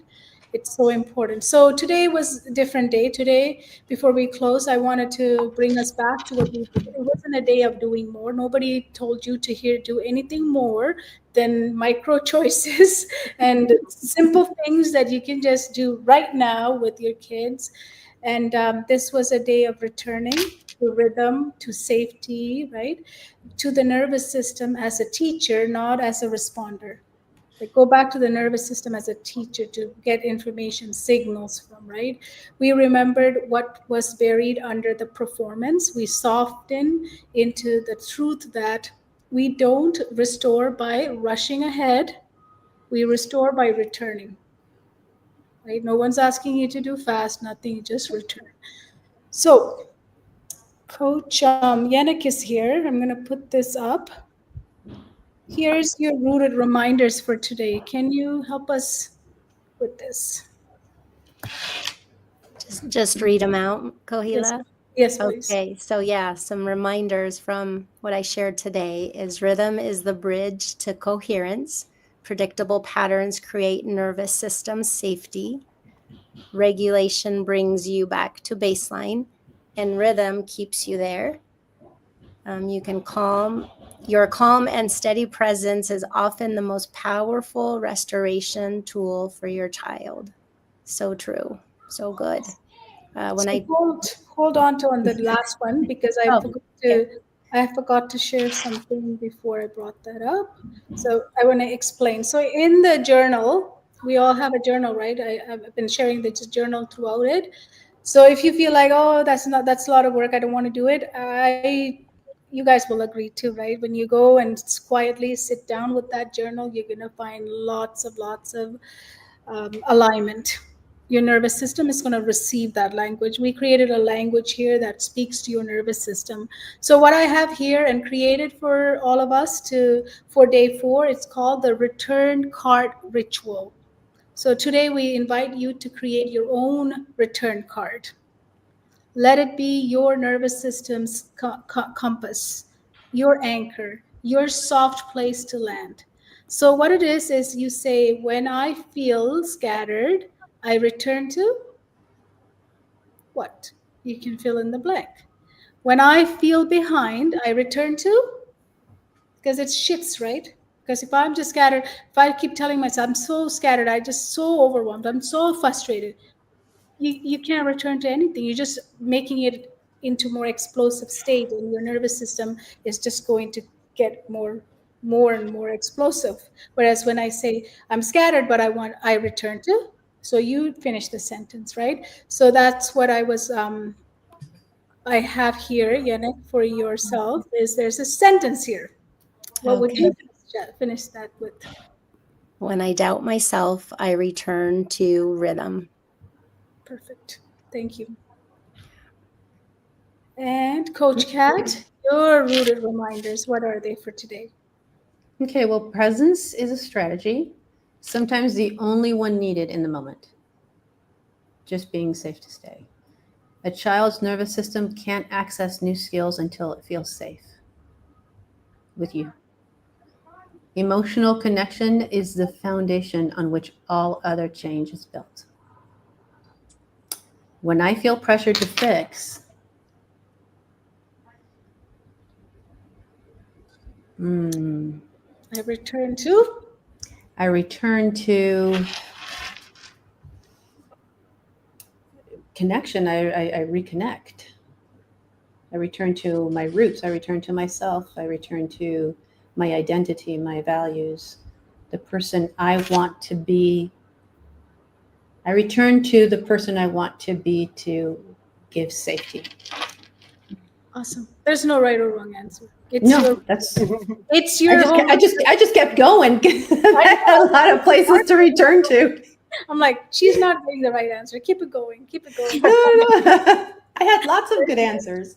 There's no right answer. It's your return home. So whatever you return home to, it's beautiful and powerful. So, Coach Melissa, what is your rooted reminders for all of us? That softness regulates the nervous system faster than control or correction. And compassionate language builds safety and strengthens connection. And the way we speak to our children becomes the way they speak to themselves. When I feel the urge to hustle, I return to my breath. Beautiful.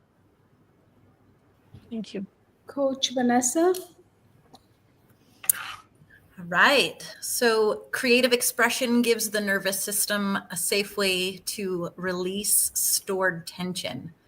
You don't need talent to benefit from creativity, just willingness to explore. When we create, we reconnect with curiosity, play, and presence. When I feel disconnected from my body, I return to creative release. Beautiful. Coach Trish. My rooted reminders: true capacity is built in safety, not in survival mode. Small, consistent expansions create lasting resilience. We can only hold more when our nervous system knows it won't break. And when I notice an old pattern, I return to talking to my brain and dismissing it and reminding myself of how I want my life to be and not those old thoughts. Beautiful. Thank you. Did I miss anyone? Kim? Yes, I did. Kim, I did miss Kim. Yes. All right, my rooted reminders: micro choices grow a child's sense of agency and self trust. Small decisions practiced daily build the foundation for bigger ones later. Choice teaches responsibility and connection better than compliance alone. When I need a nervous system reset, I return to breath. Beautiful. Beautiful. Thank you. So I was sharing with you guys the journal. This is really important. So if you ever see a journal and you're like, oh, there comes more work, actually, denial is one of the protections we have, right? So that just is keeping you stuck in that blocked and stuck. So I created this to speak to your nervous system. We created and we put in here content from each of the coaches to speak to your nervous system. So that's a different type of language, right? So I really want you to look at what you can do in these. There's a lot of stuff you can write here. There's a lot of notes you can take. Then there's all the connections, the contact information is here. So take your time to go through these, answer these questions. They don't have to be on the same day. Just take your time and do whenever you have time. Just do micro choice of 2 minutes is good. Do it today or tomorrow, but do it one day soon, because as we know, we never will be not busy, right? Life always is happening. Is there a day we're not going to be busy? You guys found one of those days? I'm still searching. I don't find that day. But there's always something happening, right? So here are the return card, the ritual. There's a lot here. I actually put together more. And if you're struggling to find the word, you can use our neuroflow language here as well. And then there's more.